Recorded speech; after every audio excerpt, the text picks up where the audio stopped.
hear the clock tick, time moving backwards, cherished memories we hold, cradling the past, last time we're together, moments between move too fast, smiling through the years, tears, this is my brave face, loneliness, don't you come around, I won't push away, stay, let us to tombstones, it doesn't have to be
Hello, hello.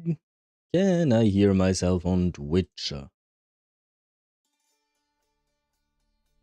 I can. Can I hear myself on YouTube? YouTube? I can as well, which means that everything is working, which means that I can switch scenes. Before that, I still need to grab my webcam and activate the webcam for a flashbang. There you go. Wait, I'm poorly seated. I don't like this.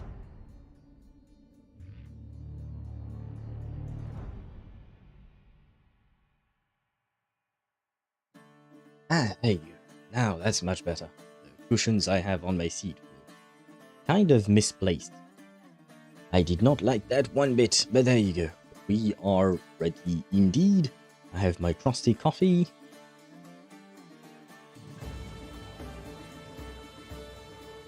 And I am ready to transition. There you go. Hello, hello, hello, and welcome to the stream. I hope you are doing well. Let me put this over there and grab my chat. And I guess I can reduce this one. Okay, good. Hello, Ktosh. Welcome to the stream. I hope you're doing well. Welcome in. Yes, as you can see, unfortunately, the exclamation mark first does not work yet.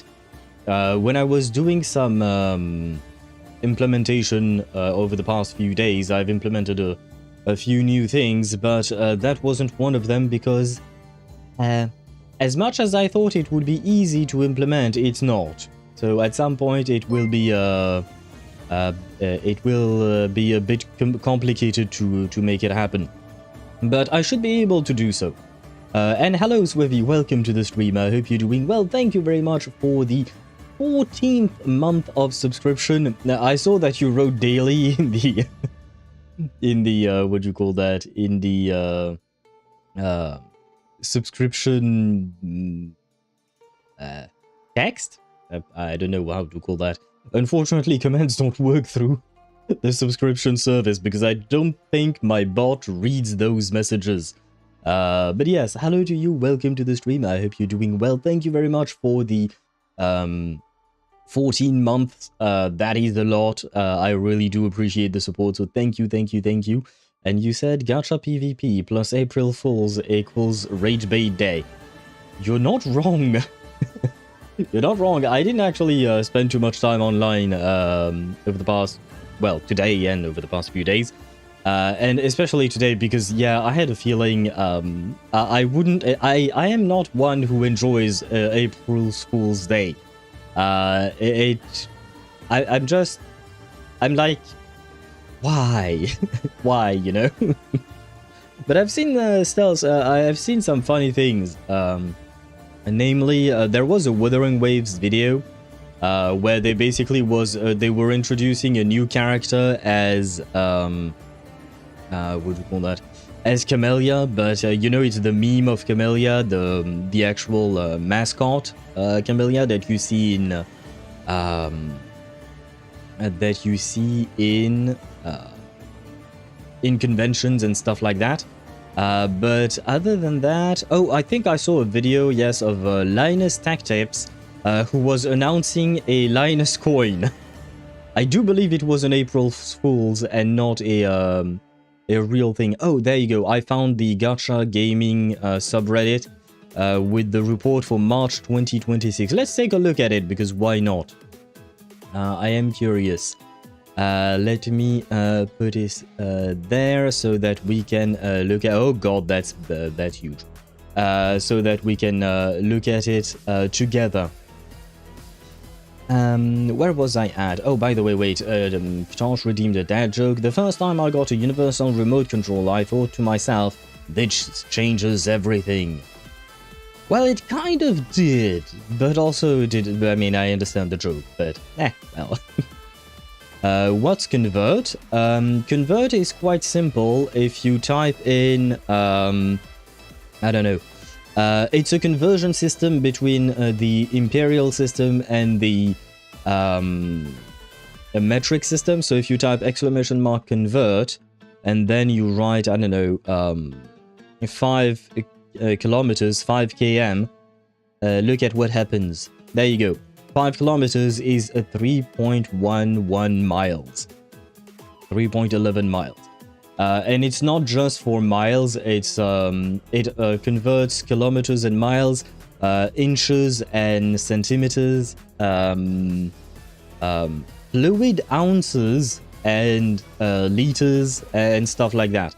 There are a couple of them. I don't remember exactly which ones. Let me check in the feedback section if I can find my huge thingy.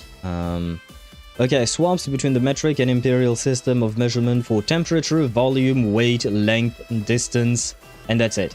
So temperature from Celsius and Fahrenheit, volume, fluid ounces and milliliters, weight, pounds and kilograms, length, feet, meters, inches, centimeters, and distance, miles and kilometers.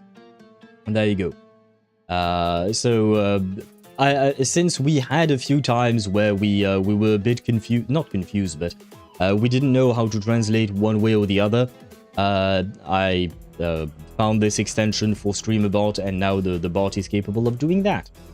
Get that pump and dump bag, LTT. Yeah. I mean, it was kind of presented that way in a very humorous way from the little bit of the video I could watch. But yeah, I mean, I hope that there won't be a day where when it would be serious, you know? Because that would be kind of disappointing from Linus Tech Tip. I do enjoy their channel. I watched a shit ton of their videos right before I started building my own computer, and they were really good videos. Oh, I feel like maybe this is not loud enough. Hello gamer, welcome to the stream, I hope you're doing well. But guys, what did you think of the Hey Good Boy? I felt like it wasn't really loud enough. Do you think I should increase its volume or something like that? And louder, okay. Message received loud and clear. Thank you very much, gamer, for the 4th month of subscription, and you want the good boy to be louder. Let me see if I can do that straight up on stream. That's gonna be a tough one. Oh, no. Maybe I can, actually. I just have to find it.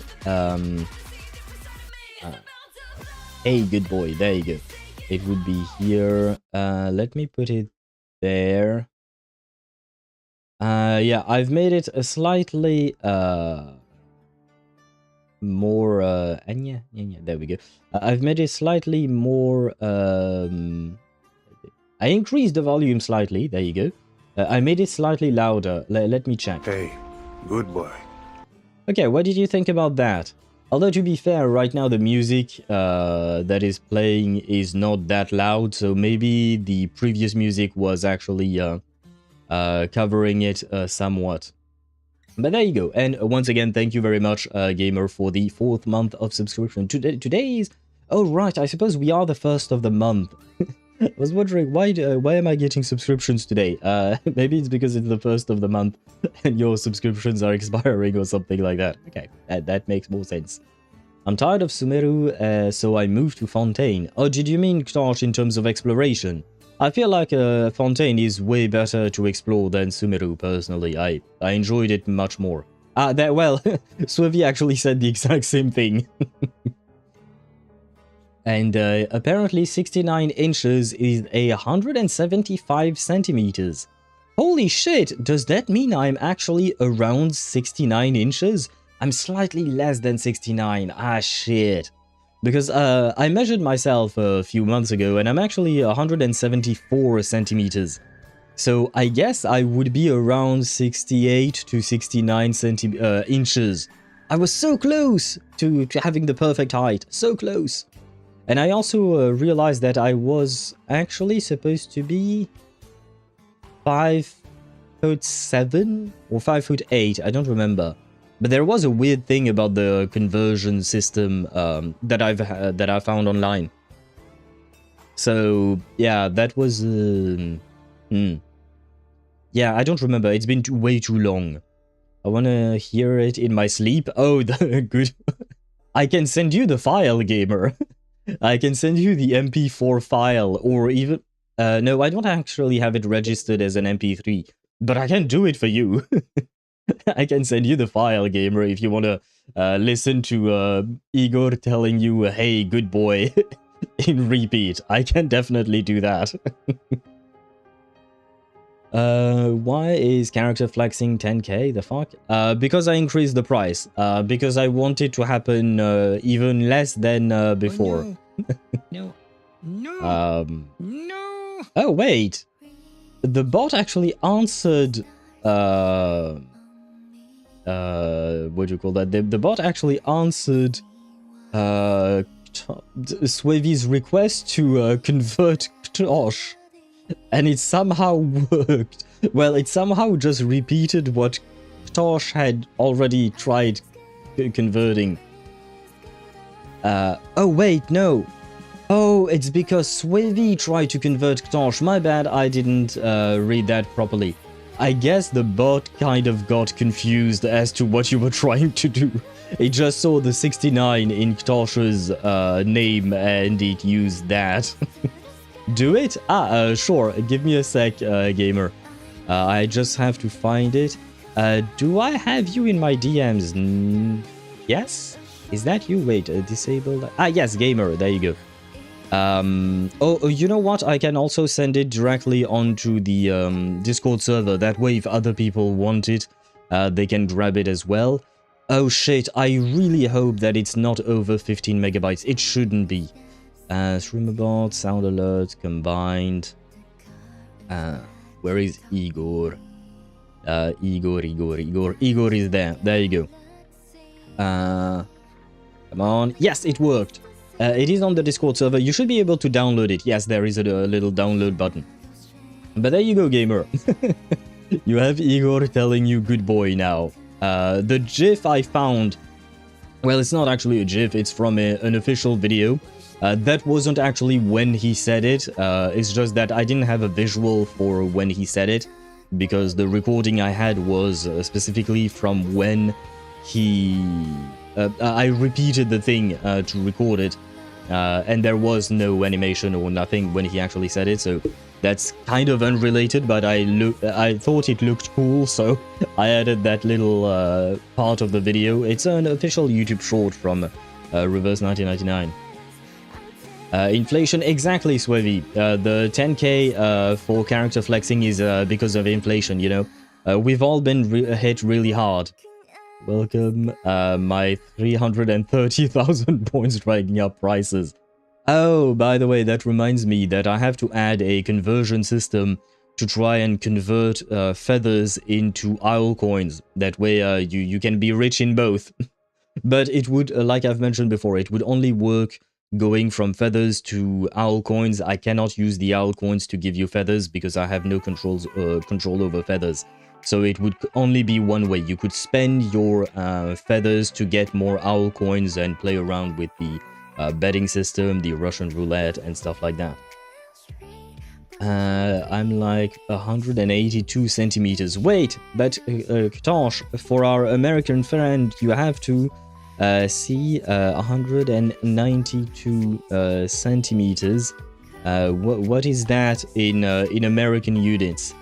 That would be 71 and 65 inches. Okay, wait. Convert 1... Oh shit, I don't know if it can do this. 182. I don't know if the conversion system will work this way. Let me check. There. Yeah, nah. It doesn't work on multiple units like that. Huh. Because it doesn't quite make sense to have someone measured in inches, right? I don't think Americans measure people in inches. Do you guys, Swevy? Do you actually measure people in inches? I don't think that's how you guys work, right? That would be kind of weird, but I mean, at the same time, why not? I just remembered my Writhely account that I actually needed Escoffier, so I'm logging in right now and farming everything I can to get her. Yeah, she can be good for Writhely. She can be good, honestly, for any cryo or hydro DPS. as long as you're not playing any other, how would you call that? Any other element than a Hydro and Cryo, because that 55% res shred is bigger than anything we've ever seen. I don't think anyone has a bigger res shred amount baked into their kit. Like, I've seen some 40% through sets and whatnot, but the 55% when you only play Hydro and Cryo characters in the team is kind of insane with Escoffier. Escoffier is really strong as fuck, and she does bring a lot to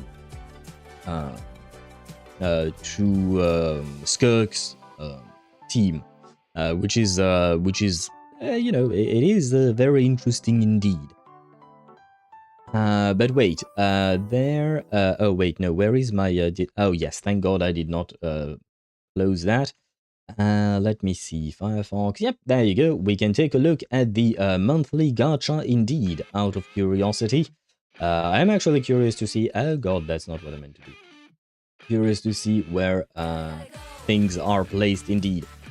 As often, we have Love and Deep Space in the #1 seat, which is not surprising, but also surprising, because I know nothing about Love and Deep Space. But it seems this game is always in the top, maybe top 5 or something like that. So I'm kind of impressed, but also surprised. Genshin is always in the top 3, almost always in the top 3, going from 55 million to 40 million. Wait, was March Varka's banner? Yeah, I guess it was, huh?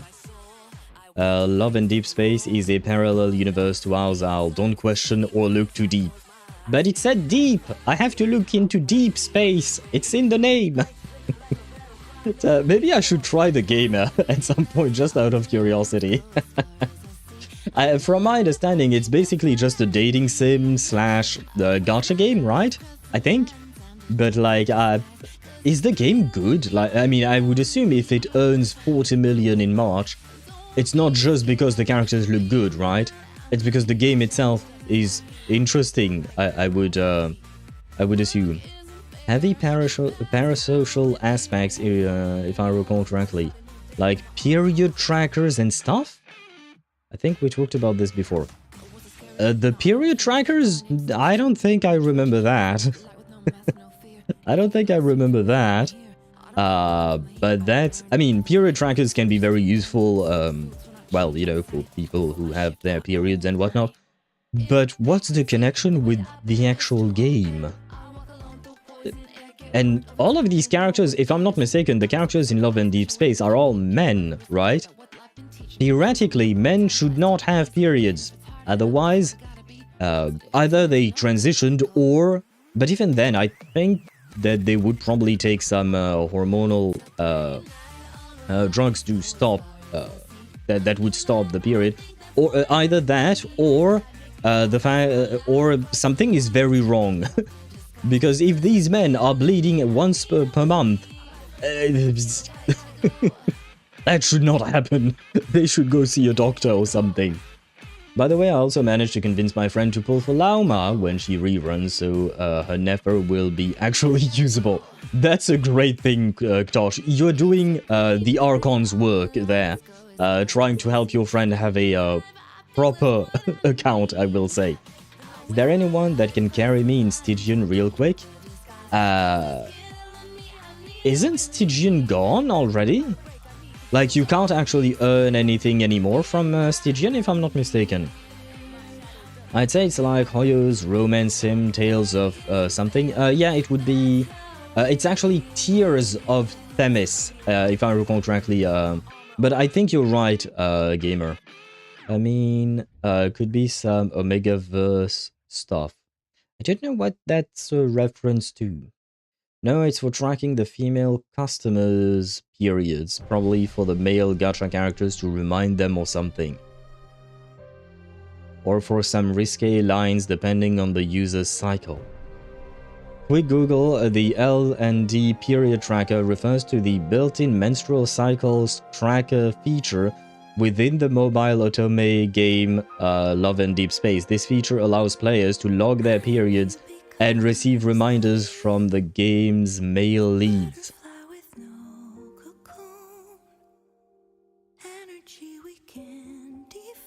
you know what? Earlier, when I was chatting on the Discord server, and I was telling guys that I needed to be right back because I needed coffee, but for a second there, I reminded myself that, oh god, I'm playing Honkai Star Rail today, so maybe I should grab some alcohol instead of coffee. After reading what I just did, Swevi, I regret not going for the alcohol that I don't actually have at home. But I regret not... What the fuck is wrong with people?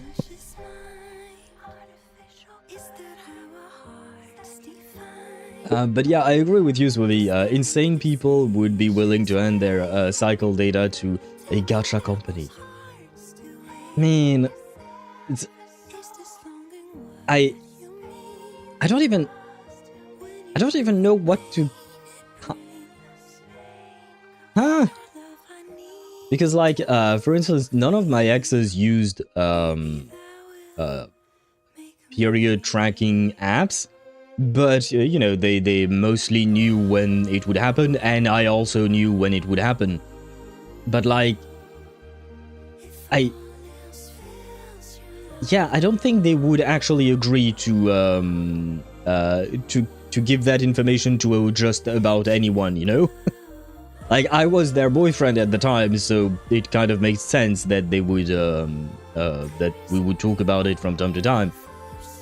But yeah, giving that kind of information to a gacha company, any company, to be honest, is, something. I mean, do people need to be reminded? Oh, I guess, yeah, that's what the tracking apps are for. Because I can tell you this much, none of my exes needed me to remind them when their periods would start. They had that down to not to a science, well, kind of to a science. It depends, you know. But like that's yeah. Okay, but wait. What do you do if you're a male player? Like, if I start playing Love and Deep Space, what the fuck do I do with the period tracker? I don't get periods. So, what do I do? Because I'm assuming that it's not just a female player base, right? You're not the target audience, Al. Fair enough. Be gone. Ah, sorry. Wait, could Gamer be the target audience? Gamer, have you tried Love in Deep Space? Can you select a male protagonist in the game, or is it only a female protagonist, or is it a nondescript protagonist, maybe, so that anyone can self-insert into it? I am wondering, is it only for heterosexual females, or can it be for gay males, or even bi people? It's female only? Well, I guess it's a Chinese game, never mind. I was like, come on, man, that's not cool. But yeah, it's a Chinese game. They wouldn't want to go for the yaoi, I suppose. Hetero female, okay, yeah. Makes sense. Sad, but makes sense, I guess. And wait, I missed a bunch of messages from Tosh. I'm at 59 pity and 5 days left, so I should get her if I win the 50-50. Good luck to you on your Nescoffee. I hope that you do get her. Still there, the bonus artifacts are gone though. Okay, I see. What the fuck did I just read? Periods? No, it would be periods, Tosh. But what you read from Swevi is probably the truth. I believe Swevi. Oh, by the way, that reminds me, a quick little thing. I am working on a way to allow links in chat, but only for specific websites, so that way you guys wouldn't be as restricted as you are right now. So right now you can't share any kind of link, right? But in the future, you might be able to share links from specific websites, well, specific domains that I've whitelisted. I do believe it would work like that. So for instance, if I were to whitelist YouTube, you could send me, you could send in chat any YouTube video that would be on YouTube, for instance. I will see how exactly it works, because it does require a bit of testing, and I would appreciate if you dropped in the feedback section of the Discord server what website you would want Please don't ask for porn sites. I will not whitelist them. Like, please use your common sense. Things that are not safe for work will not be whitelisted. But we can try and I mean, I will try and make it happen. At the end of the day, if you think parasocial waifu lovers are wild, their counterparts are just insane. The female audience just isn't catered to as much. Fair enough, yeah. Love and Deep Space and Infinity Nikki were the first to come out and target a more feminine audience. Infinity Nikki kinda crashed and burned, if I recall correctly, but Love and Deep Space doing very well. Very smart of them, though, to be frank. Yeah, it does seem... I mean, it's... I constantly... because I do check the gacha PvP, as you call it. Not monthly, but I do check it from time to time. And I do see Love and Deep Space doing really, really well over the past few months. Like, it's often in the top 5, I would say. So it is quite... I mean, they must be doing something right? And I would assume, yeah, husbando lovers might be just as insane as waifu lovers. I see both sides of the what do you call that, the K-pop fandom, right?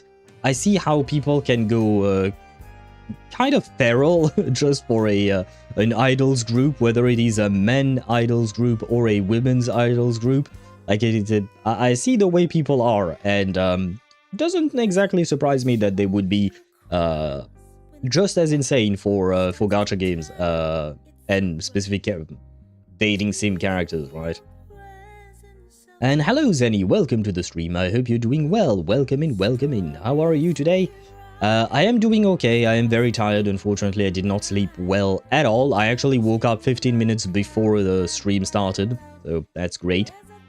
So I'm slowly waking up right now, but other than that, I am doing pretty well. Thank you for asking, and how about you, Zenny? Periods for men, though. Shouldn't it be myriads for men, periods? Tosh? Well, not at first, but first big releases. There were a lot of smaller husbando games before those two. I enjoy watching those people fight on Twitter, like watching wild dogs bark at each other. I see what you mean, and yeah. I would assume that there would be fights. I mean, there are fights in any and all fandoms, honestly. It's kind of... it is what it is. But I'm glad you find some entertainment out of it. But let us see. Okay, so Love and Deep Space first. I will not be trying Love and Deep Space. Apparently, I am not meant to play that game. I am not a heterosexual female. So I guess I'm not meant to play it. Too bad for me. Genshin number 2, honestly, okay. I'm kind of disappointed. I was hoping that Varka's banner would pull in more money. Although, I don't know exactly when Varka's banner dropped. Let me check, sorry. It would have been 6.4, right? It was during the last days of February. So, I guess maybe this does not take into account the full banner length, because it was kind of divided between the two, would you call that, the 2 months? I don't know. I think I should check the actual Varka banner sales if they actually drop. And then Honkai Star Uma Musume, not surprising, I do see it up there most of the time. But I don't know which character dropped in Uma Musume. In Honkai Star Rail, I guess Marsh was Ashveil, right? Or was it the end of Sparksy's banner, maybe, that carried the month of March? I wonder. I don't know what Pokemon TCG Pocket is. Yeah, I don't know. Oh wait, is that the actual name of the game that Kiwi streams? I've seen her play some Pokemon game, but I've never actually looked at the name of the game. I've watched what she was doing, but not the actual category she was in. Arknight's Enfield is doing actually pretty good, huh? 22 million, that's not a big drop compared to other drops, like a 15 million drop from Genshin. That was a pretty big jump from Uma Musume. That's a $16 million jump, almost doubling their revenue there. Impressive. Naruto Mobile.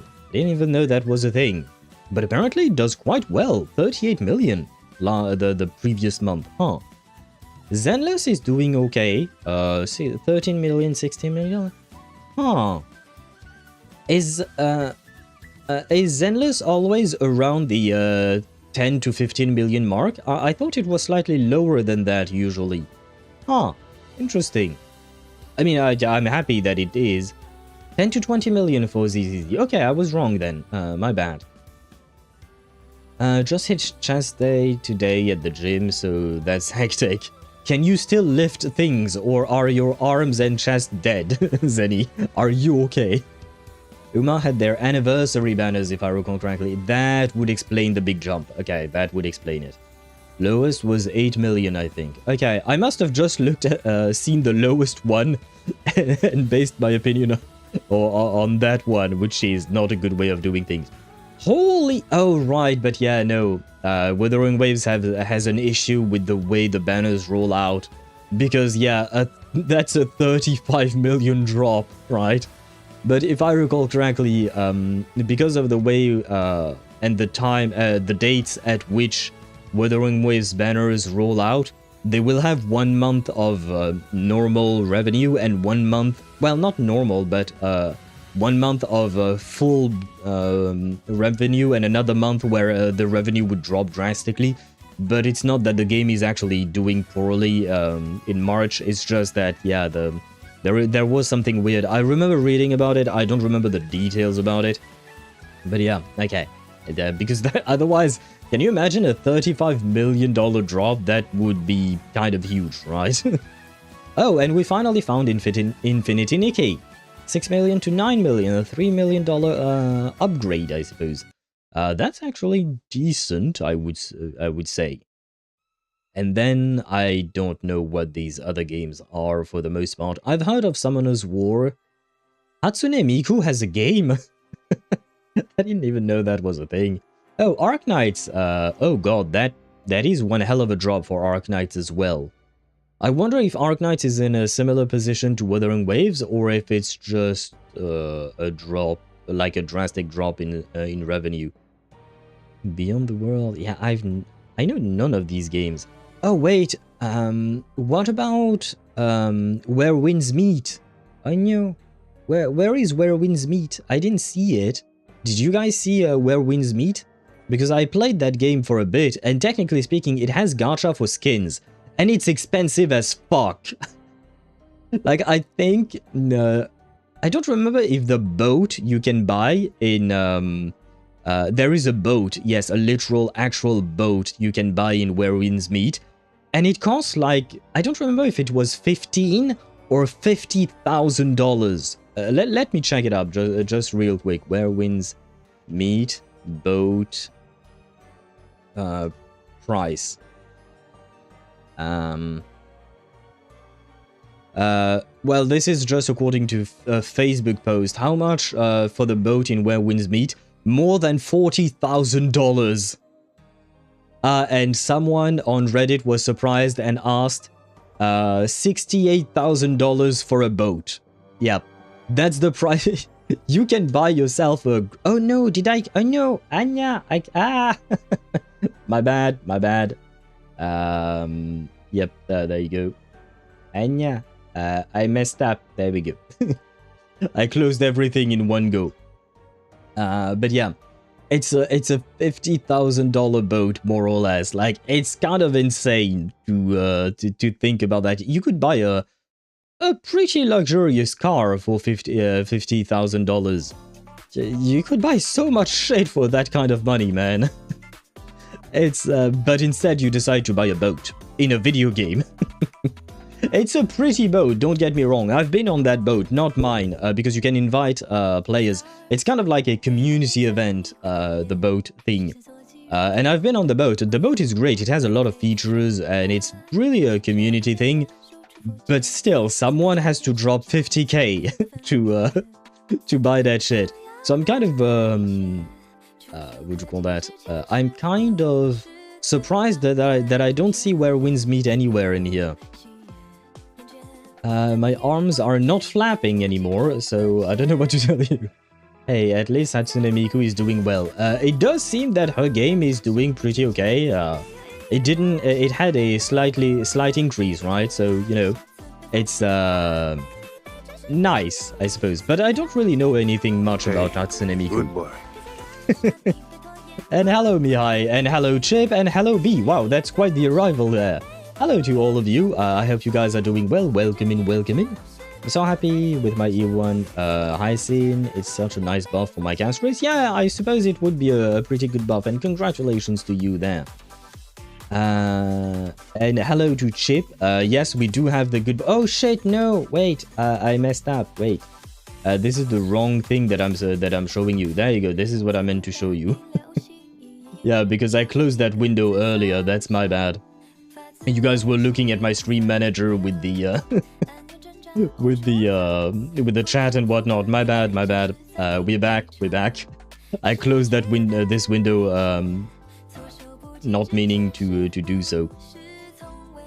And hello B, Owl, did you see my Ashveil? I know his speed is so bad, but the crit gods have given me lots of crit and crit damage. Yes, I saw that. That was way better than when you showed me your character. So it seems like the crit gods have blessed you, B.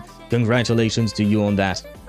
I hope that that they keep giving you good artifacts, good relics, sorry, for your Ashveil. By the way, I think I already asked you, but I forgot, but who are you playing your Ashveil with? Using Opera GX still has a bit of a delay. Ah, be right back, switching browser. Very well. It's my third 50-50 win in a row. Safe to say I didn't expect it with my luck. You know, like I said, anything can happen. I've told you, I've won 10 50-50s in a row in Honkai Star Rail during the whole Emphorius period. Usually my luck is garbage, and yet last year in Honkai Star Rail I got really lucky and won 10 in a row, if I recall correctly. So if it can happen to me, it can happen to anyone, and it can happen to you, Mihai. So hopefully your win streak in Honkai Star Rail shall continue. Now then. Oh right, I forgot that Jujutsu Kaisen has a gacha game. Reverse 1999 I think is doing pretty okay. Usually those are regular numbers for regular banners. Limited banners tend to go up to like $6, $7 million, $8 million usually. 8 million might be a bit of a stretch, but this is more or less what I expected for Reverse 1999. I'm glad to see that they're doing okay. Shadowverse. And yeah. Shining Nikki. Is that a variant of Infinity Nikki? Why? Oh, and we reached the end, I guess. Oh wait, is there a second page? No, it's just the top 50. Okay. Okay, well, I see... Wait, where is AFK Journey? Oh no. Oh no, where is my AFK Journey? Oh no. I didn't see it. I know it's not even in the top 50. Yeah, nah. Now, usually AFK Journey, I believe, is around this range, so it might be like a beyond 50th or something like that. But we are getting a collaboration with Freerun. We will have Freerun and Himmel, and I will pull for both of them. That way, you know, we can reunite them, and Himmel can try to rizz up Freerun forever on my account. Oh. Daydara Claydragon on Twitch says Ashveil, Ashveil, Ashveil, Ashveil, Ashveil, Ashveil, Ashveil, Ashveil, Summer Lord Ashveil. Detective Ashveil, please be a Xandar fragment. As always, I will highly doubt that last part. The please be a Xandar fragment, I don't think that will be the case. But hello to you, Daydara, and welcome to the stream. I hope you're doing well. Welcome in, and congratulations on reaching your 10th stream streak. I see that you used the daily command within the stream streak redemption thingy. That don't work. You have to type it directly in chat, because those are apparently a separate thing. Whether it is the stream streak, Swavy earlier tried !daily when he resubscribed. it doesn't work either with that. So I think those are considered separately, and so it doesn't work. So you have to type it directly in chat. But hello to you and welcome to the stream. Where was I at? But all the games that she is known for are rhythm games. Do you mean Hatsune Miku? I will take your word for it. I didn't even know she had games in the first place. I don't know. I didn't even expect to get him, so I don't know which team is great while not taking any other DPS characters' main teams. Shining Nikki is the first Nikki game. Infinity Nikki is the second game. Oh, so it's a franchise. I see. Let me check teams for Ashveil, and you can tell us if you have these characters. Where is Ashveil? Teams. You know what? I can actually show it to you. There you go. What do you mean, page not found? Did I type it twice? Yes, I typed it twice. Go back. Build and teams, and you can have Fei Xiao, Trebi, Cypher, Silver Wolf, Robin, Dunhung, Permensor, Terre. You should have Daniel at the very least because he was free. Hopefully you didn't take a break when he was free. But these are some of the teams that you can make with Ashveil B. By the way, I was saying how good my Archer team was with Yao-Guan 1, and today I realized my Archer's light cone is level 60 and his abilities won't level up more than 6. Yet he was still performing so well in endgame. Yeah, I mean, the team is that it's not truly about Archer himself. It's truly carried by Yao Guang or Sparkle and stuff like that. Like, he is decent as a character, but if you don't have Sparkle or Yao Guang, your Archer is going to suffer quite a lot. But, of course, yes, you should definitely level up his talents and his light cones. I actually played most of it growing up, so it's obvious that I'm a fan of Miku. They stopped it, make it so that all the games are like already out. The only thing that is up to date is the colorful stage which you saw earlier. Oh, was that that game? Wait, where was it? I lost the Miku. Where is the Hatsune Miku? Ah, there she. Oh, okay, colorful stage. That's the name of the game. Okay, I see. All right, back. Welcome back, Chip. Let me know how Overfield is doing well. Yes, it is Overfield. That's the game you played with the chibi characters, right, Chip? I'm afraid I didn't see it in the top 50, and the post I found was not. It did not include the top 100. So maybe Overfield is in the top 100, but I didn't see it in the top 50, unfortunately. So there is that. But look at Arknights. It's doing pretty well. Well, okay, don't look at the drop, but it's still 17th place. And look at Reverse 1999. Where is it? There you go. Reverse is in the top 36, right? So it's kind of doing okay, right? So at least there is that, right? Okay, I have done Hung, Robin, Sparkle, Sunday, and Dr. Dr. Ratio? Just look at the... I can't actually move my mouse out of the box, but... Dr. Ratio with the tier 5, tier 5, tier 5, I think is not the best of recommendations. B, I think you probably shouldn't be playing Dr. Ratio at this time. I haven't tried playing my Dr. Ratio in a very long ass time, so you know. What do you mean? 5 is a higher number, so tier 5 is better. I'm afraid, Swevi, that's not how it works. But you know what? That reminds me of a story about what was it called? The Quarter Pounder, I think.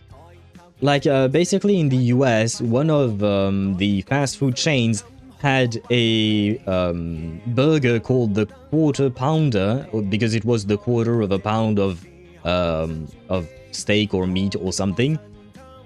and a competitor, another brand of fast food, decided to make a what do you call that? A different, a similar gimmick, basically, except they decided to go with a third pounder. I don't remember if it was the exact same, those specific numbers, but like, yeah, they decided to go with a third pounder, so a third would have been more than a fourth, but public reception was very bad for the third one, the third pounder, because it because the numbers seemed lower to people, because people did not understand that one third was actually bigger than a fourth. And I was like, I know math is hard, but come on. I know math is hard, but come on, guys. This is something. I don't have the top teammates for Ashveil, and my other characters are either fine on team or an Axa team. Wait, can I put Ashveil with Archer? I don't think that would work, because Archer does not work as a follow-up attacker. You basically really want, like, unless you play hyper carry Ashveil, you kind of want another, what do you call that? Another follow-up character with you. Archer is not actually a follow-up character. Well, he does have a couple of follow-ups with his ultimate, I suppose. But it ain't all that much, not gonna lie. So I'm not sure. You can certainly try it to see if it works, but I am not really confident it would be great. Speaking of quarter pounder, K-pop Demon Hunter collaborated with McDonald's. Really? Oh, why not?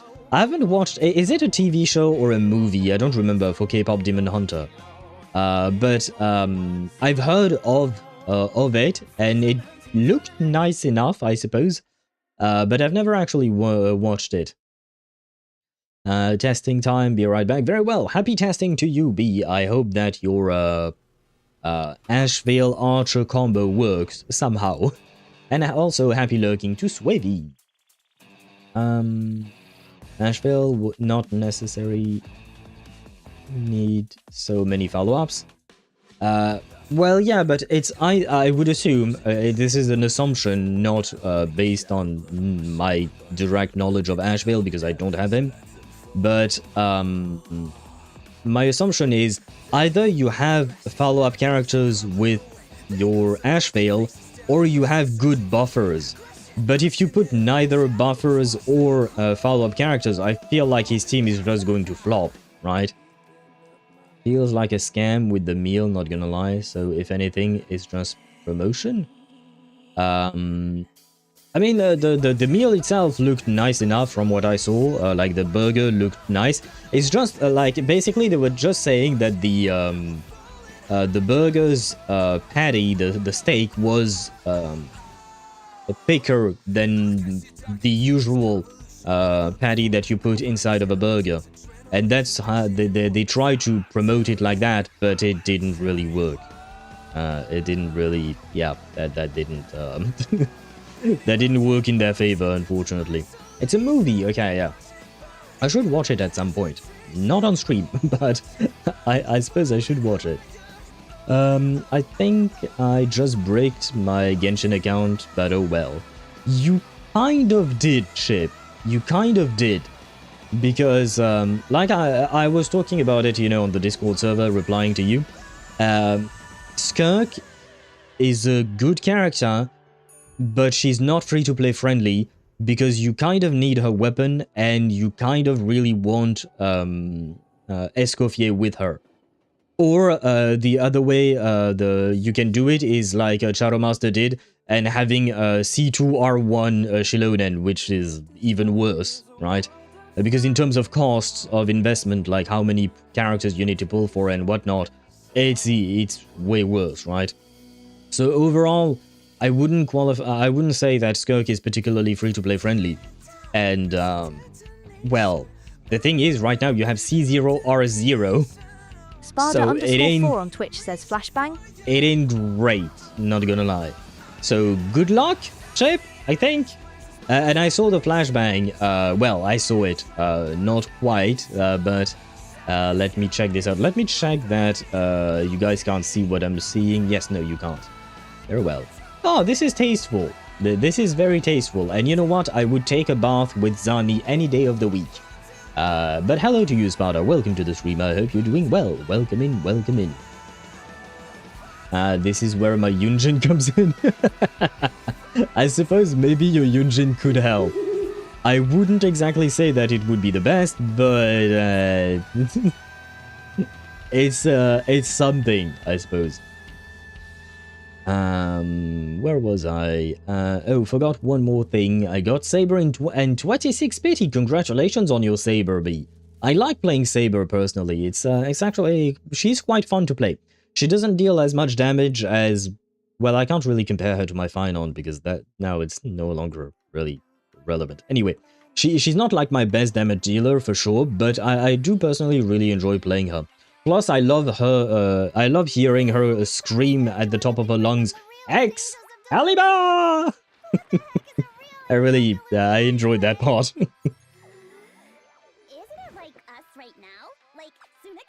But I hope you have fun with Herbie. My tip for Ashveil players is leave the enemy half dead before using his ultimate. B, there you go, an advice from Daedra. Leave the enemies half dead before using his ult. I would assume that's a pretty good advice, because you kind of want to kill the enemies with him, specifically, if I recall correctly. So it would make sense. Currently now pulling for Saber's light cone, and I have all the collab characters with their light cones. Good luck to you on that. I hope that it comes home soon, because honestly, Saber's light cone is pretty decent for her. Like, not just pretty decent, it's a good upgrade for her. I know you saw my Itlua, but I still wanna... Oh, celebrate, okay. Yes, congratulations on getting your Itlua. Daedra, your Vilvi's son has come home finally. Be right back. True testing my internet. It bounces. His follow-up that way. By killing enemies, you mean, Sparta? And hello, Armane. Welcome to the stream. I hope you're doing well. Bonjour to you indeed. How are you doing? Gonna go back and play Plants vs. Zombies 2. Oh god, that's a name I haven't heard in a while. Have fun, Zenny. I haven't played that game in a long-ass time, but I used to enjoy it. Well, not specifically the second one. I don't remember which one I was playing, to be honest. But there, and transition, we're gonna have some ads. While the ads run, I will be launching the game. And we can start playing some Honkai Star Rail. We've had our fun with the Just Yapping session. That reminds me, oh wait, I have to test a little something. Because... as you guys know, I am trying to get back into making long-form videos. I've made one for Reverse 1999 last week. And I wanted to make more, but life's complicated, man. Life is complicated, and I need to trim down the time it takes me to make these things. One of my issues with making these videos is that I have to go back to my own VODs, watch them back, in order to take notes as to what the fuck happened in the story. I thought of trying to take notes directly while I was on stream, but unfortunately, switching windows to start typing shit, I felt like it was too disruptive for the viewing experience, so I immediately gave up on that solution and didn't even really try it. So, I found another solution. The other solution is to record my webcam specifically and only activate the recording when I make some kind of a summary of what happened in the story or something like that, right? That way I that way I can it's kind of like as if I'm recording a diary for myself of the summary of the story that we're going through, because that would speed up my process of making these videos a whole lot. because I've just tried doing it for Wuthering Waves. I think I'm gonna have to skip ZZZ because I don't have the time. So my thought process was trying to do that with Honkai Star Rail specifically, trying that method. Because I did notice that specifically for when I'm chatting with you guys, I oftentimes do actually summarize what just happened. I often just talk about it and whatnot, and then share some theories and things like that. So I felt like maybe that would be a more natural way of actually, trying to take notes. So it would be more like vocal notes of sorts. But actually, you know what? Since I do have the game launched, let me check if I can... wait, in-game, I can do this. Come on, please tell me it works. Yes, it does. Okay, so now with the press of one button, I can record my webcam, and then with the press of another button, I can end that recording. Okay, good. Let me see that it worked. Okay, so I will try to do that throughout the story here, so that we have a it's gonna be an easier time for me to record this shit. Basically, that's the whole point. Trying to make my life easier. I hope you guys don't mind. I'm good, I think. April's Fools just passed, like 3 minutes ago. Oh, is it already midnight for you, Amane? For me, unfortunately, April's Fools is still here. But I'm glad you managed to survive April's Fools somehow. I was so stunned. He didn't want to come with 30 pulls on Z-Buy. Daedra, pulling for 4-star characters is always a pain, but he came in the permanent banner. Okay, yeah. You can't really guarantee 4-star characters in Genshin. Like, it's really hard. I remember Ktosh went for months without getting a single copy of Bennett. I think maybe 8 months or something like that. He didn't have a single copy of Bennett. So, you know, getting 4 stars is quite the predicament when you're interested specifically in a 4-star. And Ktosh, what's a good weapon for Escoffier other than Favonius or Jade? Well, apparently you can use Prospector's Drill or maintaining Mountain Bracing Bolt. But these are not great. You can also use Skyward Spine, but she doesn't have that many great options, not gonna lie. So, yeah. I'm afraid Ktosh, Escoffier doesn't have great options. I mean, Favonius would be a good option. I don't really know why you don't want to use that. And by the way, let me switch scenes to Honkai Star Rail. Oh, I keep forgetting. Oh no, wait. Oh no. Oh no, did I fuck up? Yes, I kind of did. Transform. Flip vertic. Nope, that's not what I meant to do. Wait, because my camera is now upside down. There. And flip vertical. There you go. Transition. There you go. And look at my Zandy. Ah! Sorry. Zani is going to stay here on screen as long as she doesn't bother the subtitles.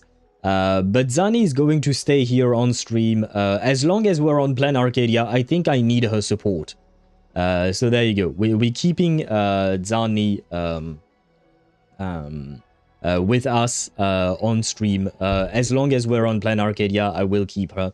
She will keep me company. She will give me strength, you know. She will give me strength at least to try and survive what Planarcadia has to offer.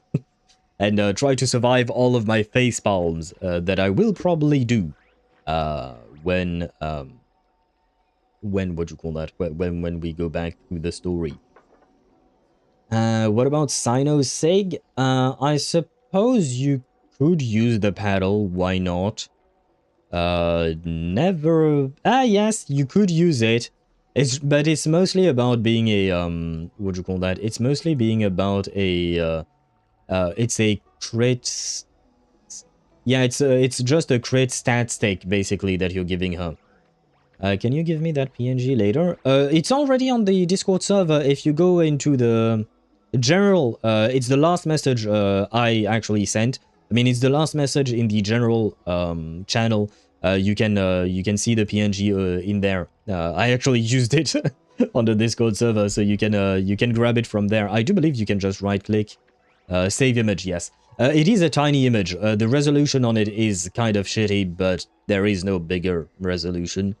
I guess maybe I could upscale it if I tried. Maybe I'm not sure. Used elixir superior to cryo goblet and the double crit stomp stats plus 20, crit rate plus 12, ER plus 11, crit damage plus 11. Wait, 12% crit rate is nice. 11% crit damage is kind of meh. ER is useless on Skirk. Just so you know, Chip. You kind of don't want ER at all on her. My plan is to give you another chibi PNG, but yesterday I spent the day drawing another thing. What kind of chibi PNG do you want to give me? But I do appreciate the offer. Oh, right, we were... I was here because... I'd like to hear a story. I did this, right? We did the... I did the pure fiction. Of course, no, Node 1 with final on 40,000 points. Node 2 was a slightly different story. 36,000 points. Not as much, but you know, we still made it happen. But yeah, I'm using my full Emphorius army in any and all endgame characters. Any and all endgame content. Who knows? Oh god, Daedra. I'm scared. I am scared. I'm not lurking, but that emote fits. Yeah, no worries. I understood what you meant. Well, I shall be surprised whenever you have the time to actually make that happen. In the meantime, shall we start the story? We don't have anything in here. I haven't started any of these events. Well, I mean, this is Divergent Universe. I haven't started the Wispe War Saga event. Maybe I probably will in the coming days. Most likely, maybe. But for now, let us watch a recap, because I do believe the game starts with a recap of... Oh, wait, before that, I want to... No, we already tested the sound last weekend, so... Technically speaking, I changed nothing about the sound, so we should be fine. So let us actually watch a recap of the previous story. Let us see. View story recap. Please After recap. receiving an invitation from Jade's Anti-Destruction Alliance, the Astral Express set its course for Himiko's homeland, the world from which the Express set off again after its fall, Planarcadia. You really need a recap of Sparksy? No, not that part. That part I remember all too well, unfortunately. Just in case, you know, I'm misremembering, I'd rather have everything fresh in my mind. But as far as I'm concerned, Sparksy can just go die in jail. In this world blessed by the elation, there exists the Phantasmoon Games. Wearing ancient masks of the elation, 8 chosen participants strive to create miracles that move the hearts and souls of Planarcadia's people, hoping to share in the power of the Eon. So far, for me, elation has not been a blessing, it's been a curse. But, you know, I will attempt to survive the curse. Having managed this world for many years, the IPC seeks to profit by controlling this Eonic game. In response, the Astral Express, too, has decided to enter the fray. Meanwhile, General Yao Guang, the Xianzhou envoy to the Anti-Destruction Alliance, foresaw through divination the great crisis looming over Planarcadia. In her reading, the Stellaron Hunter Blade, who had arrived for the Phantasmoon Games, would become the source of this impending catastrophe. To uncover the truth behind the coming apocalypse, Yao Guang seized a mask of elation meant for the Stellaron hunters and placed it upon Sunday's face. Thus, due to this unexpected turn of events, Sunday was made a participant in the games. Right, yes, Sunday is, as you can see, this is a prime example of non-consensual mask giving. Please ask for consent before giving someone a mask. I see how it is, Al. You want Sparksy gone. Yes. I mean, she can go to your home. She can go to your home, Zenny. I know you love her. So you can take her away. As long as she's away from me, I'm a happy man. She doesn't have to actually die. I don't really care. But since you love her, you can take her away. And since you live so far away from me, you know, you're in Australia, I'm in France, you know, at least as far as she is from me, the better, you know. Exactly, just like Sparta said, Zenny, you can keep her permanently. So that way you're happy and I'm happy, everybody wins. Observe the heavens with my divinations. Is that a Yao Guang sentence, like a part of her gameplay or something like that? Because I don't, it's an alt line, okay.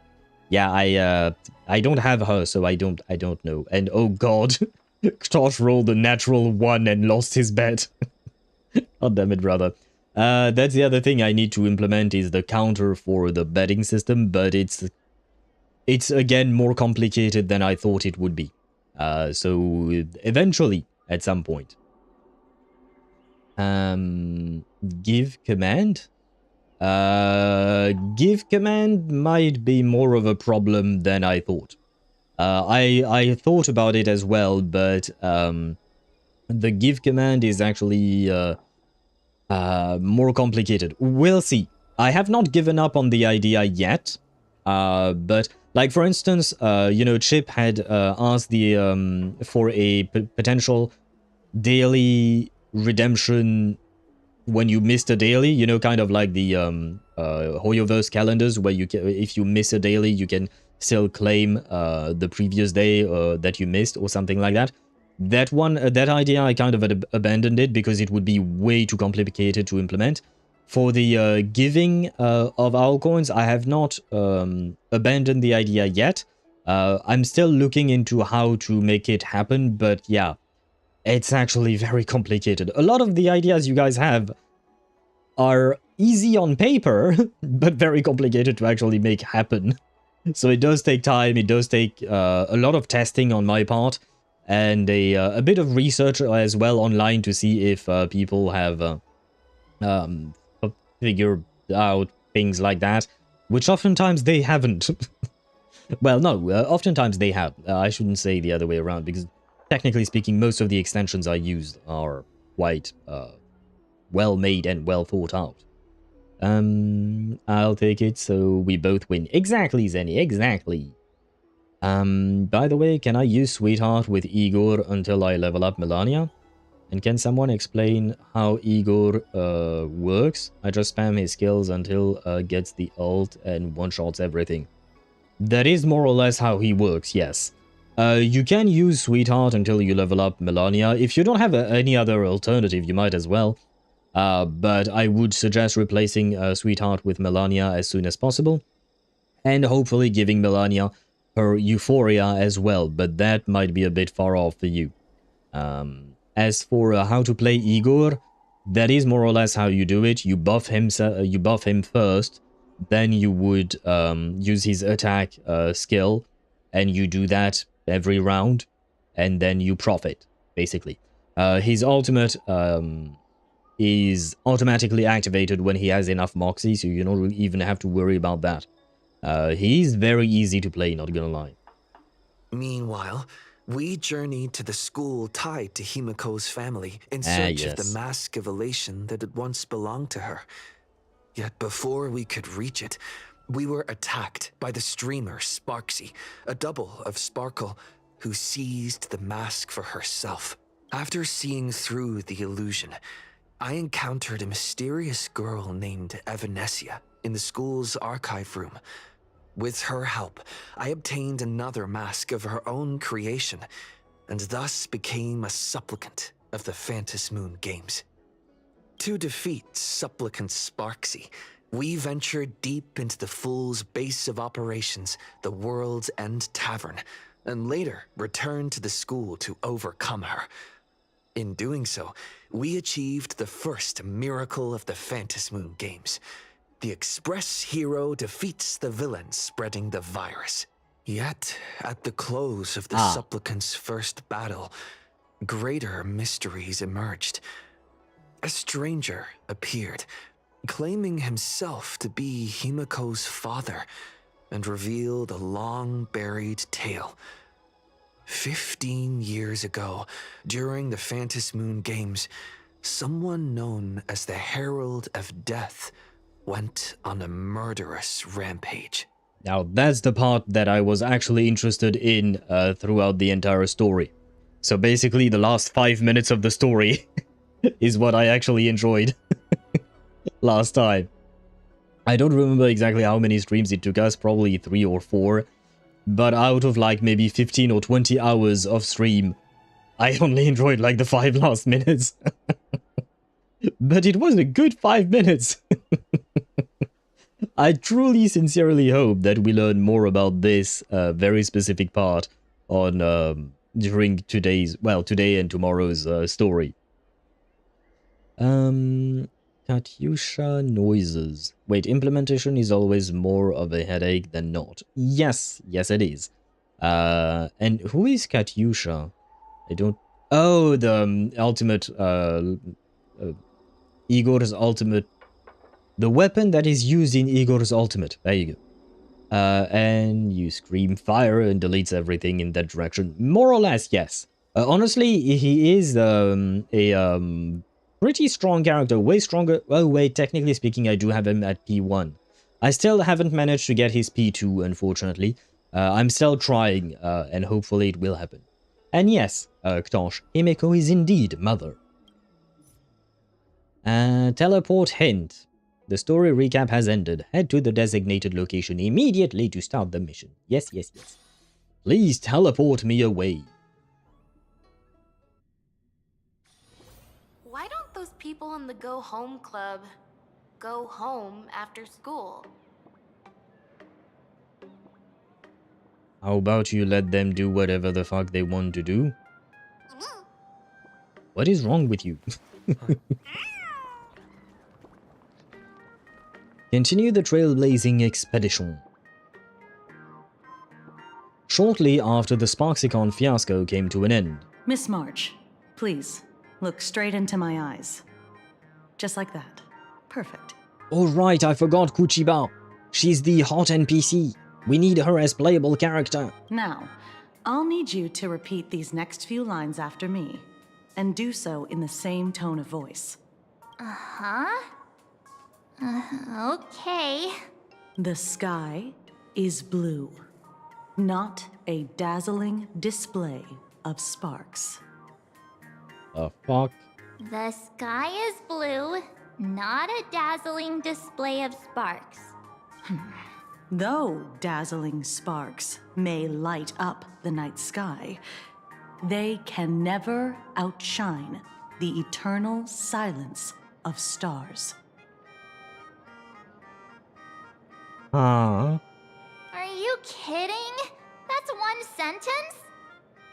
Okay, though dazzling sparks may light up the night sky, they can never outshine the eternal silence of stars? I have no idea what's going on, man. Is Kuchiba trying to see if March is still under Sparksy's control / virus thing, I guess? Yes? Okay. Huh. This is a test? I mean...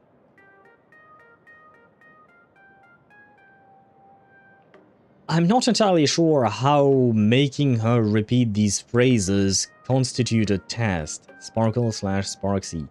Okay, yeah, but like... So Kuchiba is trying to figure out if March is still under the control of... Like, isn't there a better way to figure out if March is still under the control of Sparksy/Sparkle rather than just telling her weird lines, I guess? See if she reacts to the Sparks part. Ah, I see. Very well, thank you, Sparta. But, okay, well, I mean, I guess it works, probably. Man, I installed Uma Musume and only played 30 minutes. Did you not enjoy playing Uma Musume, Deidara? Very good. Very good. I think she was not supposed to repeat that part. The internet is both an umbilical cord and a waste duct for the mind, through which humanity's thirst for elation gave birth to the twisted Sparksy. Whoa there! That's a bit much. Maybe he can be the one to say it? But I'm no longer under her control. I mean, I've actively participated in defeating her and whatnot. I mean, I suppose you did too. What are you guys up to? These are the test sentences I improvised according to the guidelines from the Human and Intellitron Emotional Baseline Test. I carefully observe the subject's micro-expressions and tone changes at the moment they say the name Sparksy, to check if they are infected by a mimetic virus. Mm-hmm. The mimetic virus is subconscious trigger. I did not take my time to find it. Is dailies and working. I did not quite understand that last part. You did not take your time to find the dailies of the game and how it works? Is that what you meant? Like I said, did you not enjoy the game and you didn't even want to try, or did you just lag the time?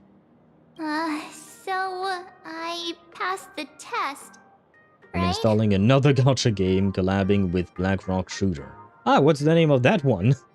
Given how fascinating your reaction was, I clearly don't need to worry about you. Should you find yourself experiencing any livestream addiction withdrawal symptoms later, feel free to contact the Department of Aberration Defense staff. We'll provide you with a series of corrective behavioral treatments.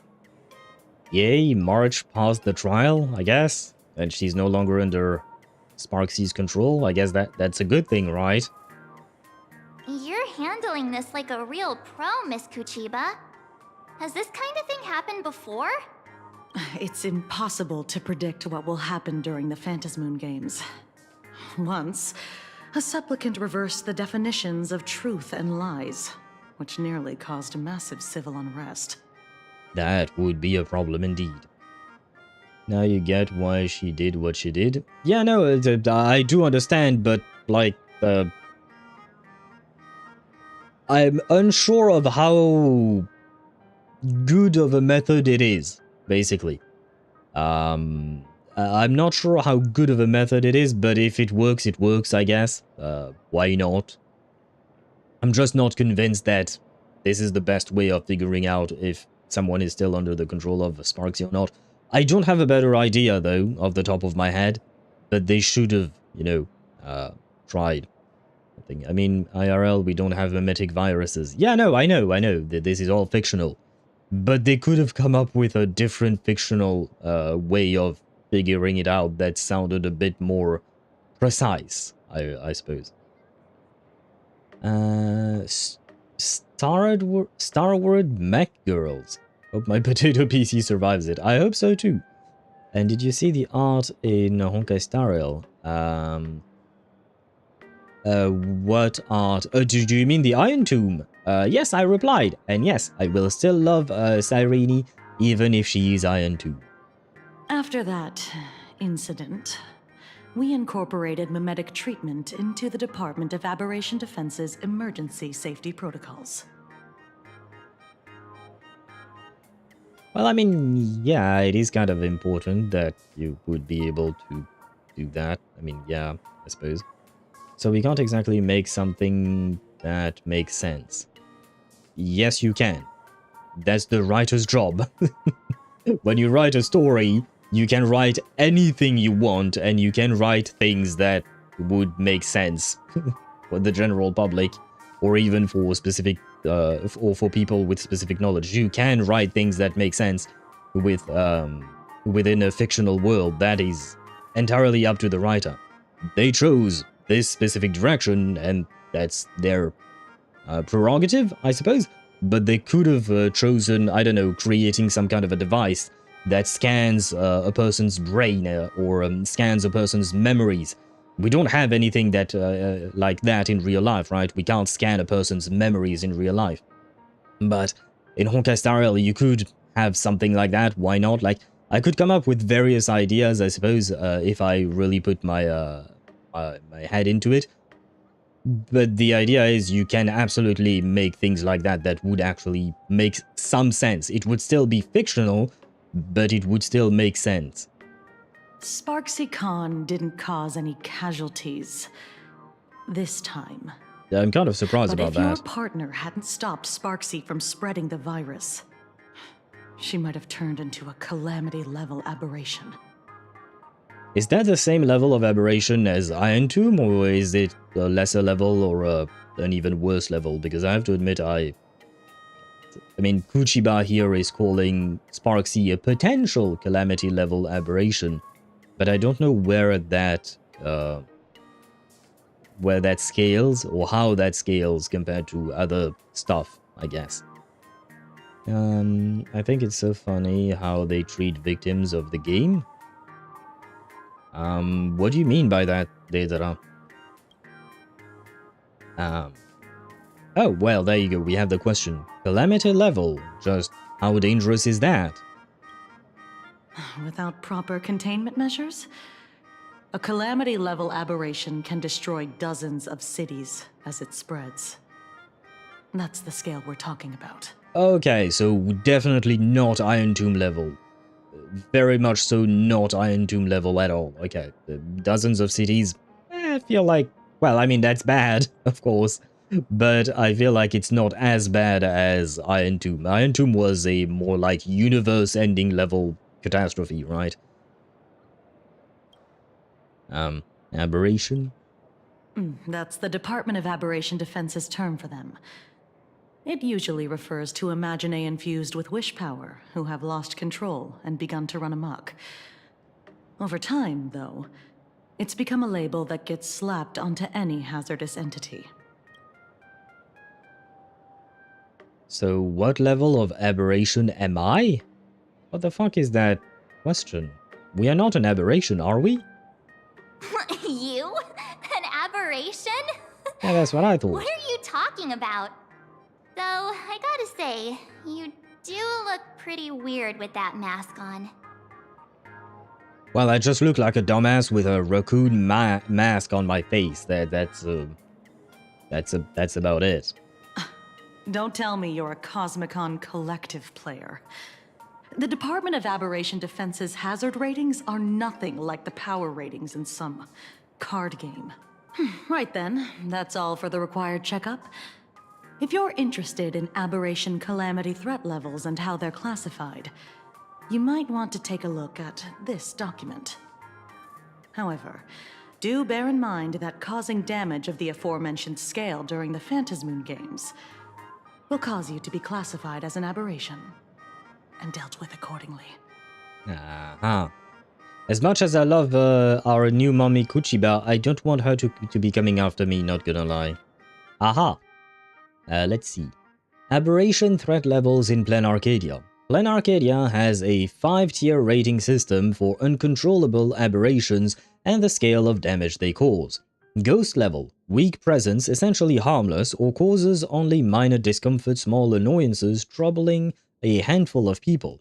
Typically ideogenitive imaginae born from collective consciousness, such as villains from comics, panic-inducing objects spawned from rumors, animated smart appliances, ghosts with distorted cognition, can be subdued by civilian ghost-busting squads. Even if left alone, they won't escalate into complex mass disasters.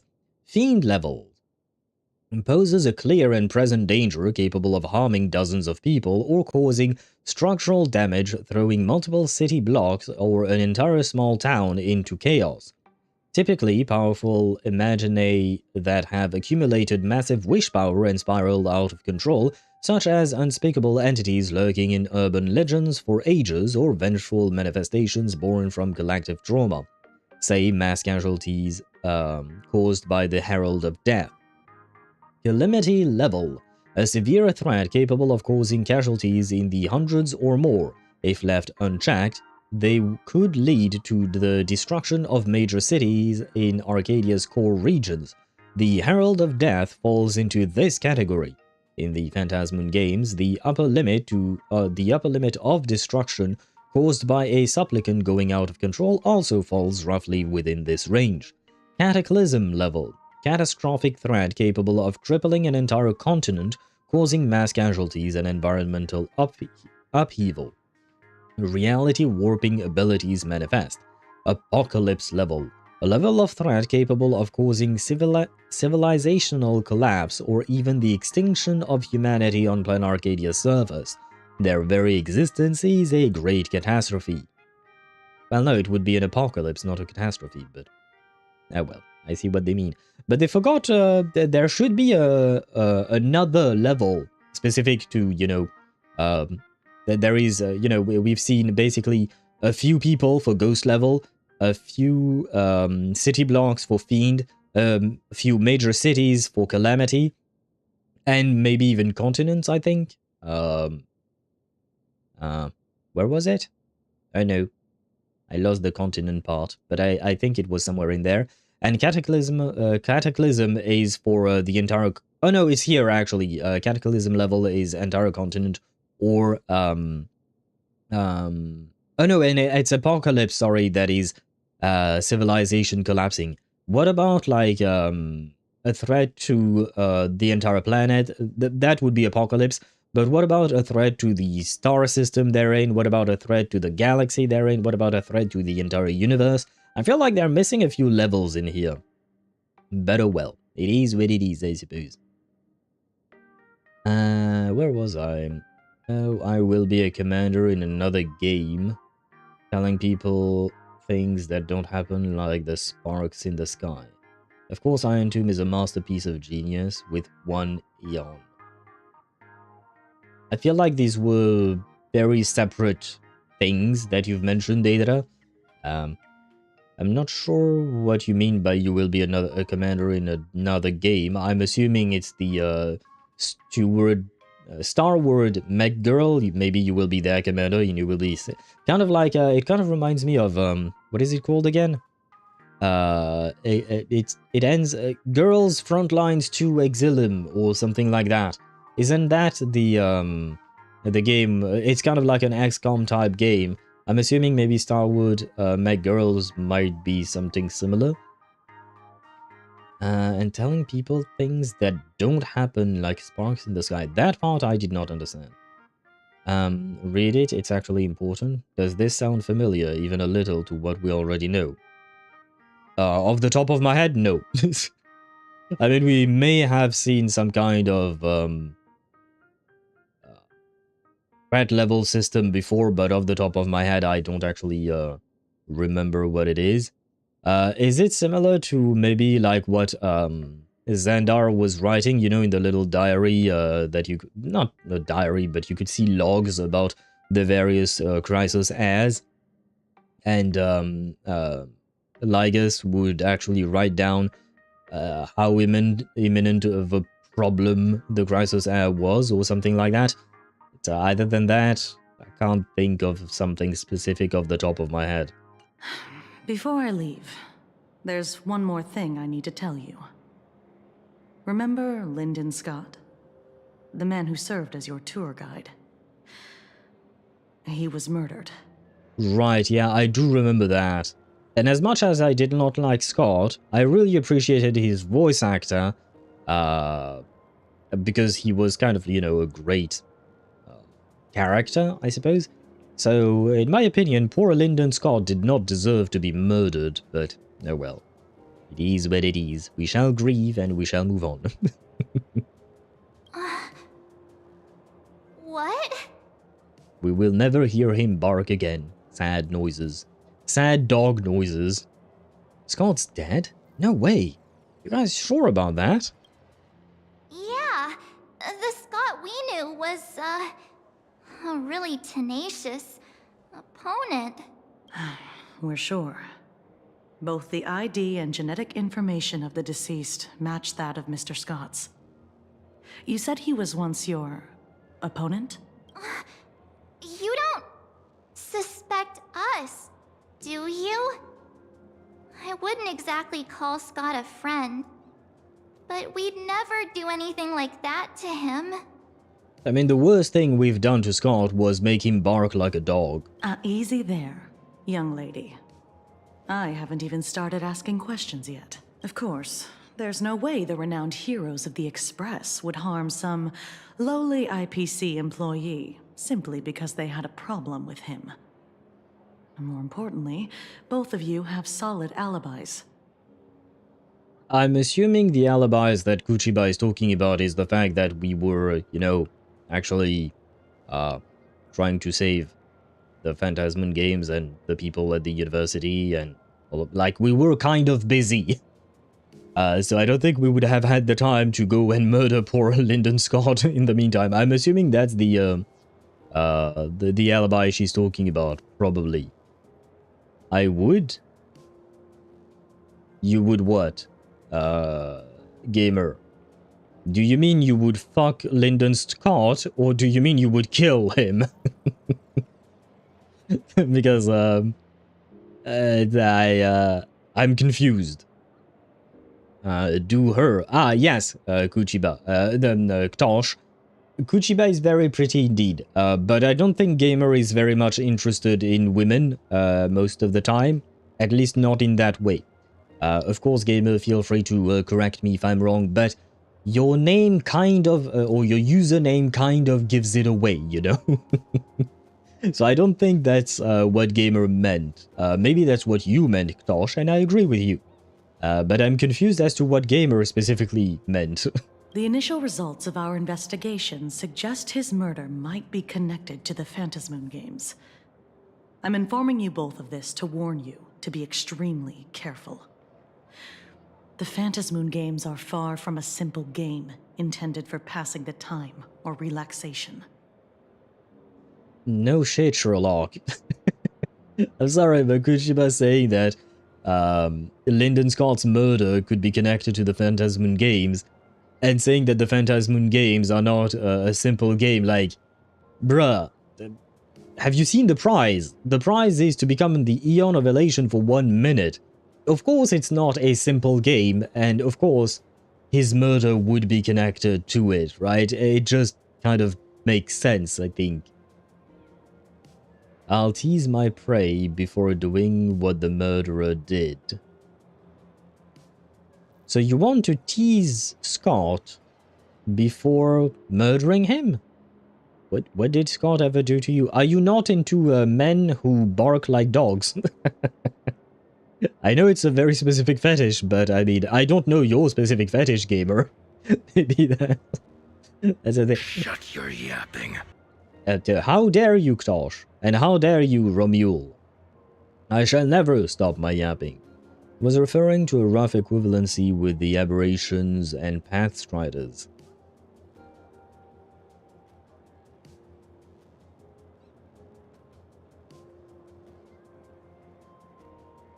I'm not sure what you're talking about there. Because, like, I don't think we have a scaling system for Pathstriders, do we? Aside from just Pathstrider, and then Emanator, and then, well, you have Eons, right? But, like, we don't actually have a proper system. Like, we only have 3 stages, right? A Pathstrider, Emanator, and then Eon. We don't have in-betweens, and we don't have, like, a or a specific description like the one that Kuchiba gave, right? Apocalypse level are roughly Emanators. Pathstriders are Calamities, roughly. Yeah, I feel like it's too much of a roughly to be really anything concrete, I would say. Because between Pathstriders and even between Emanators, we talked about this before, but not all Pathstriders are born equal. And same thing with Emanators, not all of them are born equal, right? Some of them are way more powerful than others. There's kind of a, yeah, I would assume it's very rough indeed. He got too much screen time for an NPC, annoying ass lowly employee. Fair point, fair point. Although, he's only been recently introduced into the main story. Usually he was mostly in events, right? If I recall correctly. It doesn't even take into account dual path riding. Yeah, hence why for me the equivalence is a bit of a stretch. I see what you mean, but at the same time I'm just like, it doesn't really... It's somewhat work, but I feel like it's not really that big of a deal, in the sense that, like, I don't see how relevant it is yet. Maybe later on it will be relevant to the path riding system and whatnot. But for now, not convinced. And Chip, why did you use the yeah boy and good boy? Did something good happen to you, Chip? Now he can get out? Well, no, he can get inside of a coffin, specifically, gamer. He can't get out. Well, hopefully he won't get out of the coffin that we will lower him in when he, when he's buried, because he do be dead. And happy lurking to you, Dosh. Anyway, I wish you success. Farewell. Thanks. Are you leaving me? Oh no, don't leave me. No, Mozart, his ass. What did they do to Mozart that would prevent him from coming back from the dead? Did they incinerate him? Burlap sack and over a cliff. Oh god, is that what happened to him? I didn't know that. To be fair, I know very little about Mozart's life, but like, why did they do that? Furina, Yelan, Mika, Skirk somehow works. Yeah, it would. I do use that team from time to time. Not exactly the same, I think. You oftentimes replace Yelan with Shenhe. But yeah, that would work. In my opinion, Charlotte is better than Mika at, what would you call that? At getting fanfare stacks from Furina. So I would probably replace Mika with Charlotte, because I've done the testing between the two. And for me, it was more pleasant to play with Charlotte than it was with Mika. So just saying, you could try it out as well. Now we just need to find Blade and chop off a bit of his flesh to revive Scott. Surely it won't cause problems. Do you really want to create even more problems? You know it will. I mean, you were sarcastic in your last sentence, but like Sparta... We already have a war between Blade and Daniel and basically the High Cloud Quintet. Do you want for it to become a High Cloud... Wait, what's the word for 6 instead of Quintet? What's 6? Do you really want to add Scott to the mix? I believe, maybe I'm wrong, after death Mozart should have a noble's funerals. But there was a mix-up and they gave him the poverty treatment instead. Oh. That's kind of sad. Yeah. I mean, it depends. If you believe there is something after death, it would be sad. If you believe that there is nothing after death, then I guess he doesn't really care about it. But maybe his loved ones would have cared, unfortunately for them. Mozart or Robin? I think Mozart contributed more to music than Robin has, so Mozart, I'd go with him. Something about Kuchiba, pink, slightly dark pink hair. Do you like it? I don't really know what to call the color of her hair, not gonna lie. I don't know what color that is, or the name of that color, but it is quite pretty. How Cloud, Sextet, Septet, and Octet. Oh, for the Octet, yeah, that one I could have figured it out. But okay, Sextet it is, but Do you really want the High Cloud Quintet to change into the Sextet, and do you want it to include Lyndon Scott? Because I feel like that would just introduce more chaos than we need. Scott. Could he actually... I just can't believe it! But it was Miss Kuchiba who told us, so... it must be true.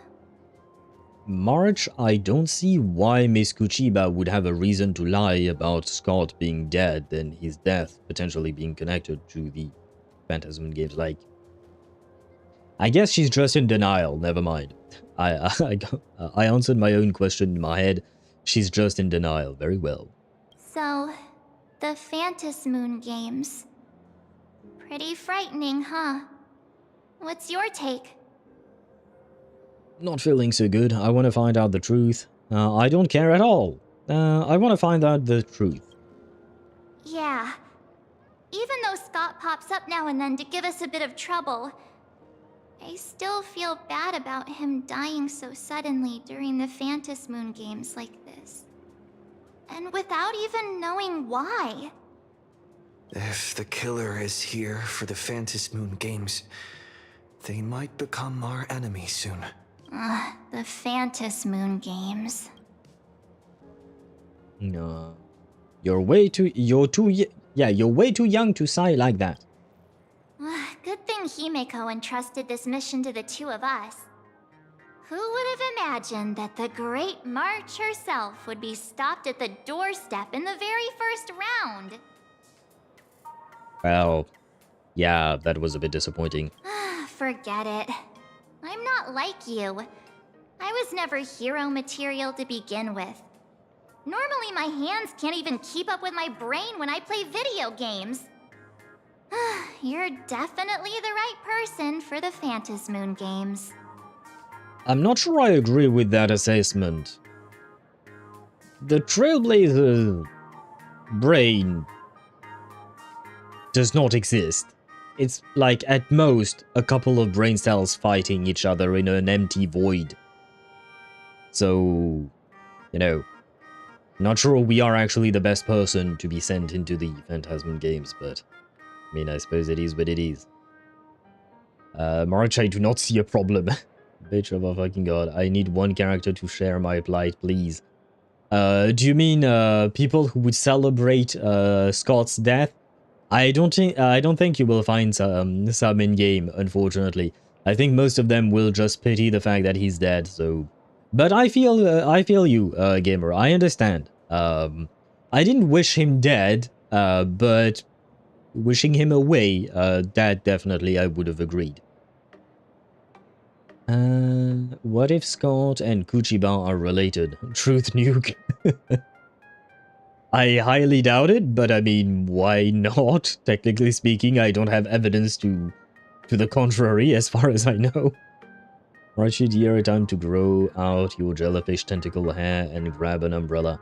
Yeah, but it doesn't seem like she will. I feel like we've seen the last of Evernight on Emphorius, at least for now. I don't know if she'll show up again in subsequent patches.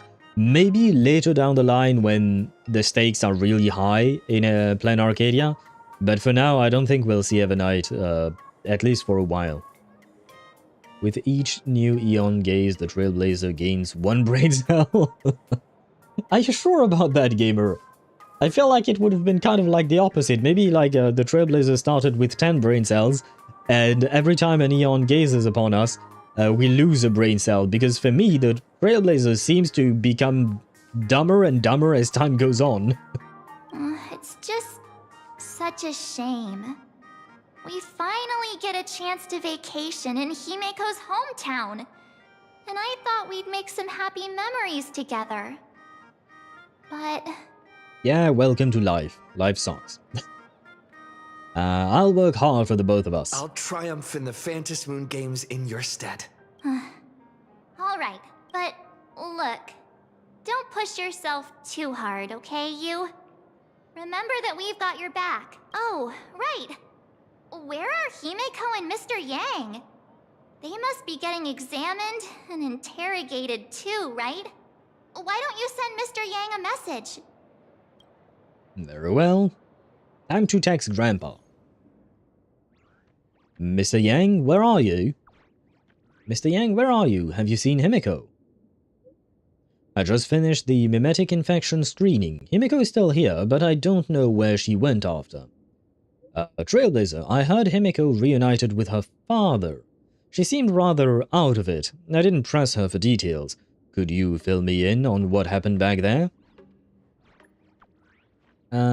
Being stuck between them both was so awkward and nerve-wracking I could have excavated... yeah, I can't read that fast. There you go. I could have excavated the entirety of a second Graphia campus the way my toes curled in such intense cringe. You guys really want to hear the whole story? We're all one big family on the Express.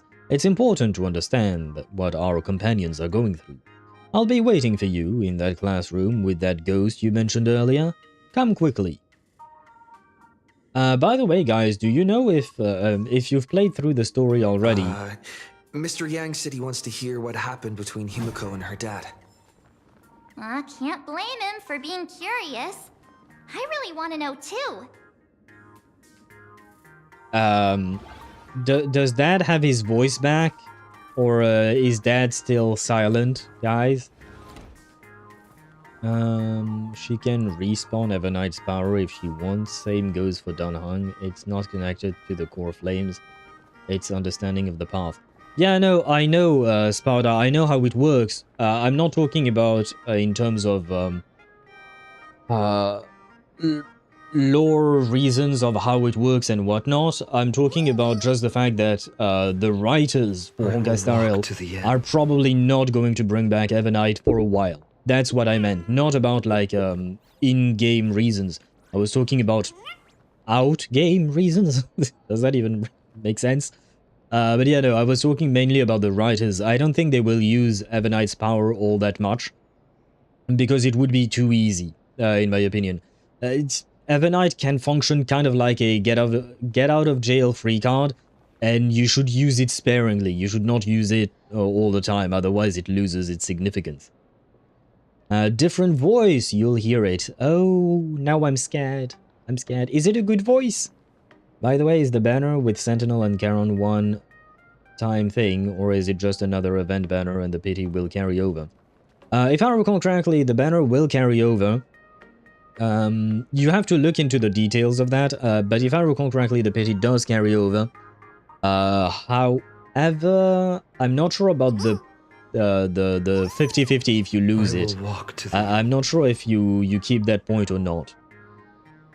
Doesn't have to be Eve herself. March can use the abilities. Even doesn't need to necessarily... Oh, Eve doesn't necessarily need to take over. Again, no, not my point. My point is, I don't think you should use that too much, because it would be just too OP to have access to that all the time. I know that technically speaking, she does have access to it pretty much all the time, but relying on that much power in your story makes the stakes completely non-existent. Because every time there is a problem, you just tell yourself, oh, okay, Everknight can solve it, or March can use Everknight's powers to solve it, right? So I don't think they are going to do that. We pretty much all the time have access to Daniel too. Yes, and that's a great example because we don't see Daniel change form a whole lot. Most of the time, we see regular old Daniel. We see, wait, where is it? We see this guy, more or less. We pretty much always see this guy, and for very exceptional moments, you will see, we've seen this guy appear, and for the later parts of Emphorius, we saw that guy. But most of the time, we actually see this guy, right? And he doesn't show off his power or whatnot, or use his power all that much. I think for March, it's going to be the exact same thing. And I think I read everything. Probably, yes. Let us listen to Dad's new voice. I hope I enjoy Dad's new voice. I love Dad's old voice, so I hope I will enjoy the new voice too. Where is Dad? Dad? Oh, what? Dad? No. Down there. Oh, that way. Okay. Dad, where are you? Please. Please be nice to me, Dad. I tried my best. I promise. God damn it, where the fuck is Dad? I leave the doggo alone. Watched the show last night? Where the fuck is Dad? My god, how much do I have to run to find Dad? Dad? My god, brother has gone to buy milk. Oh my god, is this where all fathers go to buy milk and that's why we lose them? It's because we've no idea where the fuck they are. Oh, never mind, this is the... Isn't this the classroom where... Isn't this the classroom where Himeko met up with her father at the end of the last storyline? Maybe for some reason Welt is in here? I think this was the same classroom, I'm not sure. Meanwhile, Trailblazer constantly spawns the spear. The hat barely gets used. True that, yeah. Most of the time we see the spear, and oftentimes we also see the bat, but the hat and the feather, the quill, I should say, not so much, unfortunately. So, what are those 3 stars I'm seeing when I use Curb's skill? Do you mean on the left there is a little gauge? How to explain this? Give me a sec. Basically, when you have 2 modes of playing Skirk. Either you play her with burst only, and you use her burst damage, or you use her as a normal DPS, and basically you just press skill once in order to activate her cryo infusion, right? And the little gauge on the left is how long that cryo infusion is going to last. But every time you trigger a freeze reaction, you will get 1 little star, 1, 2, up to 3 stars, right? I will walk and to the when end. you press her burst during the cryo infusion of her skill, it will consume the little stars to give you more time on the gauge, and you will see the gauge go up so that her infusion lasts longer. That's more or less how it works, as far as I can remember.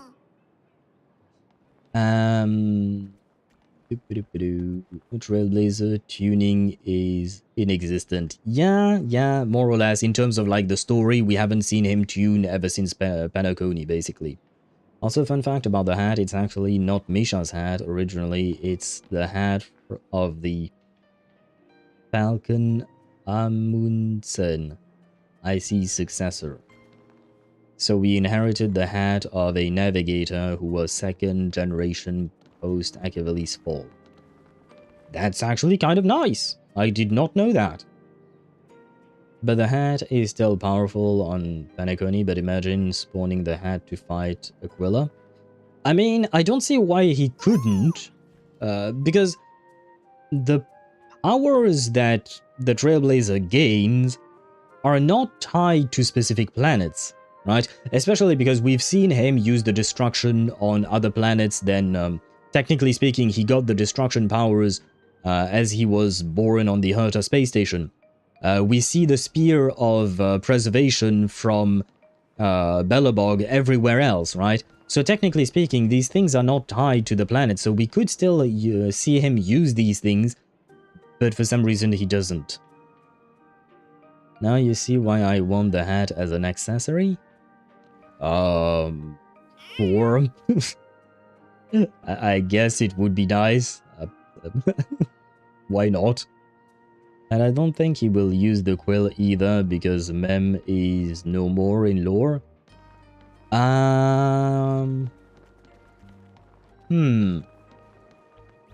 Is the power of the quill really tied directly to Mem? I'm not sure. I don't think it is. I don't know. Kinda, sorta, yeah. I'm not sure how exactly it would work and how exactly we would work it out. Wait, is it me or is that dust on this floor? Anya, I can't see your feet. Yes, for once I want to see someone's feet. Because I keep seeing some kind of... Oh yeah, no, when you run there are dust prints. Well, someone needs to clean up this place. No evidence for or against it. Yeah, I genuinely don't know either. And not to slander our raccoon, but he's mostly using powers without... Rea Signar. The tutorial.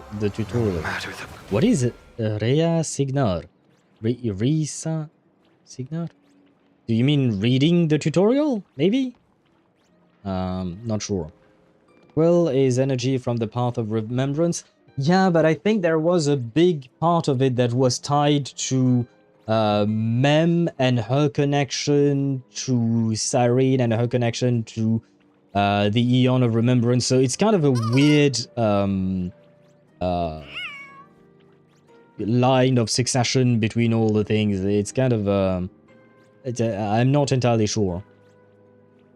Men manifested from that energy because they sensed fully. I think, technically speaking, Mem existed before that because she was just a regressed Cyrene. He needed the quill and the book to use the power of remembrance, and the book is done. Yeah, but is there no way for him to actually create a new book? Like, does it have to be only one book? I don't know, it's a genuine question. Don't have a Dharma that we're aware of. I remember the word, I don't remember the meaning. So what extent we have connection to the Path of Remembrance, we don't know. Yeah. I guess we'll see in the story whether or not they decide to make it useful again or something. Oh, for a second there I thought I lost my pet. Ah. Hello, Dad. Let me hear your voice. You're here. Himiko hasn't mentioned her father at all in the time since I've boarded. So, what is going on between them? As you were the only one with her at the time, you're the only one I can ask. Ah, shit, I don't know what to think about his new voice. Ah. It's not bad. I will say. It's not a bad voice. But it is somewhat different from the OG Welt. How would you call that? OG Welt VA. It's, I don't know, more emotive or something. I feel like Welt used to be not emotionless, but he was very neutral in the way he spoke. Whereas this new Welt is a bit more like melodious when he's talking. He sounds younger. Yeah, younger, less jaded maybe. Something like that, yeah. Sounds like he's back in his prime. Yeah, could be. Yeah, we could say that. Which feels weird, because I've been used to hearing Welt as the old guy, basically, the wise old man. And the old VA did a great job as being the wise old man. So here it's kind of, it feels different. I won't say it's bad, it's not. It's just, yeah, it's gonna take some time to get used to, I think. I thought Mem was the Scepter's core. It listened to OG Cyrene. Yes. Right, I suppose, yeah, I'm kind of, I mean, it is somewhat muddled.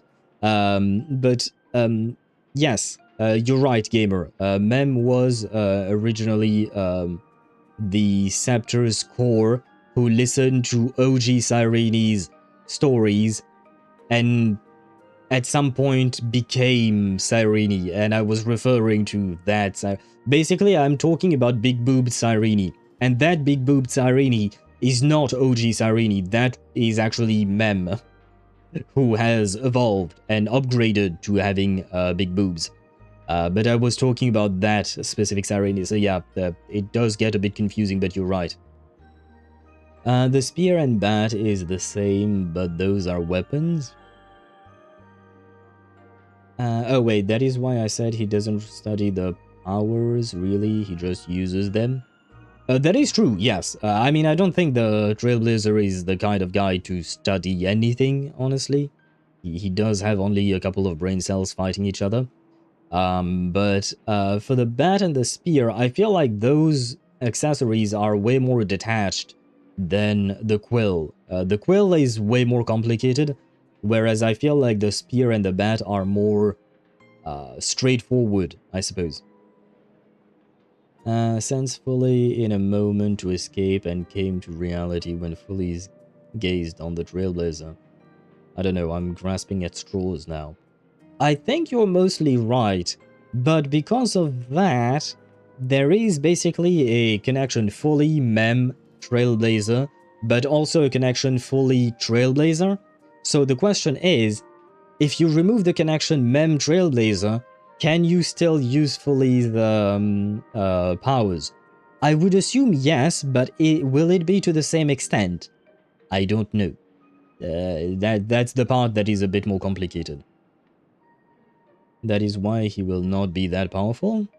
I mean, technically speaking, the Trailblazer is actually already quite powerful in lore. In gameplay, it depends on which Trailblazer we're talking about. D15, another 10 pull won't hurt after spending 30 pulls in the scam banner on reverse.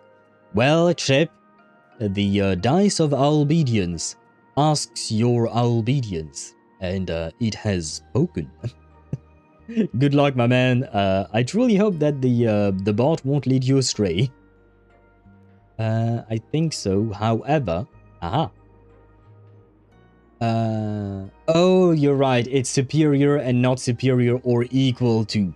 So I guess you're not pulling then. Yeah, not greater or equal. Yeah. Good point, good point. Very well, very well. It's just that usually, you know, when you pass dice checks, it's actually just superior or equal. And I figured you might not want to write superior or equal because, well, you have to add one more symbol. Elation will be another weapon, so maybe he doesn't study either.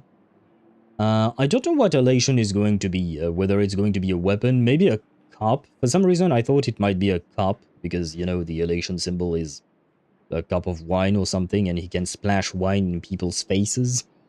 I don't know. I don't know what I'm saying here. Yeah, it really threw me for a sec when you said Himeko's father. But when you think about it, it's only natural that Himeko has a father, right?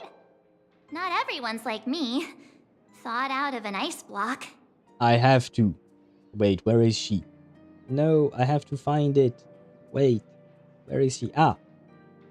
This is the March 7th equivalent of... Do you have a mother? There you go. So Himeko has a father.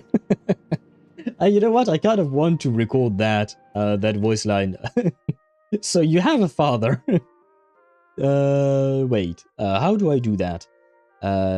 Yeah, sure. Start recording. There you go. And... Yeah, it really threw me for a sec when you said Himeko's father.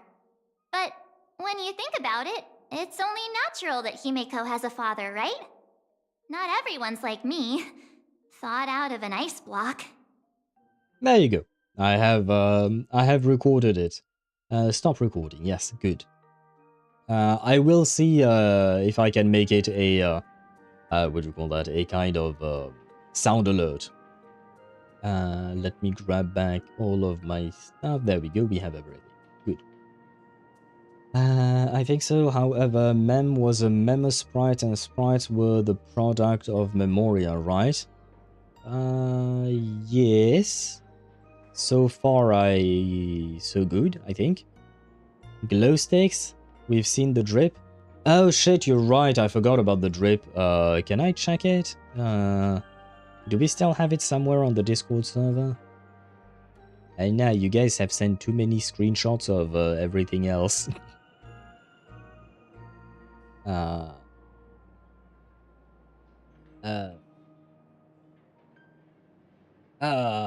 Yes, there you go. Okay, I saw it. It's a no, it's a lightsaber. Right, I forgot. No, he's using a lightsaber of some kind. Okay, I see, I see. Well, a weapon it shall be indeed. So here is what happened. A while ago. Oh, right, with Dad. 15 years ago. The Phantasmoon Games of that year came to be remembered as the blood-stained games. So many parents lost their children. So many people lost those dearest to them. One of the victims was my very own daughter.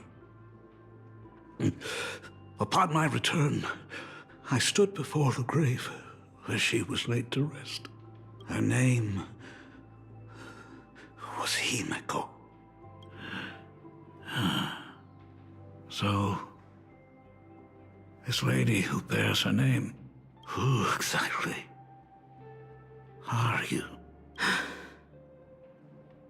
15 years ago, when I made up my mind to join this Phantasmoon Games.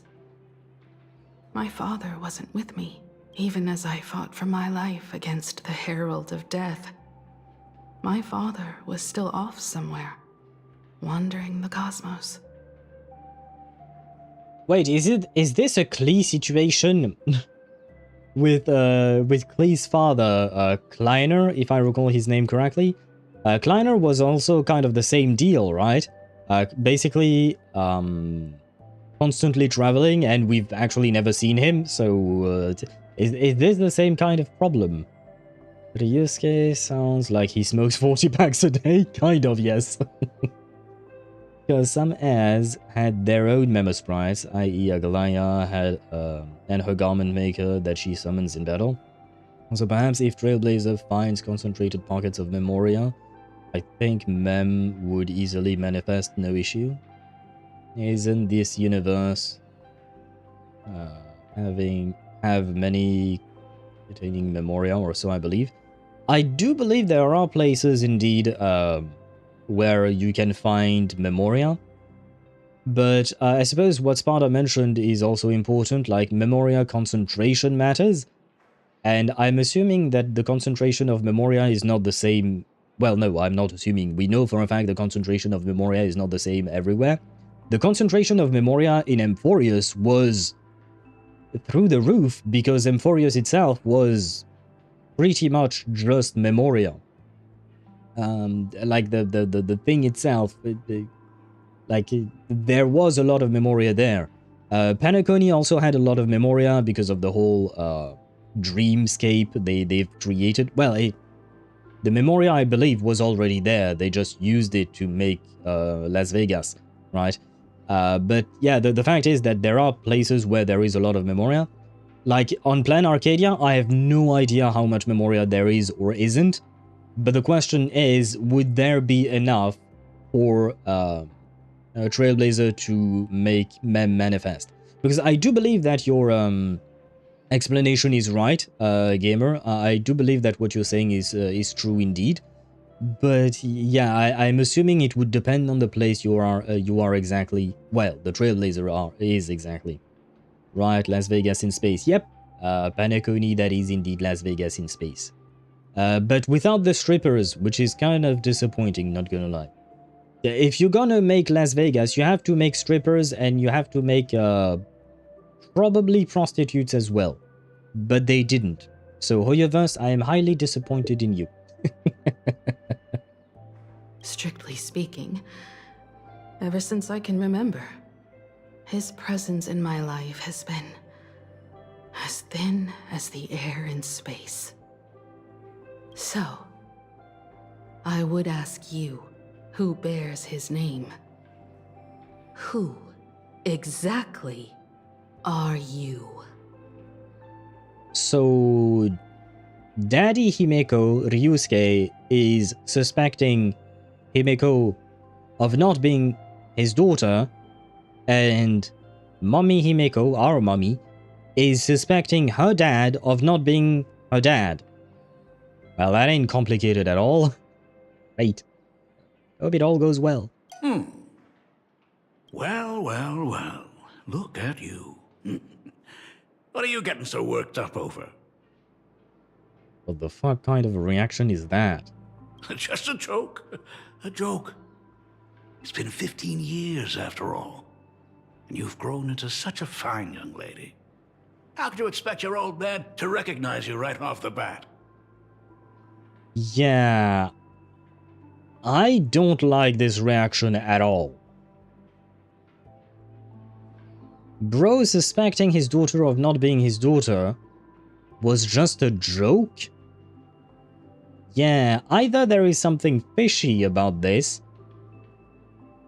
or the game has decided to go really full insanity route and just, doesn't really give a shit about the impact of moments. Because in my opinion, turning this important reunion into a joke is not a good thing. In terms of writing.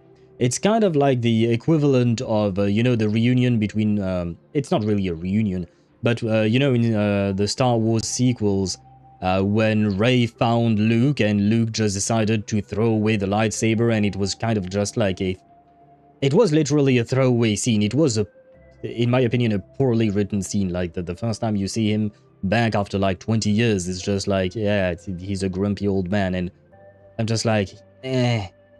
Yeah, so if this is the case, I would personally be highly disappointed, because I didn't like that scene in Star Wars, and I'm not going to like it here. Would Planarcadia have a large concentration of Memoria? I don't know. It is the planet of Elation, but I don't know if there is much of a connection between Elation and Remembrance, to be honest. Playing Stepdad? That is actually a good theory, gamer. Maybe Aha is playing Stepdad and is looking like Ryosuke. Because we've seen several characters connected to Elation being able to transform themselves, right? Well, it was mostly Sparkle and Sparksy, but still. That explains the reaction. Growing up on Planarcadia, making a joke out of something serious makes sense. Yeah, and I think that's why I'm going to hate this entire planet. I'm gonna be honest, if that's the case, and everyone turns everything serious into a joke, I'm going to hate this planet, because there are times for jokes, don't get me wrong. Like, for instance, when you look at Zenless Zone Zero, in my opinion, Zenless manages to bring a good balance of humor and seriousness, but they also manage to separate the two. Like, in my opinion, Zenless is more geared towards the comedic side of things, because it's more cartoony, especially with its cutscenes. Yet, the serious moments, the emotional moments are, actual emotional and impactful. If this planet turns everything that is supposed to be impactful into a joke, personally, this is a personal preference, I am going to hate this. I can't... well, hate is a big word, my bad. I should not... what would you call that? I should not use such extreme words, but I am going to very much dislike it, that's for sure. I better sub that it is Sparksy? Oh, I hope not. Ah, bitch, please, go away, get the fuck out of here. Not you, gamer, I'm talking about Sparksy. If it is truly her, it's... ah, fucking hell. I pray to all the gods that you're wrong, gamer. Not that we've seen, Phyllis' presence Memoria is not prominent that we know of. Yeah, so far I would agree with you there. March could spawn her jellies, but she's a child of Anasrava, so she's an exception, not a rule. Yeah, because she's basically an emanator, right? So it is kind of different, right? See, that's me with Clara and Scott. Clara! What the fuck did Clara do to you? Scott I can understand because he was annoying. But poor little Clara, the girl with no shoes. What did she do to you? So, what's with that gravestone I saw with your name on it then? Well, I mean, there are plenty of times where people disappear, are presumed dead, buried, and have a tombstone even though there is nothing buried there. Are you not aware of that? When you don't know if you'll live to see tomorrow, There's nothing strange about getting your affairs in order in advance, is there, Mr. Ryusuke? Uh-huh. Mr. Ryusuke? How could you be so formal with your own father? At least call me Dad like you used to, okay? Well, you haven't been her dad for the last 15 years, so right now you truly are just Mr. Ryusuke, you know. Hide in the corner. Hold it. What do you want with me? This is your reunion with your daughter. Leave me out of this. And you are... Well, I guess no, never mind. This is actually relevant to us. Because Ryusuke is Himiko's dad, and I consider Himiko our mom. So technically speaking, Ryusuke is our grandfather. Hello, granddad, I guess. Estranged granddad. Don't tell me. Himiko, is this your child? Grandpa! Oh, could you please stop making things worse? I'm sorry, Mother. Mother is going to punish me. Oh, well. I haven't seen you in 15 years, and now I'm a grandfather. Wait. Yes, that does mean Himiko has had sex. And I would assume that she probably did, except I'm not actually her son. Who's the father? Kafka. Kafka is the father. Is that... well, she's the mother. I have two mothers. What's the problem with that? Although, I guess, wait, no, because I have two mothers and a father, because I do have wealth, right? So technically speaking, we do have two mothers and a father, so it's a throuple, I guess, maybe? Exist. Goddamn, gamer, about Clara. When I asked you what she did to you, and you responded, exist. Goddamn, that's brutal. Poor little Clara. I'm not like a major fan of her, but I would not treat her the way you do. I know I've told you long ago, but all I'll say is not a fan of combat, but story she's fine. Ah, okay, that was the thing, okay. Okay, now I understand a bit better. Grandpa, I need uppies and 10 plus years worth of birthday gifts. I don't know if he can do either of those things.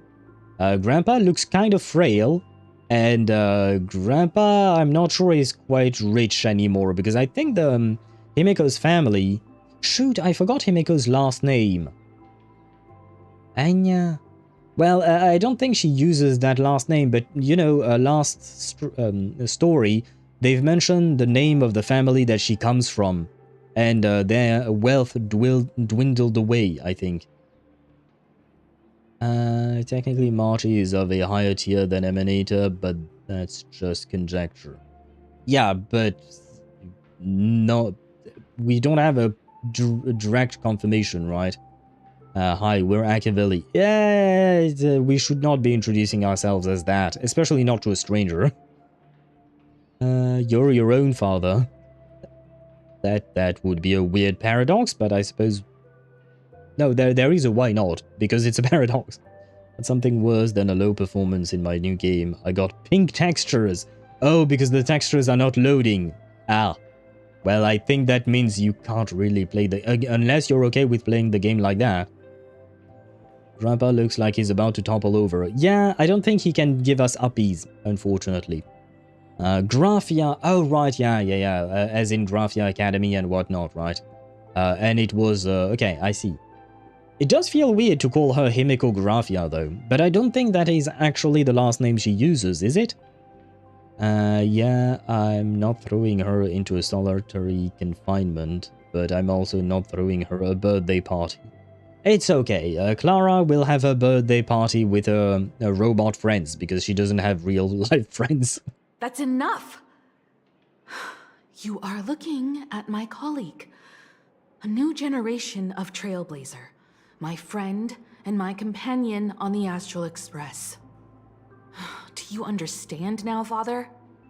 Hi there, my name is Happy Owl, and I'm I'm a fucking troll. You hear that? She called me father. Yeah, but I think that's mostly because she's pissed off at you. Hello there, my friend. Sorry about that.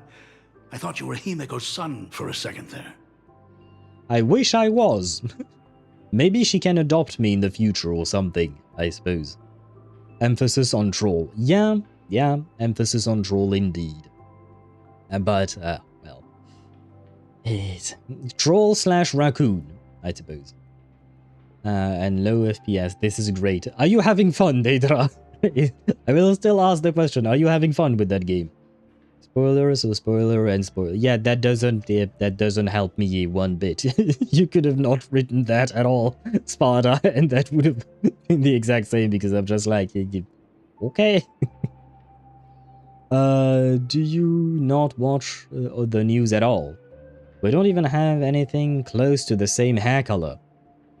That is true, I guess. Sorry. I'm just getting on in years. Whenever I see a youngster like you, I can't help but think my grandson would be about your age by now. What do you mean your grandson? Do you mean a hypothetical grandson, or do you mean Himeko had a baby but he died? I'm a painter. Most of my work involves traveling to different segmenta to complete commissions for my clients. Himeko. I know I've let too many chances to spend time with you slip away. Just slip away? The first time we met was at Mother's funeral, when I was already 6 years old. What the actual fuck? The first time Himeko met her father was at her mother's funeral. Okay, this dad is a piece of shit. I'm sorry.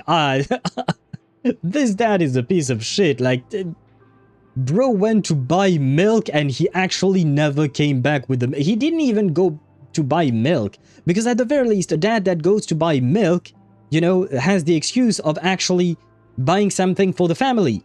This motherfucker just went on to live out his passion after fathering a child. Oh my god. This guy is truly a piece of shit.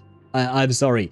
If you have a kid, you just don't go visit different planets and just leave her with her mother until her mother dies.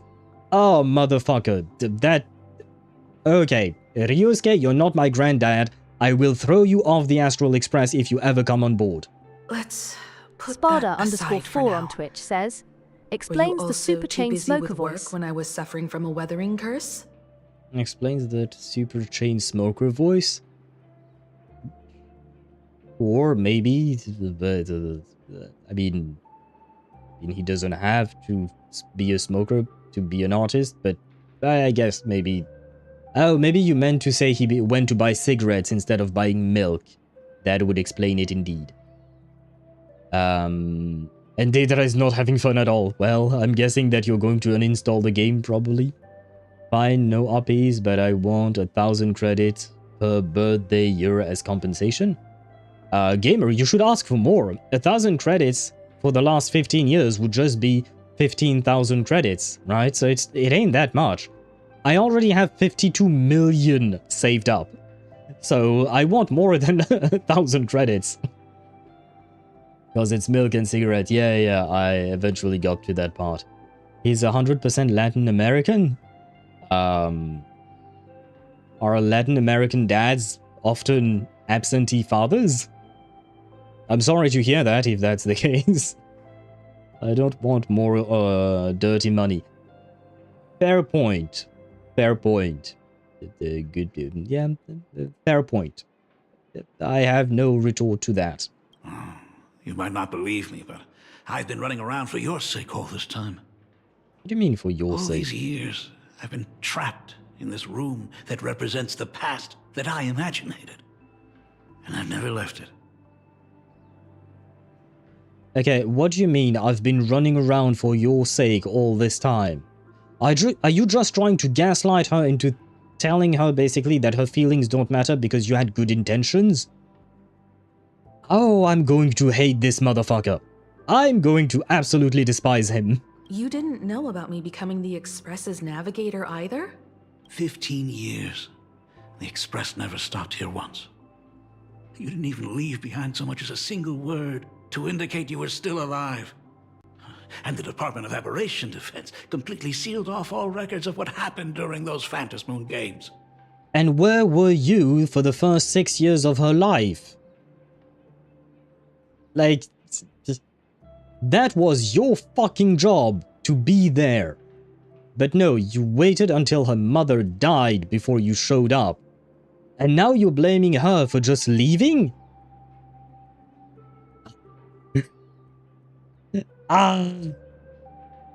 Okay. Everything's gonna be fine. I am not getting angry at all. I did hear many rumors about the Astral Express, though.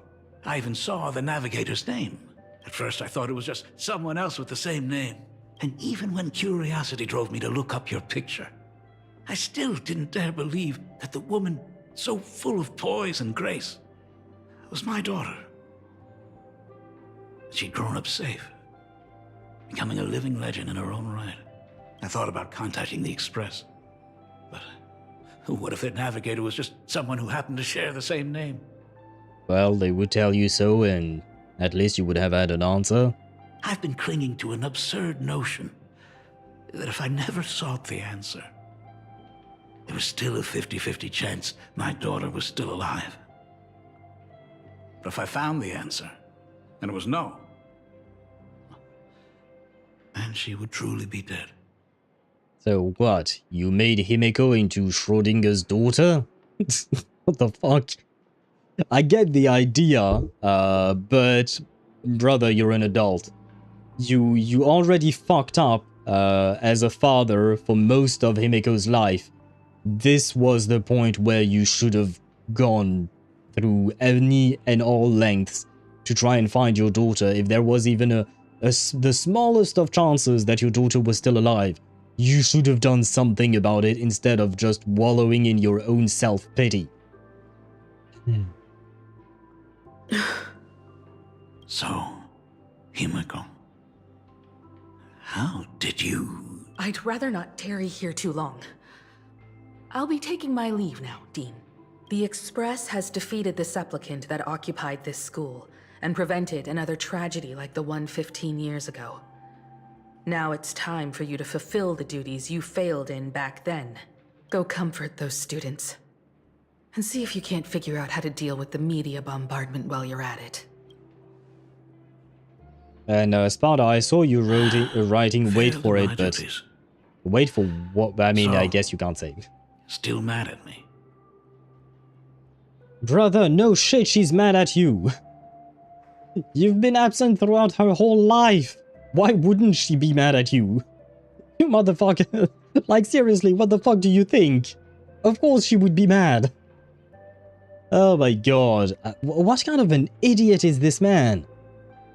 Ah, brother. Go off, king? Wait, who is the king and where does he go off to? It's kind of nice finding a bad father.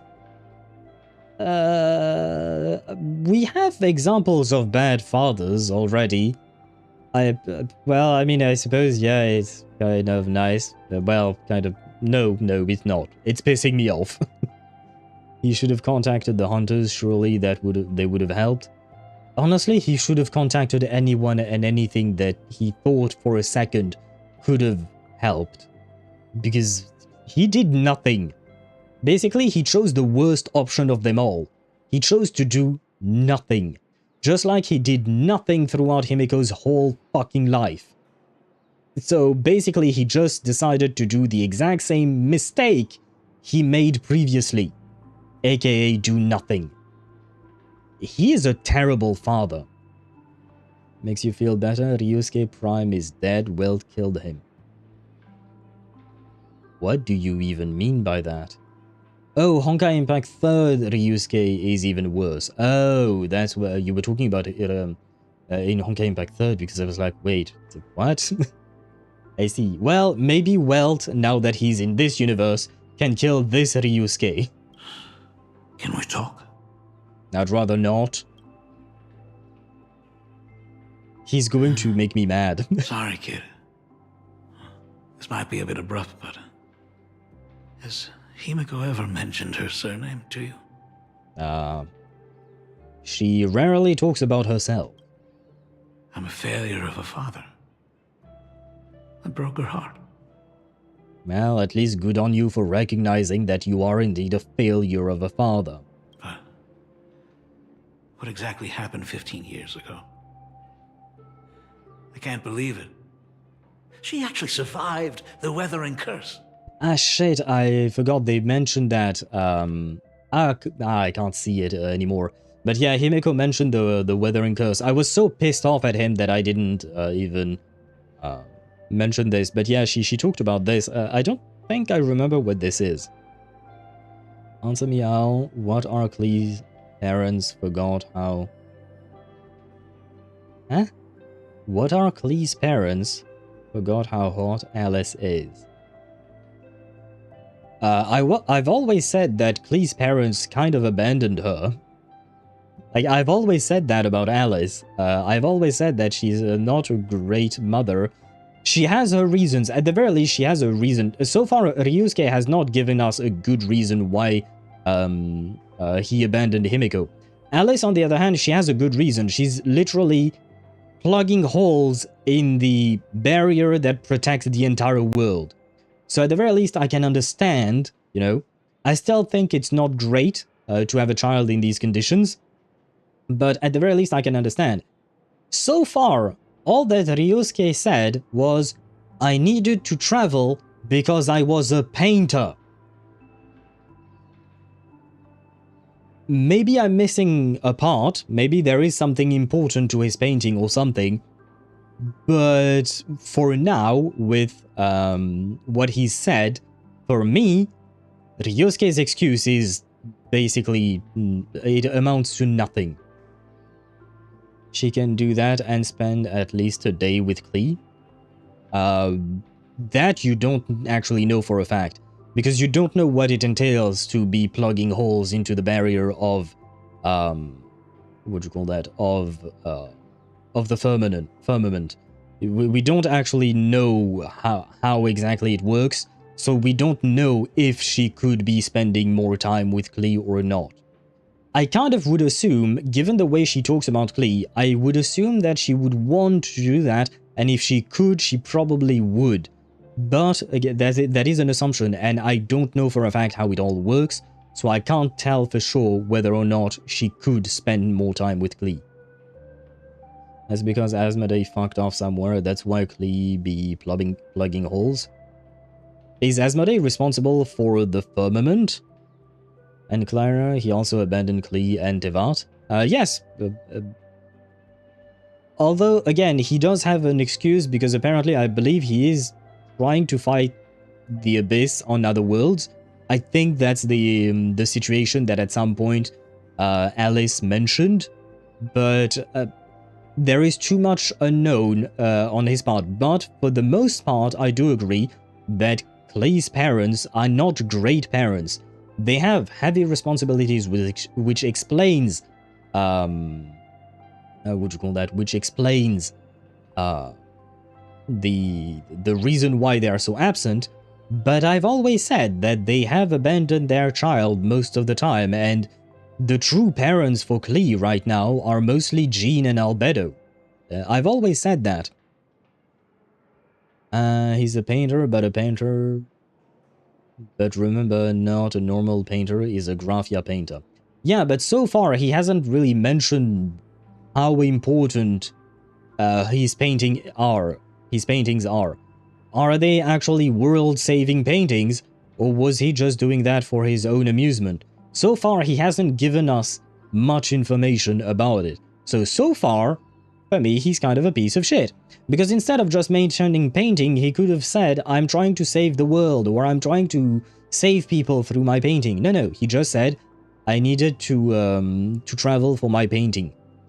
Does that mean that the saving the world part was implied in the painting? I don't know. because so far it hasn't been said.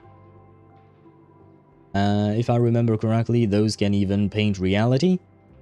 Kind of, yes, but again, that's not what he said, at the very least, for now. Space is usually associated with barriers, and she's the god of space. For Asmodee, I don't know, but I blame the Abyss. Why do you blame the Abyss? Because we have no idea why Asmodee decided to fuck off. As far as I know, we have zero clue as to why Asmodee decided to take a vacation and become Paimon, or something. I don't know if it's Abyss related, if it's maybe, what's his name, Thane's related, or anything else. Or creating holes in the firmament. But those two things are separate. Because Asmodee should be there to plug the holes. The firmament, whether it is Asmodee or Alice plugging the holes, it would still plug holes. So Asmodee deciding to fuck off is not directly related to that, as far as we know. Again, we are missing a lot of information about her circumstances, but like, these are two separate things. Important questions. Weathering Curse. What's that? Have you heard the tale of the legendary painter Graphia, who hid everything on this planet's surface within a scroll? It is said that to achieve such a monumental feat, she made a forbidden exchange, sacrificing both her own life and that of her descendants, resulting in the Weathering Curse.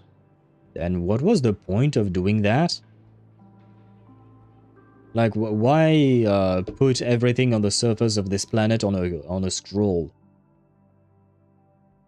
What was the point of doing that? I understand sacrificing yourself and maybe even your descendants, even though I do feel like it's a shitty move. But why was that important enough to sacrifice yourself and your descendants? No? I'm not entirely sure there. Yes, but the Abyss is the Abyss creating holes. Yeah, but again, that's not the reason. I mean, as far as we know, that's not actually the reason why Asmodee fucked off. That was her job, plugging the holes. Basically, Asmodee was a plumber, and she decided not to show up for work. That's about it.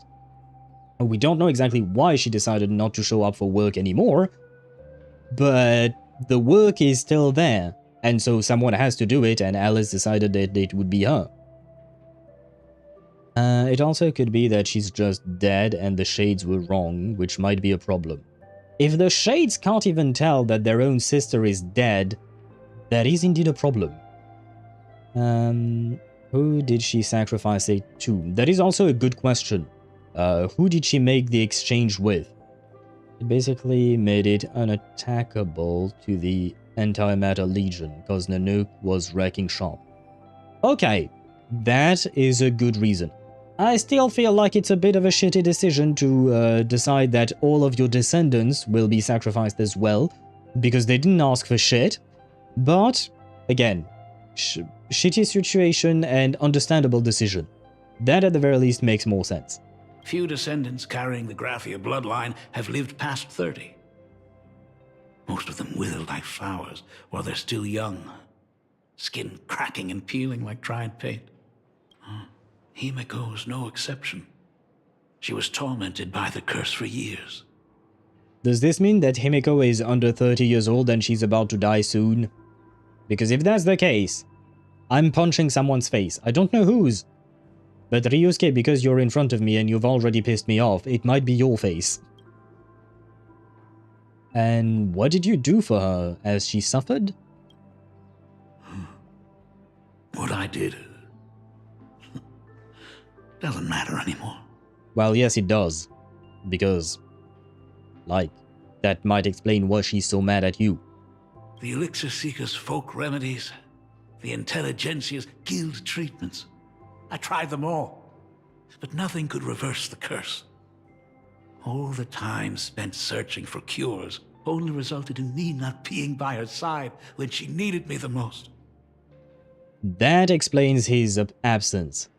But see, why would he say, I was a painter so I traveled the world, instead of saying, I traveled the world because I was trying to, not the world, but the universe, because I was trying to save you.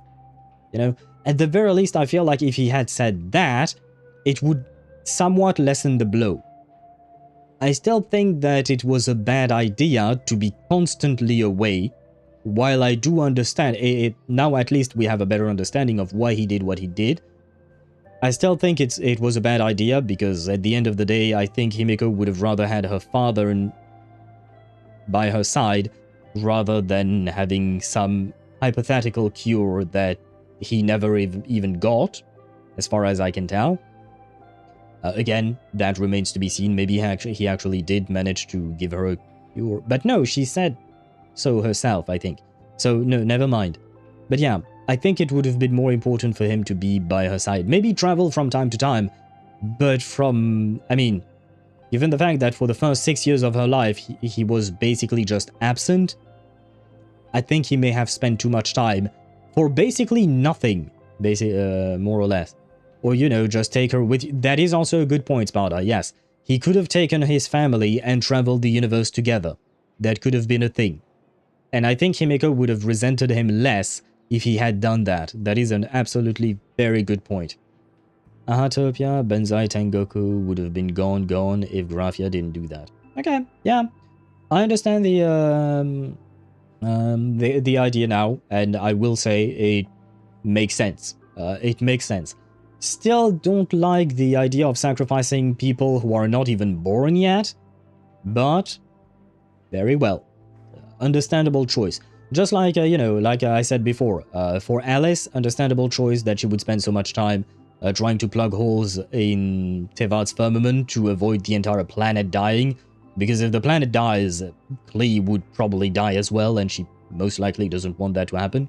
So, understandable, but again, I can't fully agree with those decisions. And in his case, I agree even less. I will say that. Yes, he is an imbecile. He is un imbécile. I don't know how to mix French and English together. In the end, I am nothing but a useless father. Although I suppose in English the word imbecile does exist as well, right? Well, I mean, yeah, you do seem to be kind of useless, not gonna lie. Because you went away to find a cure. As far as we know, you didn't even find one. So you went away for nothing. And basically, the end result was your daughter having no father at all. So... But you appear to be very healthy. I'm just a useless son-in-law who married into the family. Ah. Strictly speaking, I can't really be considered a Graphia descendant. Wait, so does that mean Himiko's mother died when she was like 24? Because Ryusuke said that Graphia members of the family could not live past basically their 30s. So assuming that she had Himiko before she reached 30 years old, she would have died at like 24 or something like that. That is quite young to die. She's safe and sound now. Isn't that what matters? You're right. I just didn't realize it quickly enough. How she got through it, how she survived. None of that's important. What matters is that my daughter is back. Okay, that's all I need. So from what he's saying, he did not actually help. He does not know how she survived, and whatnot. So he literally did nothing for her. He tried, but, you know, the road to hell is paved with good intentions, right? So, you know, overall, not great. Still not great, unfortunately. She could have died at 35. He said some of them lived past 30. Did he say that? Oh yeah, few descendants carrying the Graphia bloodline have lived past their 30s. Most of them, however, died, well, I guess we don't know then. Goddamn, this game not wanting to give us ages. I'm back. What happened? Nothing much. As far as I can tell, the only thing that happened is that Ryusuke explained that the reason why he was traveling was trying to find a cure for Himeko, who was sick because of her ancestor, the Graphia painter, made a deal with something or some entity, we don't know what it is, to protect Planarcadia from Nanook. So basically, yeah, Graphia made a deal with something to protect Planarcadia from Nanook, and in order to get that deal, she had to sacrifice her own life force and that of her descendants. Because of that, basically all descendants of the Graphia family have a curse, and most of them die before they're 30, which was happening to Himeko as well. So is he a good father or a bad father now, Owl? Still a bad father in my opinion. He shouldn't have left his daughter, even if it was to go find a cure. Just like Sparta mentioned, he could have taken his daughter with him on his adventure, and he could have taken the mother with her as well. With him, sorry. He could have taken them. And the worst part is, and like I said, the road to hell is paved with good intentions. His intention was good, he was trying to find a cure for his daughter. He came back empty-handed. So basically, he was an absentee father and had nothing to show for it. So if at the very least he had found something, that would have been great, but he found nothing. So his absence was worthless. It brought nothing but pain to Himeko, and she still survived without anything that Ryusuke has done. So still a bad father. I have now more of an understanding of his reasons, and again, I understand the reasons, but I still disagree, and I don't think the way he handled things was a good way of handling things. We're just calling Ryusuke a moron. Yeah, he more or less is a moron. Like, I feel like he doesn't think things through. He doesn't see the bigger picture to things, it feels like, at least. Hey, that is a bit harsh. That is how I see it. You are welcome to have a different opinion, of course. The way I personally see it is that he did all that he did for nothing. He brought no results whatsoever. To be fair to him, he kind of went to the best, being the Elixir Seekers, and even they didn't have a fix. So this might be a curse on the level of emanation. Yeah, but if that's the case, then he could have just come back and, you know, spend time with his daughter. There you go. If he went to see the best of the best, he could have just, you know, come back once they told him there was nothing to do. That was also a possibility. Imagine going out, striving for a cause and failing in the process for a long time. In reality, you don't go out and come back with stuff. You can come empty-handed. Yes, I'm fully aware of that, and he should have known. And at the end of the day, he decided to go all in into that idea of trying to find a cure, instead of making maybe a 50-50. Just like you mentioned, Deidara, maybe Alice could spend more time with Klee. That is maybe true. We don't know, once again, how exactly it works. Ryusuke could have found a way to spend more time with Himeko, instead of completely abandoning her for the first 6 years of her life and maybe even more later on. So, the fact is that he could have done something better than what he did. He went all in into something that had a potential, like you mentioned, to result in nothingness. And it's the bet he decided to take, and in my opinion, that was a bad bet. You'd never go all in. Now if he ran into Shuhu, different story. I don't remember who Shuhu is.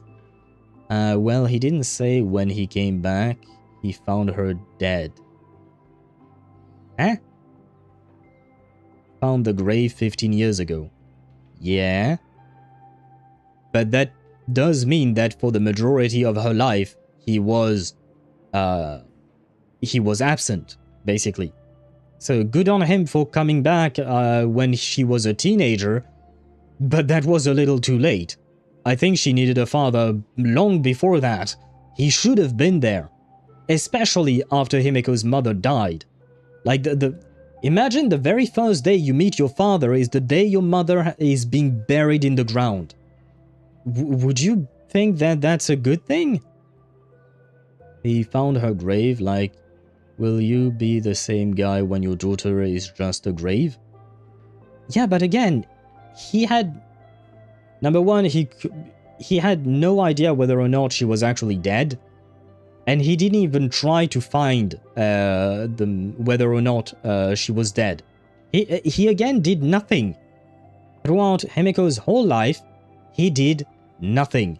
The only good thing he did in Himeko's life was fuck her mother and give her sperm so that Himeko could be born. Other than that, he did nothing. There is no result to show for anything that he's done. Shuhu was an emanator of abundance, dude basically revived fucking planets. Yeah, but I don't know if we want to tangle with the emanators of abundance. I feel like that would probably put a target on either Ryusuke or Himeko's back.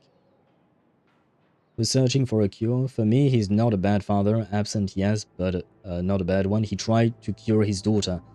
Yeah, but he tried to cure his daughter without actually being her father. A father does take care of his daughter, you know that, right? They're supposed to be in their life. And he wasn't. Like I said, he decided to go all in finding the cure, which is understandable, but he wasn't there. He was absent and he showed nothing for it, basically. He had nothing to show for all of the sacrifice he made Himeko suffer through. Which was a possibility and he should have known, hence why he should have found a way to spend more time with her as well as searching for a cure. And that is a father's role. That is the father's burden to bear. And he did not. I don't agree he did something more fatherly than a father. I highly disagree with you on that one. I highly disagree on you with that. There was a better way to handle this thing. You don't need to be completely absent. Sacrifice his time with his family for a cure? Yeah, but see, you're placing yourself in his point of view, and I do agree with you on the fact that he did make a sacrifice indeed, and it must have been hard on him as well. But again, that is the role of a father. You're supposed to sacrifice yourself for your child. And it's not just about being a father, it's the role of a parent. When you decide to make a child, you assume the responsibility of making that child happy and making that child live through a good life. He failed. And he himself says it. He came empty-handed, yes, is sad, but he fought for it. Yeah, but again, he didn't take care of her at all. We don't even know who took care of her after her mother died. But he wasn't there in her life, period. So basically, because you're talking about his perspective, but you're not talking about Himeko's perspective at all. Her perspective is, some dude fucked my mom, then fucked off to another planet and never came back. If you were his child, would you be happy with that? Like, seriously, would you be happy with that? That reminds me of the joke of sperm donor from 40k. I'm afraid I don't know about that, and I don't know what is the Bartholomew Kuma either. Is Bartholomew a bear? Because I do know that in Japanese, Kuma means bear, but I don't know who that is. If he's trying to say me, yeah, of course. I feel like you would have a very different opinion if you actually lived through that. And, well, yeah, Himeko didn't know that, and on top of that, all of the explanation I've just given you is something that he told us specifically Trailblazer. As far as we can tell, he never explained shit to his daughter. But he didn't tell that is the problem. That is one of the problems. But you can't tell me that Alice could have spent more time with Klee and then not tell me that it was okay for Ryusuke not to spend time with Himeko. It's kind of a double standard. Why could could we criticize Alice for not spending time with Klee, but not criticize Ryusuke for not spending time with Himeko? Because at the end of the day, Ryusuke was trying to save Himeko, fair enough, but Alice is trying to save the world. So they both have good excuses for not being there, but they should try to find a way to be there a bit more. How in real life fathers leave their children to go and have fun. Yeah, but that's not... see, that for me is a terrible argument. Saying that other fathers can be worse doesn't matter. Yes, they can be worse. That doesn't mean that this guy is good. Yes, he's good in comparison to worse people, but that doesn't make it good. That makes him less worse, less bad than the others.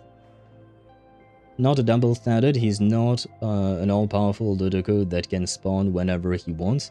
He's just a painter. I don't see the connection in there at all. The very fact that Alice is powerful is the reason why she can save Tevat. If she wasn't as powerful as she is, she wouldn't be doing that, because she wouldn't have the power to do so. That's just like that. Traveling from planet to planet seems like a travel to a city. I'm not sure I understand what that means. It is the biggest problem that he didn't tell her shit. Yeah, that, and Sparta, I still agree with you on the fact that he could have taken her with him. Why didn't he just travel with his family, instead of leaving them behind? Alice can spawn in Mondstadt if she wants. I don't think that's true, Deidara.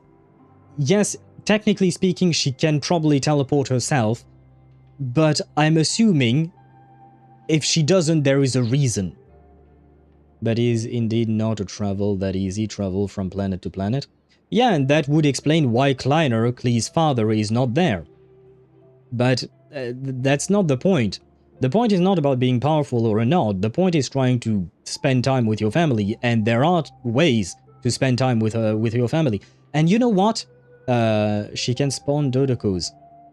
Yeah, but Dodocos are not the same thing as spawning in herself. And she only spends like 5 to 10 minutes talking into the Dodoco most of the time, outside of what happened in Nordkrai. But I'm assuming she's busy the rest of the time. And again, I'm not saying that Alice is a good mother. I never said that, on the contrary. But, Deidara, just like you mentioned the Dodocos, why didn't Ryusuke call? You're gonna tell me Skype does not exist? Well, Skype does not exist anymore. Does that mean that there is no WhatsApp system, that there is no communication system? Because there absolutely is a communication system that exists within the what do you call that? Within the what's the word? Within the Honkai Star Rail universe. So he could have at least called. He could have done something to be somewhat close to his daughter without actually being physically present. He did not.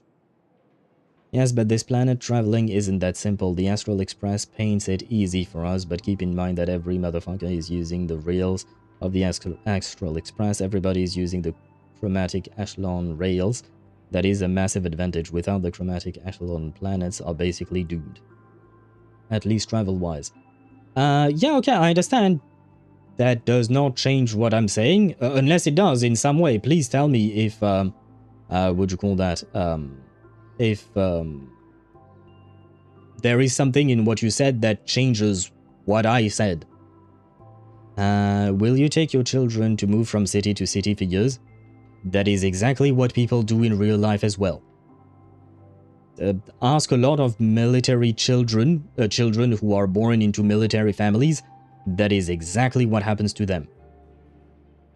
Do you think they would prefer their father or their mother be away all the time, or do you think they prefer to move with them? That's to be asked to the children, but that is something that actually does happen. It does. How so, Sparda? Because yes, okay, traveling is very difficult. How does it change the fact that he could have called? And I'm not talking about calling every week. if that is not possible because traveling is so hard, maybe he would be in some places where the what do you call that, the where the network is not there. That's one thing, I suppose. But he could have still called once every 3 months, once every year or 2 years, I don't know. He did none of that. Without the chromatic echelon, the IPC's reach dwindles immeasurably, even with their abilities. Okay, yeah, but at some point, he does have to come back within the IPC's network, doesn't he? He can't... unless you're telling me he's just traveling... How else would he travel, actually? I'm asking of truly continuous moving. Well, yeah, every few years, military personnel can be redeployed and move. That does happen. Actually, there is a dude who I watch, he's a comedian, and he mentioned, he was not, I don't know if his parents were in the military or not, but he mentioned he lived, like, up until his 20s, he lived in 7 different countries. Like, so that would be 7 countries in 20 years. That's almost 1 country every 3 years. So, yeah, Ryusuke could have done that with his children. And I'm talking about a guy in real life, and his story is not unique. The same thing with diplomats' children. That is also a thing. That reminds me of Corazon in One Piece traveling to all hospitals for a cure for a child. Sorry to bring One Piece, but it's really resembling... You don't have to be sorry, it's okay. I don't think he stayed for that long on a planet. Now add the dangers out there. We don't know what dangers we are talking about exactly, and we don't know how long he stayed on any given planet. They can travel without the rails, but it takes much longer compared to the rails. Okay, and why did he need to be the one traveling? Couldn't he hire someone to do that? Yeah, like, seriously, why did he need to be the one traveling? Couldn't he hire someone to go and do that for him? Yeah, Nanook is a thing. Yeah, I get that, but we don't know where he traveled exactly. Here, what you're mentioning are things that we don't know about. We don't know how long it took him to travel. We don't know how exactly he traveled. We don't know if he actually faced danger or not. Maybe his whole trip was a breeze. We don't even know. But the fact is that he could have at least called. He might have been able to take people with his family with him. Anyway, if he's telling the truth, I'm 1000% on his side. If that is a good point, if he's telling the truth, that is one thing that we don't know about. And if he's telling the truth, I am not on his side. I still think he made bad decisions. Understandable, but still bad decisions. If I may ask a small favor, would you mind showing me where my daughter works? I want to make up for all the care I failed to give her all those years. I want to get to know my daughter better. Back to the present. Truly a memorable father-daughter reunion. Brings up some memories of my own home as well. There goes Mr. Yang with that knowing look again. Just what kind of parent-child relationship are we talking about anyway? I mean, now that I think about it, Welty has also abandoned his child, hasn't he? Because he came to a different universe. And I'm guessing he literally cannot call... Well, I guess it's not a different universe. He just went outside the cocoon somehow, right? When he traveled from Honkai Impact 3 to Honkai Star Rail. But he still abandoned his wife and child, right? If I'm not mistaken. So please don't call him just a sperm donor. From Himeko's perspective, tell me what he exactly did for her. Because he did nothing other than give her a sperm. Like, seriously, from Himeko's perspective, tell me what he did exactly. Because she's not aware that he went to try and find a cure for her. So he literally did nothing other than fuck her mom. But his child is on care of his wife. Do you mean Welt's wife is taking care of the child? Is that what you meant? Himeko doesn't know nothing for now. Yes, Welt is absentee too, but in his defense, Joyce kinda doesn't need much parenting. I don't think that's a good defense. Whether the child needs parenting or not, having a parent is better than not having one, or rather having a good parent. And I think Welt would be a good parent, but having a parent is still an important part of a child's life, so I don't think that's really much of a defense in Welt's part. But still, basically this is the exact same thing.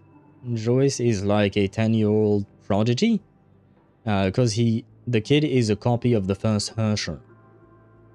Okay. I still don't see how that makes it okay for him not to have a child, not to have a parent. Like, is he not a child? Or does he behave very mature? Even if he behaved maturely, even adults need... It's a good thing for adults to have good parents surrounding them. It's a support system that people have. Well, some people have, not everyone does, of course. But having a good parent being around you and by your side throughout your entire life is a good thing. Not having it, I mean, I suppose you can survive. I mean, I grew up without a father. My dad died when I was 7 years old, and I grew up fine. But the fact is that it would have been nice if I had a good father in my life. He's a child, but he already may understand with father is our. That sentence doesn't quite make sense. I mean, Joyce Prime grew up without parents. Yeah, again, just because you can grow up without parents doesn't mean it's the best outcome. Like, that's just... It's a good on Joyce Prime to have been able to do that, but having parents would have been better. Having good parents, again, very important, the good part, because not all parents are great, but having good parents in your life would have been better than not having them at all. And he turned out as humanity's savior. Again, I'm sure there are plenty of orphans who grow up to be great people. That's not the point that I'm making at all. You can turn out to be a great person or a terrible person, regardless of whether or not you have good parents or bad parents or whatever. It always depends on the individual. That's not the point I'm making at all. My point is, having good parents could be better than not having parents at all. And I'm not talking about how you turn out to be at the end. I'm talking about the process of developing and growing up. It's better to have actual parents be there for you. Also, sometimes being a father is not staying with their children, and it is better, but there are a lot of fathers working abroad to sustain their families. Yeah, and in my opinion, that is partly a problem of the father choosing to do that, but that is mostly a problem of our society, where unfortunately fathers have to, or parents have to do that in order to sustain their families, indeed. But that's entering a different kind of issue, where in my opinion this is a systematic issue where the society, the way it works, is poorly designed. That's a different issue. I mean, a Hersher kinda doesn't have parents to begin with. Okay. And would it be bad for them to have good parents? Like, I feel like you guys are completely missing my point. Having good parents... like, yes, you can grow up without parents. Plenty of people do. But wouldn't it be better to actually have good parents in your life? Why remove a good thing? Because you can't tell me that having a good parent in your life is a bad thing, right? It's a good thing. So... just because you're still able to survive without... Like, for instance, you can still drive a car even if you don't have airbags in them, right? But having the airbags is still a good thing, right? Your car still drives fine without airbags, but having airbags in your car is still good. Removing a good thing doesn't mean that the thing completely breaks down, it just means that it can still work, but it's not as good as if it had the thing. That's my whole point. You can still work fine, but having a, like, it's a bonus if you want to call it that, why not? An important one though.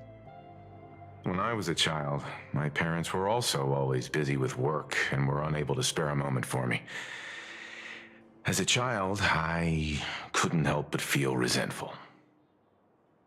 See, even Welt was resentful.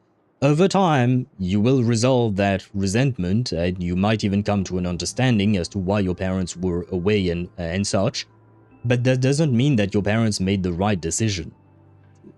There are plenty of ways to solve these kinds of issues, and strangely enough, not everyone goes through the same thing exactly. Strangely enough, people somehow find ways to still connect with their children despite having to be abroad, like you've mentioned, Deidara. It wasn't until I became a father myself that I understood how they felt when they were forced to sacrifice the time we could have spent together. Yeah, again, understandable, but does that mean that it is actually the right choice? I personally say no, but in this case, maybe Welt actually thinks it is, just like Deidara seems to think that for Ryusuke, it was okay.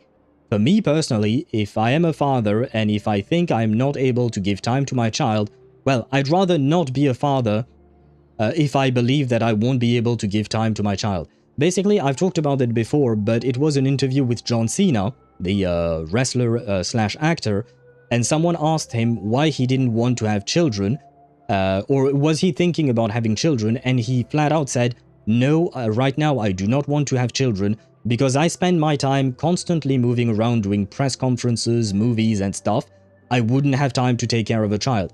And in my opinion, that is the best stance. If John Cena wants to spend more time focusing on his career, that's absolutely fine. But at the very least, he's not leaving a kid at home alone without his father or her father. So for me, John Cena's stance is better than choosing to have a child and then going to do something else. So, did you already promise to give Mr. Ryusuke a tour of the Express? I feel weird when they call him Ryusuke. Shouldn't it be Ryusuke? How you would pronounce the name? I feel like it should... Because I feel like I've heard that name before in anime, and the way they pronounced it with the JP voices, I mean, they pronounce it Ryusuke and not Ryusuke. You guys let me know what you think about that. It's a minor detail, but it feels weird every time I hear it. Well, apparently I did. How could I possibly refuse? Thought as much. After all, it's Himeko's dad. So, where is he? To be fair, Sina can just quit at any time. Yeah, but he does make the conscious decision that he doesn't want to leave a child behind, basically. Dude is thinking rich? Yeah, no, I don't think he's doing it for the money at this point. I would assume it is for his passion of making movies or whatnot, I would assume. I don't know him personally, so I don't know. But like, for instance, in Ryusuke's, what you call that? In his life, he made the choice to have a child that would be cursed, and then decided to abandon the child he knew would be cursed. Like, I don't know. Feels weird to me personally. Yes, it is Ryusuke. So you do pronounce the U in there. Huh. I'm 99% sure I've heard it without the U being pronounced in anime. Again, with Japanese voices, not just English voices saying the names. Ah, everyone's here. Sorry to keep you all waiting. I'm truly grateful to all of you for looking after my daughter. Well, technically speaking, she's the one doing the looking after, rather than us, you know. His name literally means dragon, by the way. Yeah, I don't know about the Suke part, but yeah, Ryu does mean dragon indeed. And hello, Aisha. Welcome to the stream. I hope you're doing well. Hello, everyone. I hope you're all having a nice day. I thought today was Tuesday. OMG. Today is not Tuesday. I'm afraid today is not Tuesday. We are Wednesday indeed. But hello to you and welcome in. Hope you're doing well. You bite off the first you, kinda sorta.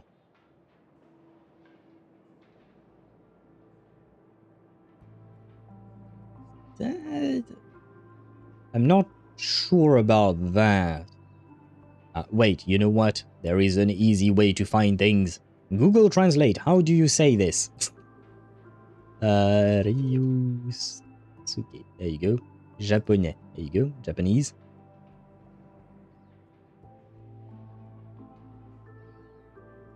Ryusuke. The way the Japanese wait. How to pronounce Ryusuke? Let's see. I found a video online.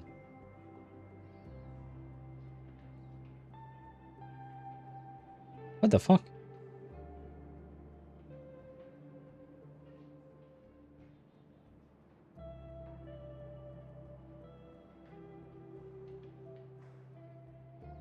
Yeah, but again, this is an English speaker. That close the thing. Oh no. What about you? I will find the answer. Okay, there is a dude. I mean, his channel's name is literally called How to Say. And he does say Ryusuke. So different than how, what do you call that? What's the word? Google Translate says it. Interesting. What about Anna Talks? Who that? Yeah, no, this video I found is just the exact same as as the TTS, but like literally. I'm genuinely trying to find a... Why is there Russian? I'm trying to find how to pronounce one thing and... Oh my god. Oh, I keep hearing different ways of pronouncing Ryunosuke. That's different. But it's slightly similar. Yeah, again, the person links to Google Translate. Yeah, I don't think we'll have a proper answer, unfortunately. It's Tuesday, innit? Tuesday. Today is Friday in California. What? What do you mean today is Friday in California? What are you talking about, Aisha? Are you a time traveler? Feel like every single day I confuse the date or a day or the time or something. What if you pronounce it like Ryusuke? Huh? What the Zani doing in the corner? Why is she trying to hang herself? OMG, save her. That's basically to signify that she's a representation of my feelings about Planarcadia. Like, I'm fine, but I'm kind of dying inside. Not at all. She's the one who's been taking care of us. See, that's what I said. You're not in America, so you wouldn't know the day in California, obviously. Hashtag believe me. Aisha, are you in California? Because as far as I know, you're not.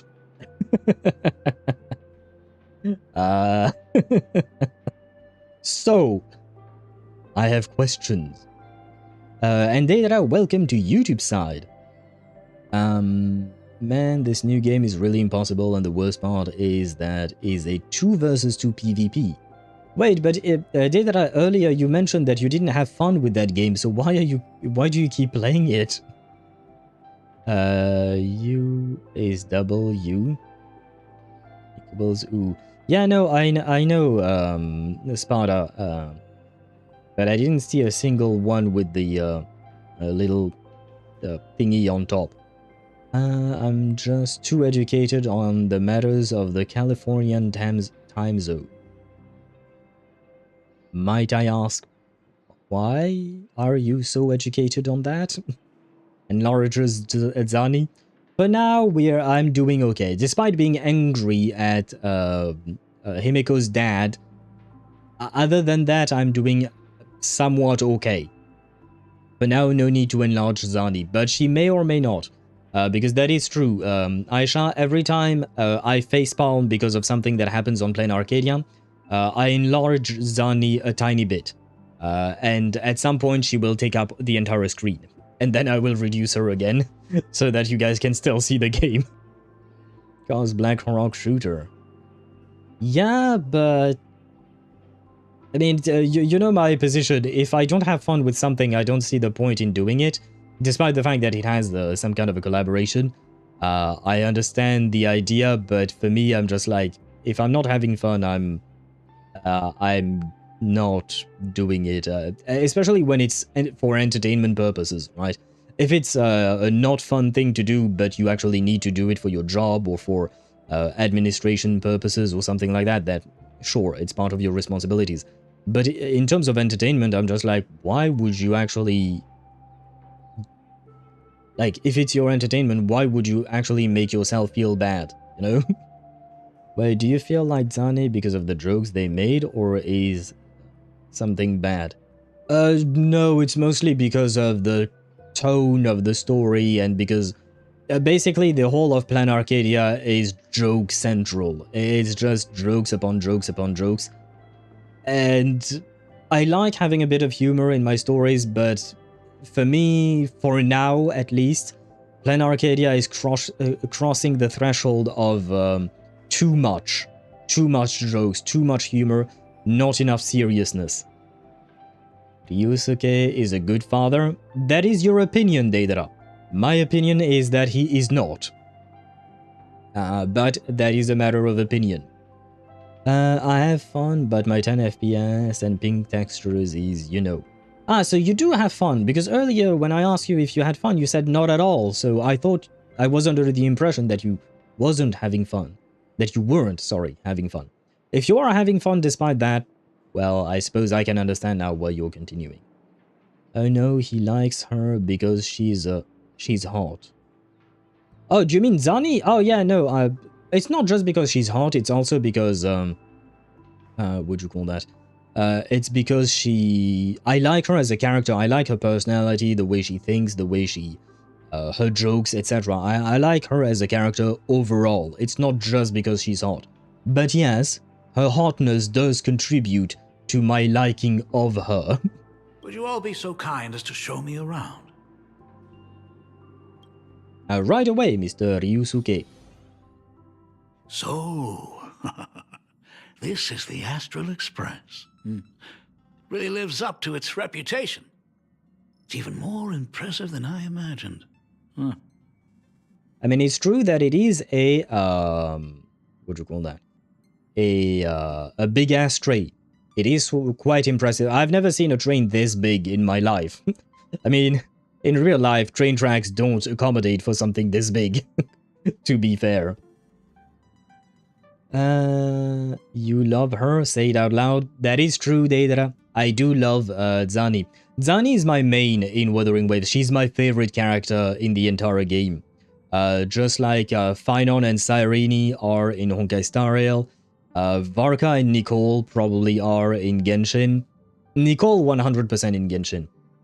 In Zenless Zone Zero, it would be Evelyn. I truly do love these characters. And no, Sparta, I don't want a secretary at all. I don't need a secretary. I can deal with my own shit on my own. And Zani is not a secretary. She's a bodyguard. Very different. Very, very different jobs. As to be expected, of course, huh? It's the place where my daughter works. By the way, what's the pay like for a navigator? Does a position come with insurance and an annual bonus? The train tracks spawn under this train. Yeah, it's kind of cheating. In real life, we can't just do that, right? We don't have train tracks just spawning under the trains that...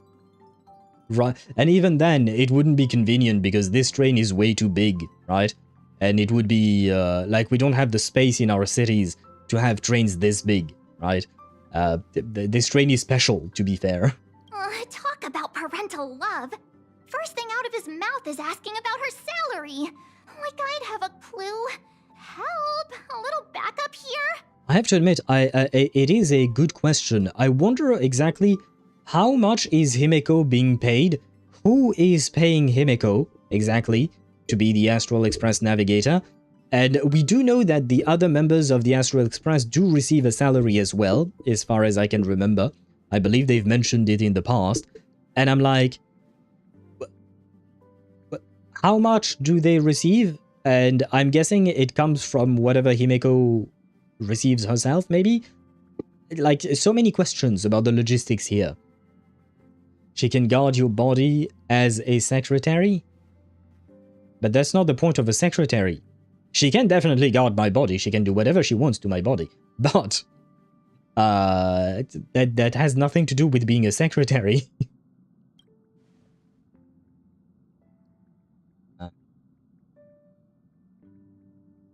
We Nameless earn at least as much as you do? We don't know how much he earns. How exactly... I'm confused. How exactly would we compare? We don't know how much he earns. Herta pays her for some shit. Ronnie probably paid her for other shit. Ah, true. I do remember that when we first arrived, you know, at the very beginning of the game, when we arrived in the Herta space station, we came, the Astral Express came there specifically to make some delivery.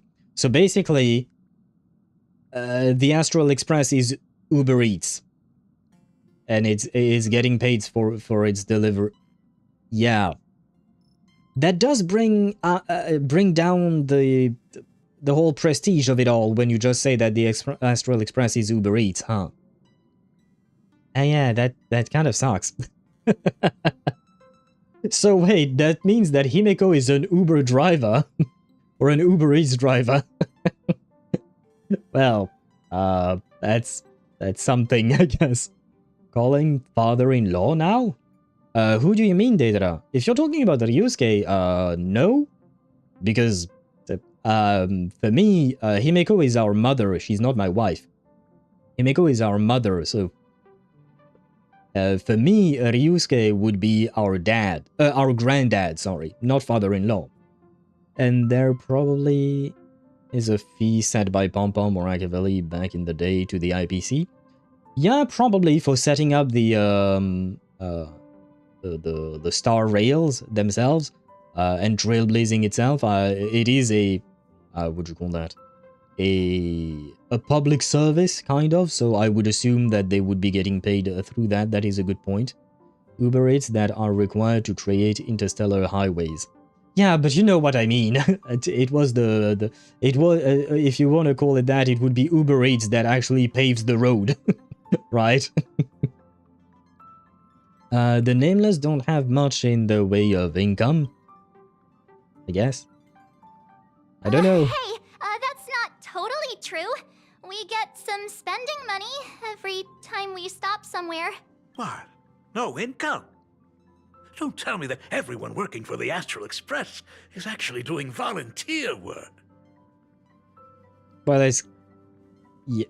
kind of, yes? I mean, I guess you could say that. But actually, it's more like... I'm butchering the explanation. Anyway, it's nothing like what you're thinking. Can Dad help us? Welt, please say something. Mr. Ryusuke, please rest assured. None of the Express crew ever lack for money. We not only receive support from members of the Genius Society, but also from prosperous commercial worlds, such as the Planet of Festivities. There you go. And you know what, guys? We know... okay, no, I retract my previous statement. We know that the Astral Express is rich as fuck. My proof? Look at the fucking room that the Trailblazers live in. Like, you know, there was an event and we got a room that we could customize and add shit into it.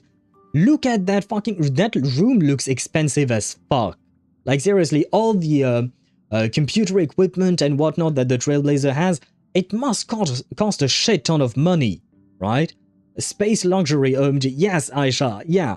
So I think the Astral Express is actually rich as fuck. Because otherwise they wouldn't have been able to pay for something so extravagant as the Trailblazer's room. I want to do it only to see his reaction.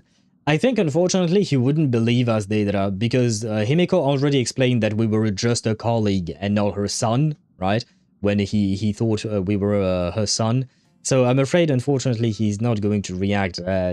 He wouldn't really react at all. Because the chromatic echelon literally creates, maintains rails. That's kind of the point of the Express. That was Ashveil's original intent. Yeah, but it does require money, so, you know, you do people favors in order to, you know, have, to be able to live, because Ashveil might have been an Eon, so maybe he didn't need to eat, and shit, and, rest, but the rest of the Trailblazers are mostly humans, right? So they do need to at least buy food, because I don't think they have like an agricultural train car, right? And Pom Pom was like, here, have it. On top of Pom Pom somehow spawning the dimensional space train somehow. What do you mean spawning the train? I'm not sure what you mean by spawning the train. When has it ever despawned? Ah, good, good. Hearing you say that is a huge relief, Mr. Yang. Speaking of which, what kind of work does being a navigator generally entail? Don't you underestimate Himeko either. Her daily duties include, charting navigation routes, calibrating warp jumps, and technical maintenance. Not to mention she's always guiding the Nameless on missions. Yeah, it feels like Morish doesn't really know what Himeko does, so she just blabbered a few words. I mean, I'm fairly certain what she said was mostly true, but also kind of vague. Oh, my daughter is really something else, isn't she? Of course! Every time we return safely from a trailblazing expedition, it's all thanks to Himeko's guidance and protection. She's the backbone of the Astral Express. That is very much true. Oh, let me go tell Pom Pom what you just said. Hey, come on! You're just trying to stir up trouble. I did introduce myself as being Happy Owl, the very, very huge raccoon troll. If Himeko's the backbone of the Express, then our conductor is the absolute cutest and hardest working of all. Right, Pom Pom? Oh? We got a new passenger? Ah, shit! I forgot my Pom Pom was wearing his PJ skin. He's in his pajamas. Ah, shit, maybe I should change this. Well, you know what, they get to yeah. Anyway. This gentleman does look kind of familiar. Is it the red hair? This is Ryusuke, Himeko's father. No wonder he felt so familiar. How are you, Mr. Ryusuke? Do you know him? Conductor? Oh. So you must be my daughter's superior, huh? Well, thank you for taking such good care of her all this time. Where was I at? I'm installing the game again, but I think today will be a long day. Good luck with that reinstall. I hope it somehow works.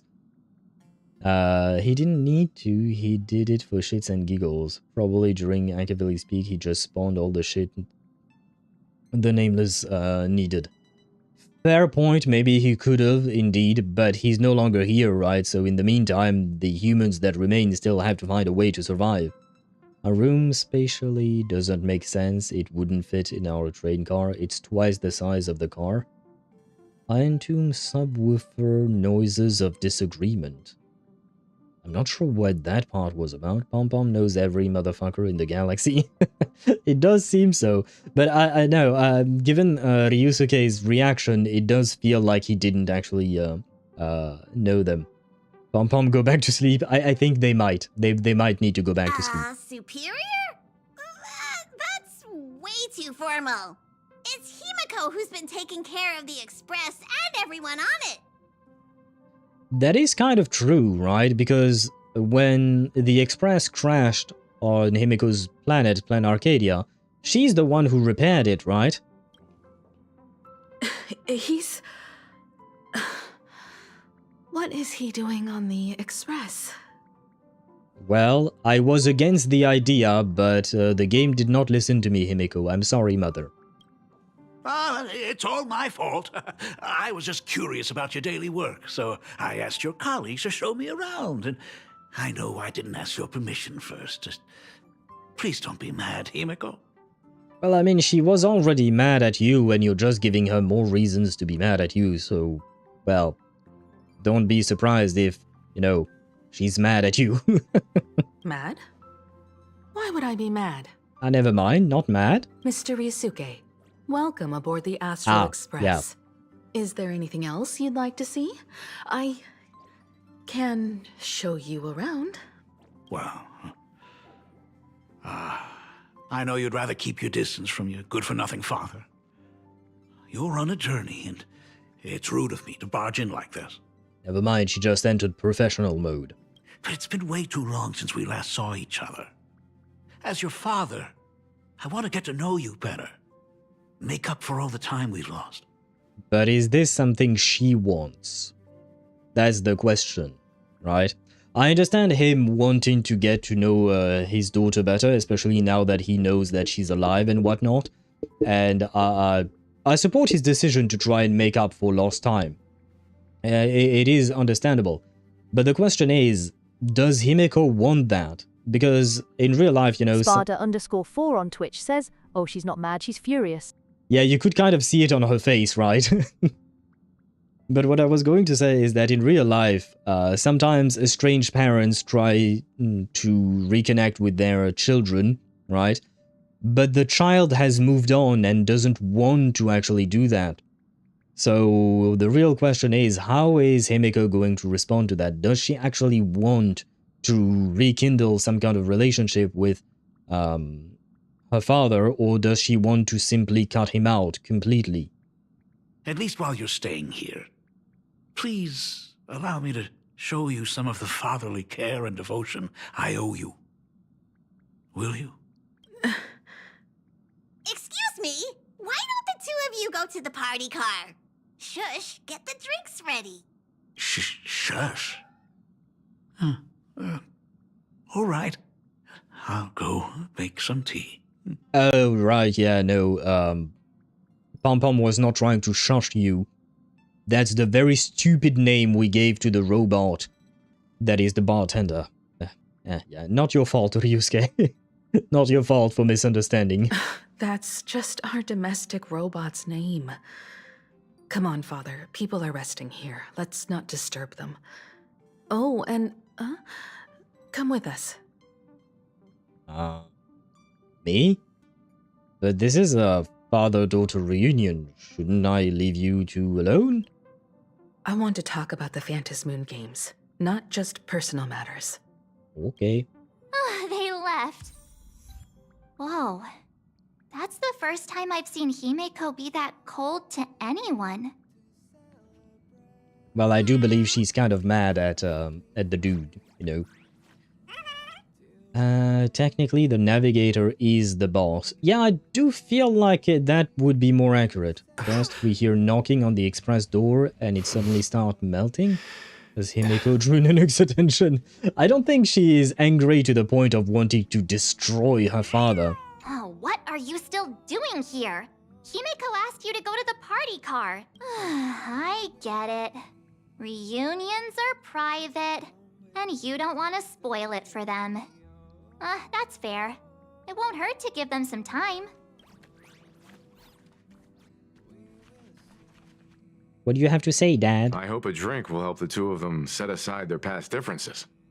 Ah, yes, alcohol. If they do argue, I'm counting on you to play peacemaker.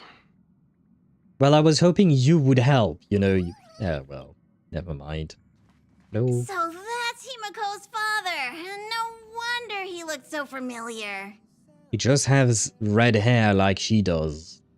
You do realize she's not the only redhead in the world, right, Pom Pom? Ah, well. Oh, I didn't check, actually. Do they have the let me do that sentence again. Do they have similar colored eyes? Because I didn't notice that. It would still be funny if the door suddenly started melting. I wouldn't consider that funny. I would consider that concerning. Oh, hello, Shash. I did not really miss you. When it comes to breaking the icy silence between a father and daughter, nothing's better than a cup of hot water. Hot water? You're the worst bartender I've ever seen. The person who drinks it will yelp, "Hot!" and be immediately met with a concerned, "How could you be so careless?" from the other party. And just like that, the conversation starts flowing. This guy is he's not a good bartender. Friendly reminder, that is not a joke, but a practical ice-breaking tip. Uh-huh. Your robot is hilarious. I'm surprised how relaxing and comfy the work environment is here. Yeah, hilarious. Ha ha ha ha ha. Got it. I'll make myself scarce. I think you'd better. Being a nameless is neither relaxing nor comfy. Most of the time, we are facing down Void Rangers from the Antimatter Legion, bugs left by the Swarm disaster, Borison, and various organizations that are suspicious of the Express or have malicious intentions for us. That dangerous? Huh. Maybe this trip home is a great chance to quit your job, huh? I don't think that's what she meant, but I understand the, I guess, fatherly concern. And I think you're right there, Deidara. He does have golden-ish eyes, golden orange-ish, yellowish eyes, similar to Himiko's indeed. What happened to you, Void Archives? Wait, what do you mean Void Archives? What does Void Archives have to do with anything here? Shash isn't exactly known for being bright, he's not a Scrulamite. Fair point, I guess.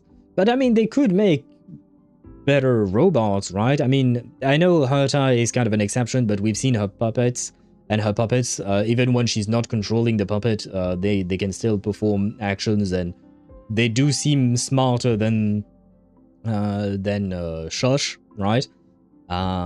Who else did we see? Did we... What about Svarog? Svarog seemed intelligent enough, right? More than Shush. So, like, I feel like they could have made him smarter somehow, somewhat. Talk about coincidence. Just so happens I'm getting on in years. And Graphia Academy is in need of a new dean. Yeah, I don't think she wants that, but that's an assumption on my part. You know that's not what I meant. Once I've set my mind on something, I never look back. Ever since I was 6, when you told me those stories about traveling through the cosmos, I knew that someday I would walk among the stars. Actually, I was just kidding. I'm not completely clueless about what the Express and what you do. Oh, right.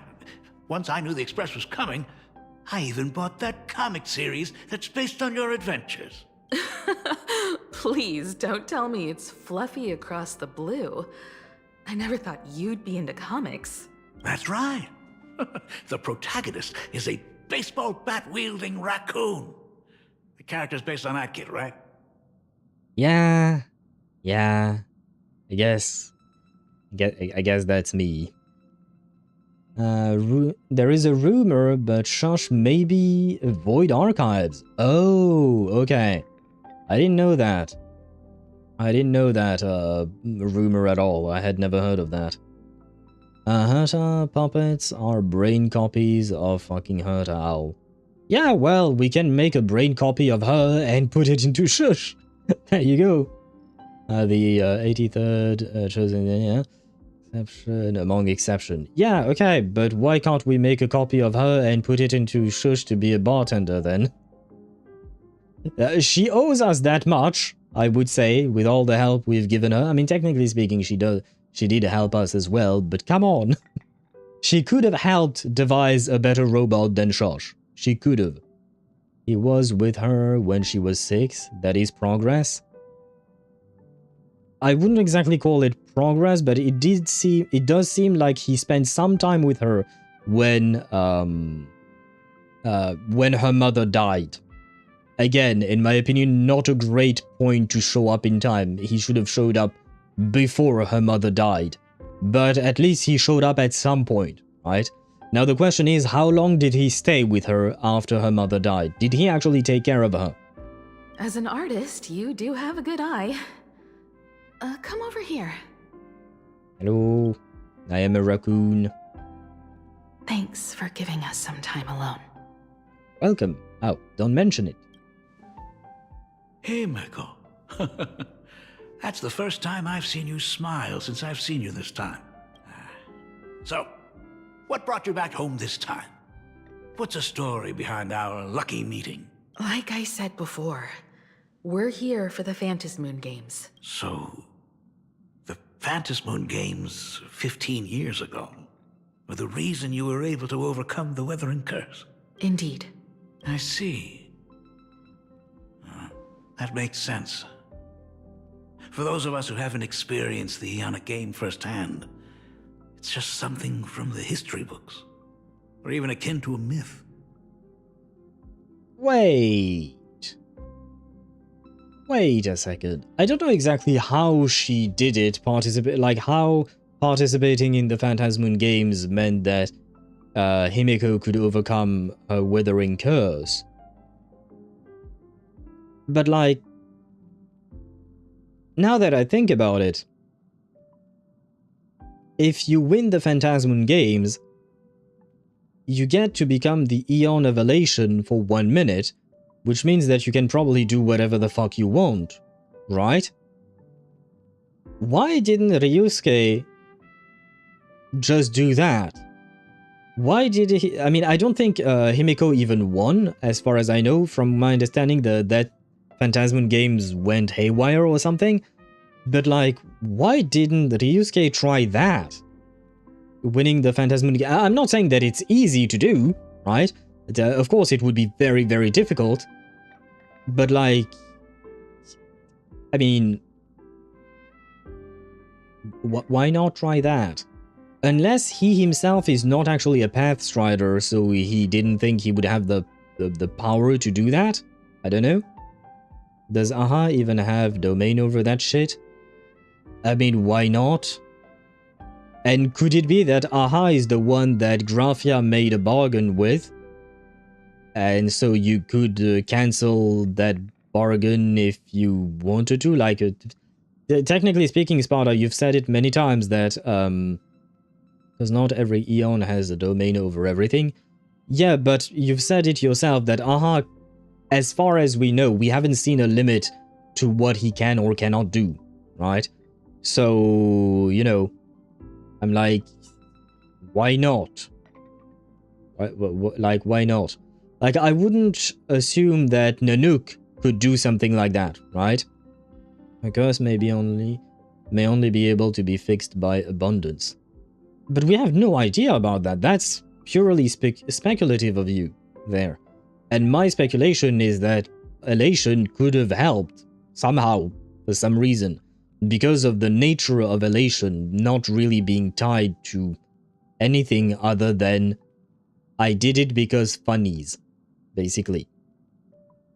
So, without knowing the details of what the Weathering Curse is, I feel like that could have been I mean, it is 100% a possibility, because very clearly, Himeko used the Phantasmoon Games to get rid of or to overcome, to use the exact words they used, to overcome her, what do you call that, her curse, right?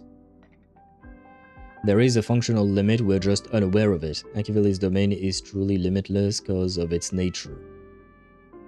Yeah, okay, but that doesn't mean that the limit for elation is beneath whatever this requires. We don't actually know.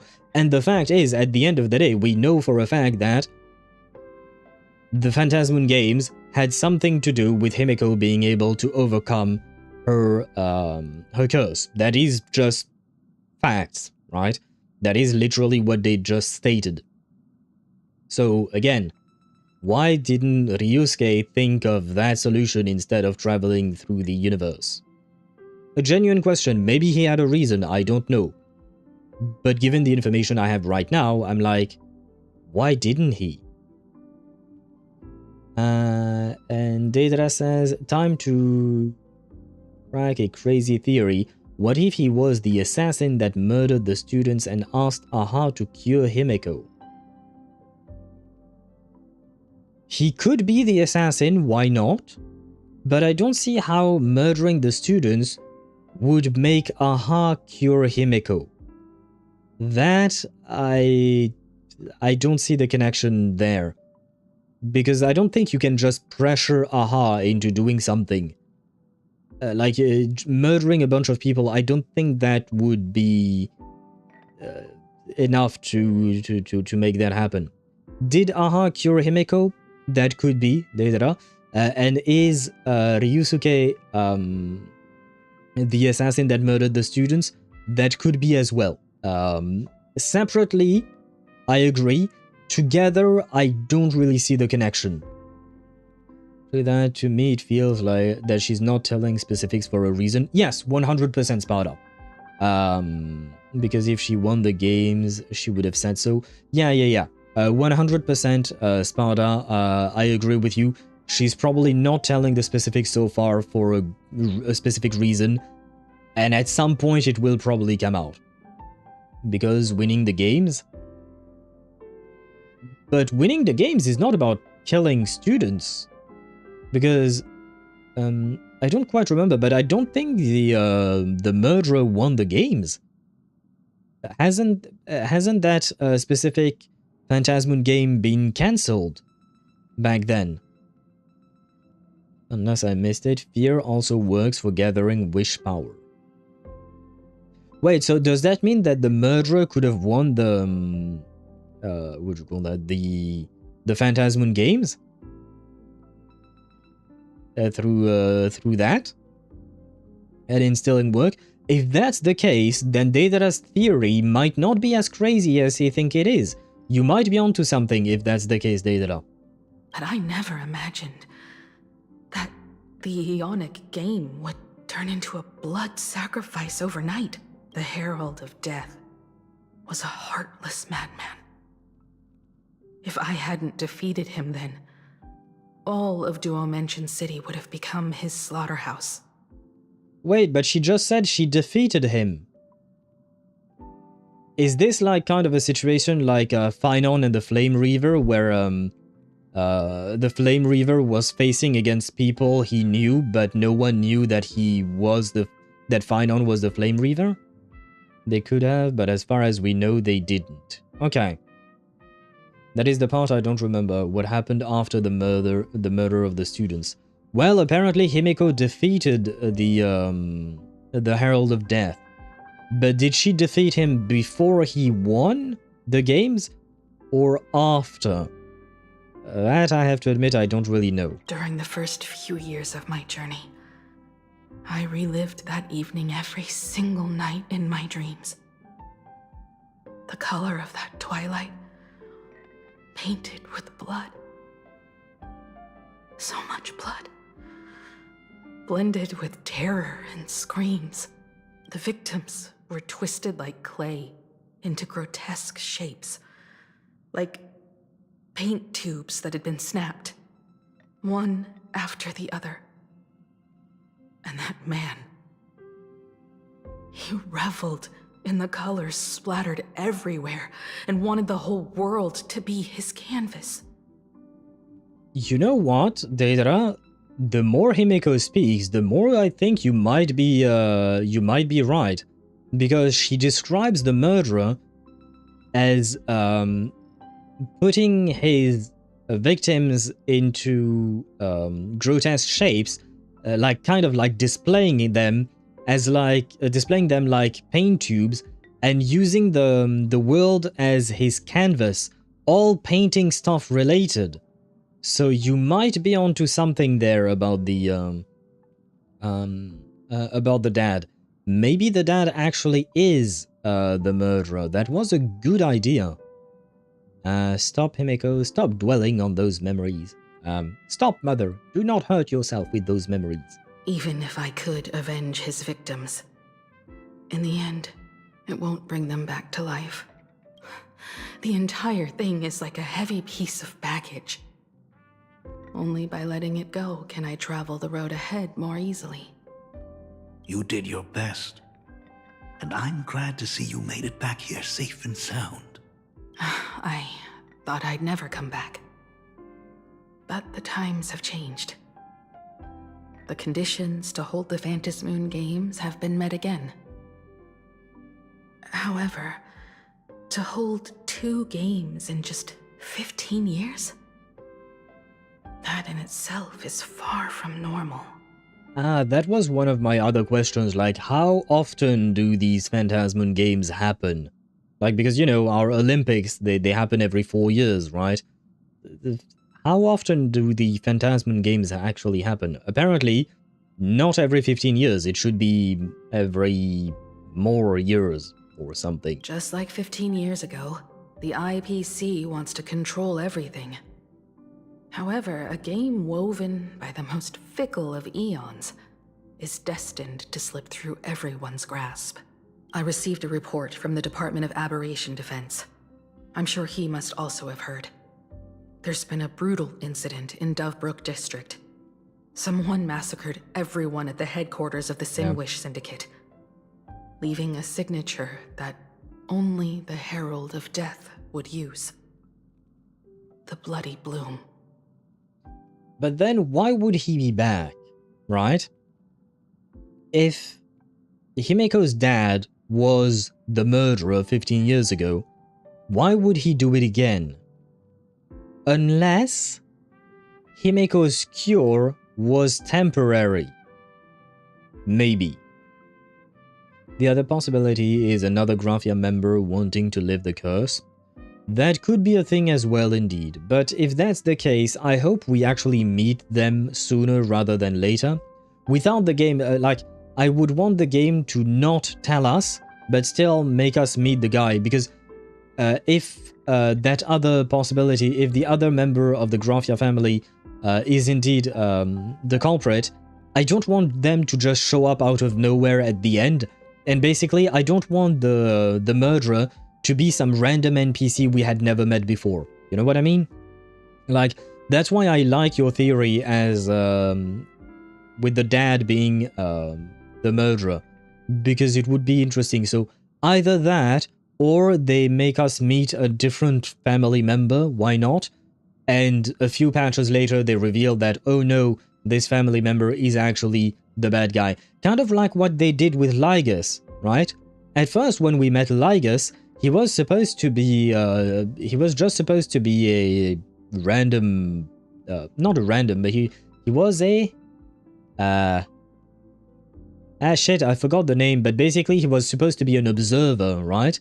But slowly but surely you could tell that something was suspicious about him, and eventually he was revealed to be Zendar 1 Kuwabara's creation and whatnot, right?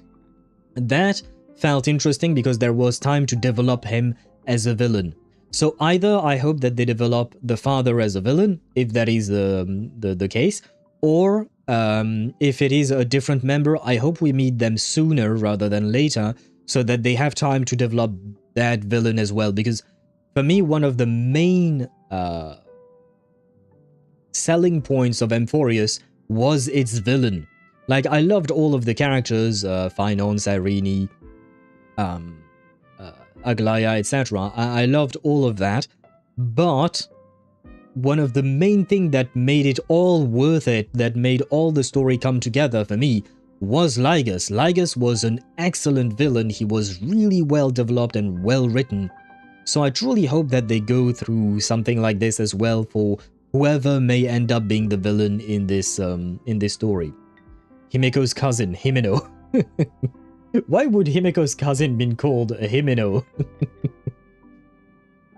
But I find it more twisted that a desperate father takes the role of a cold-blooded assassin in the eyes of Aha.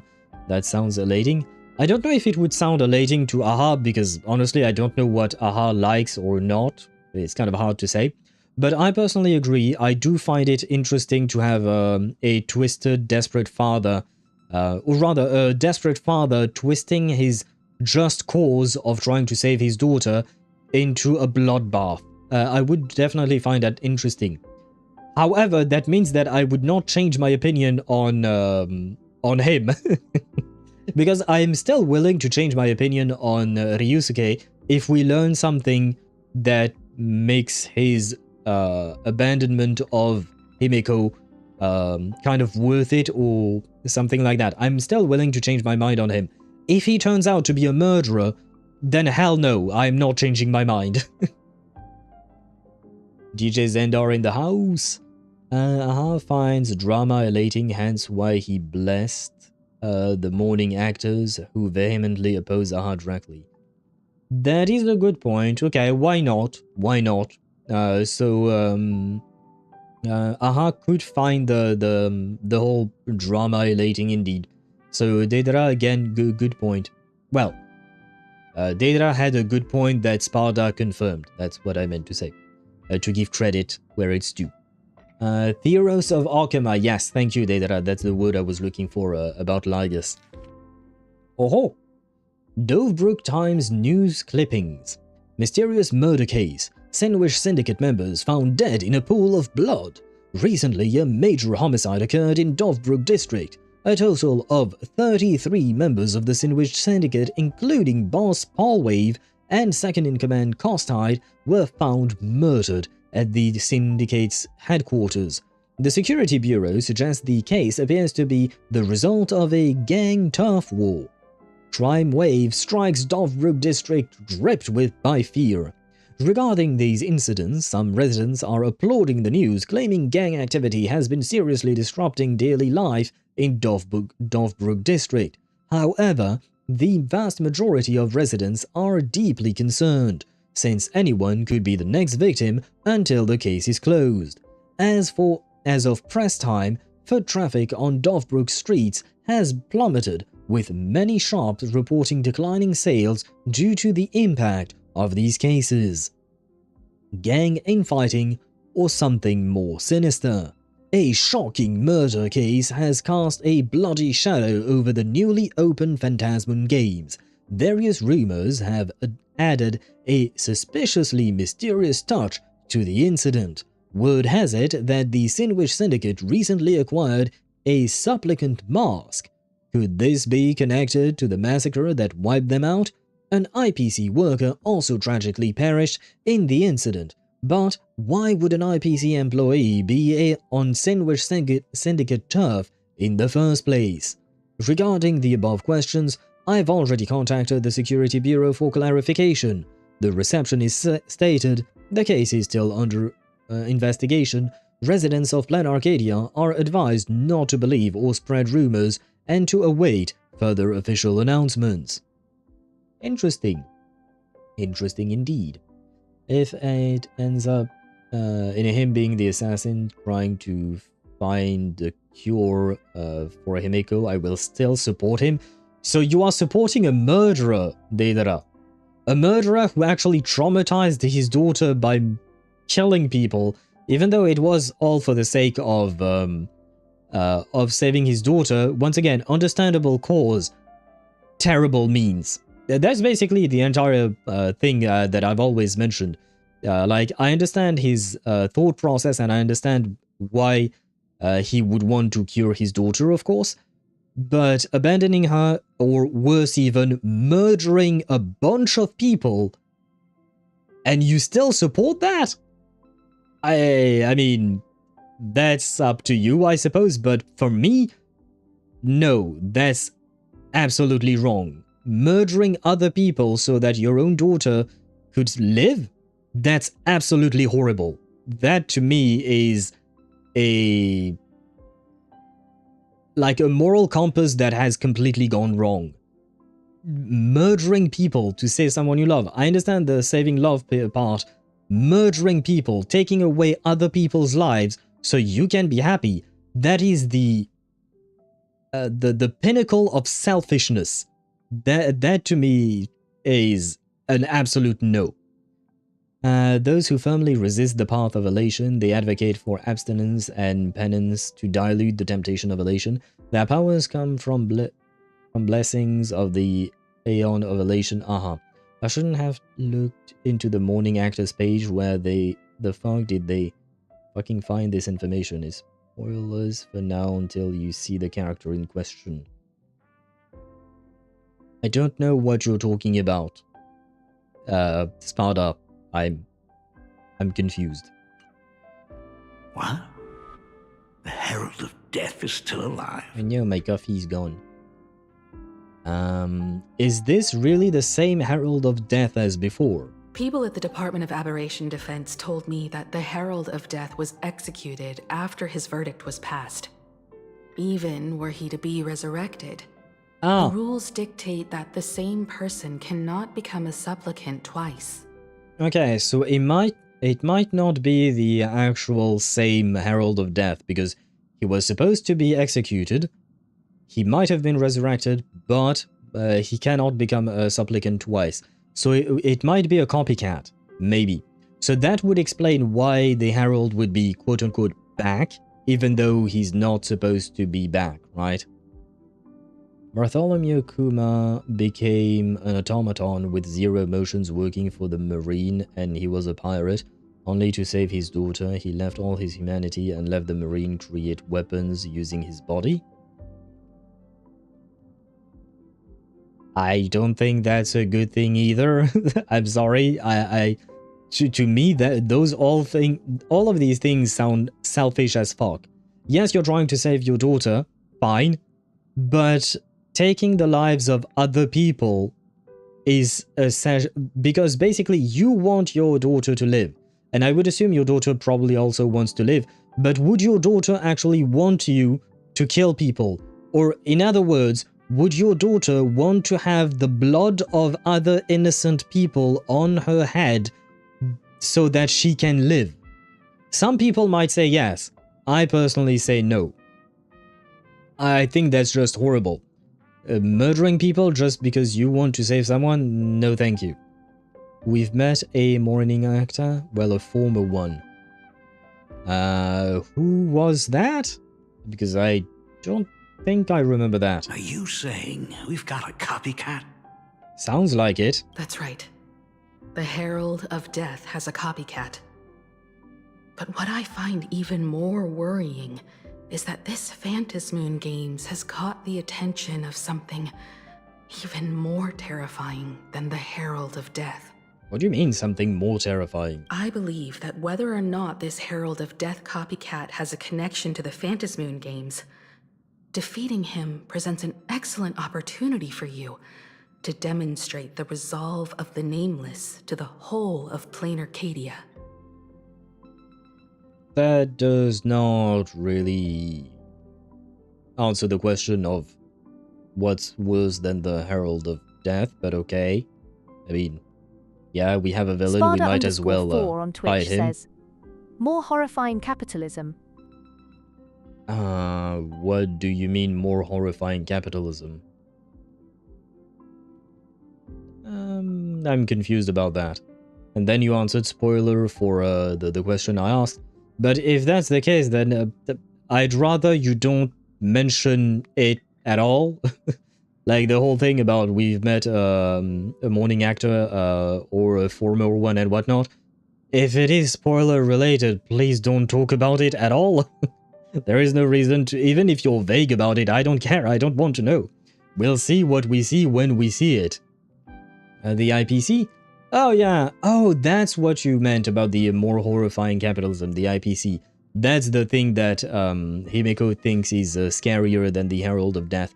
But didn't she say that the IPC was already trying to control the Phantasmoon Games the last time, 15 years ago? Just as you did all those years ago. Exactly. As for you, Dad, have any clients commissioned you lately? It'd be best if you left this world for a while. Oh. May I take that as my daughter showing concern for her dad? Well, I mean, she doesn't want you to die, so I suppose yes. You can take it as a safety advisory from the Astral Express. Never mind, she's still putting some distance between the two of you. I mean, the IPC is nothing if not persistent as fuck. Oh yeah, true. 100% true. Also, as he has already become a supplicant and joined the Phantasmoon Games, he will have my full support. I'd like him to temporarily keep the mask of elation that has been passed down through our family. Ah shit, I wanted to add something to what you said, Sparta, but I forgot. I think my brain is slowly dying today. Too late for me to raise any objections at this point, right? Huh? Sounds good. The mask stays with the kid. Thank you. Would you like another drink? Another drink of what? The only thing Shosh offered was hot water. Ah, got it. Next, it's time to show me the way out, isn't it? Oh, I've definitely overstayed my welcome. For most of my life, I couldn't be there for my daughter. And now that I finally have the chance, she wants me to leave. In that case, I ought to be on my way. You know what? I like the fact that he's respecting her boundary, somewhat. He's still imposing his way of doing things on her because he came here without her permission. But at the very least, he's trying not to overstay his welcome, so I'll give him credits for that. At least he's respecting the fact that Himeko is not quite ready to actually welcome him back with open arms and whatnot. What's funny, Ryusuke is surrounded by basically the objectively strongest Pathstriders in the known galaxy. Are we not discounting a bit some of the Lord Ravagers? Like the one that goes through... how would you call that? That goes through planets and whatnot. I forgot their name. But even Fentilia, technically speaking, we weren't as strong as her. We needed the help of several people to do that.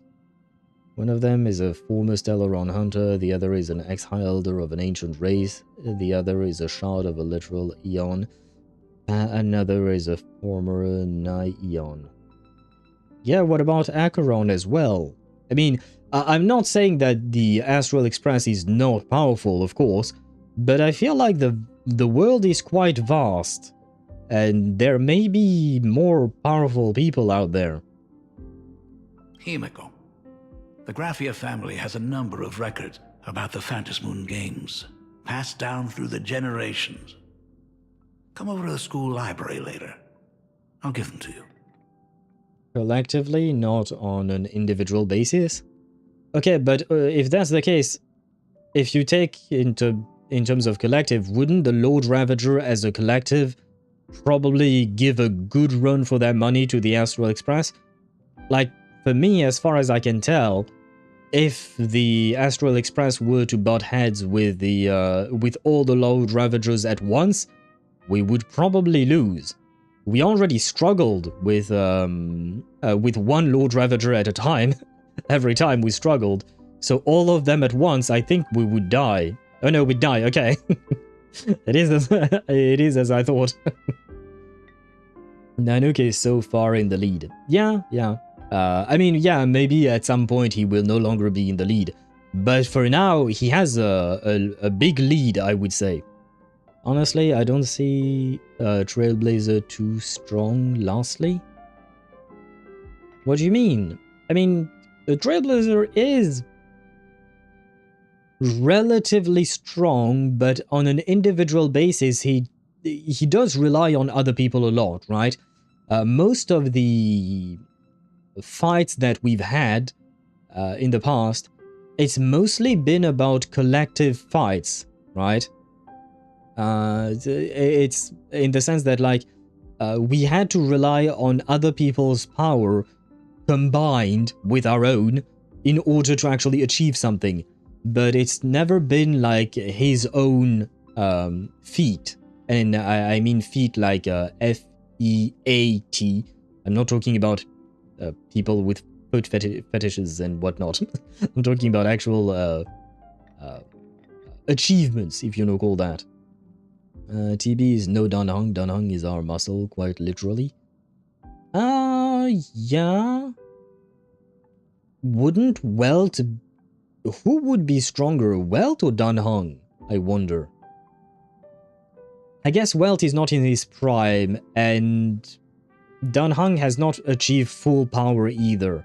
So it's kind of hard to compare, I guess. Holds back Dunny's feet big. I'm not actually into feet things in general. Feet are... I mean, I don't mind their existence. They are quite useful, you know, because you can... That allows you to walk. But I personally don't have a foot fetish. I'm not gonna judge those who do. You do you. If that's something that that makes you happy. Have fun, I guess. But not with my feet. Leave my feet alone. As for Zani's feet, I prefer the rest of her body. Yes, the success in the Battle of Iron Tomb is mostly due to Cyrene. I wouldn't exactly say mostly, but in big part for sure. But we can't discount what everyone else has done, right? It wasn't just Cyrene, it was all the work that Phynon had done, all the work that the other Amphorius characters, the Chrysos have done. Not to mention Madame Herta. Herta helped big time. Screwloom bringing in his whole fucking planet for the fight, you know, that was also a big contribution, and he helped Madame Herta and all the hacking that were to be done with Iron Tomb. So Cyrene definitely played a big part, but like, it was really truly a collective effort. And didn't the... Yeah, the IPC showed up as well, right? If I recall correctly. I don't remember actually. Was the IPC there? Yes, but I was talking about coming back to the battle with the train-shattering reality. Oh, you're talking about the final blow, basically, the very end. I'm talking about the battle in its entirety. Everyone else contributed to Cyrene being able to get to that point. Without everyone else's work, I don't think Cyrene would have been able to get to that point, right? Well, yes, when he used to... let me read this in order. They split the weight of all the memories that Cyrene needed to bench, but Herta did most of the actual killing of Iron Tomb. Yes, when he used the bat to break the reality, we can say that was Trailblazer, Destruction Trailblazer. Yes, I would assume so, because there is a reason why they use that. Herta did the most of it to allow Cyrene to headshot him. I don't know about the most, but she certainly contributed big part as well. Again, because it's hard to quantify, I will say.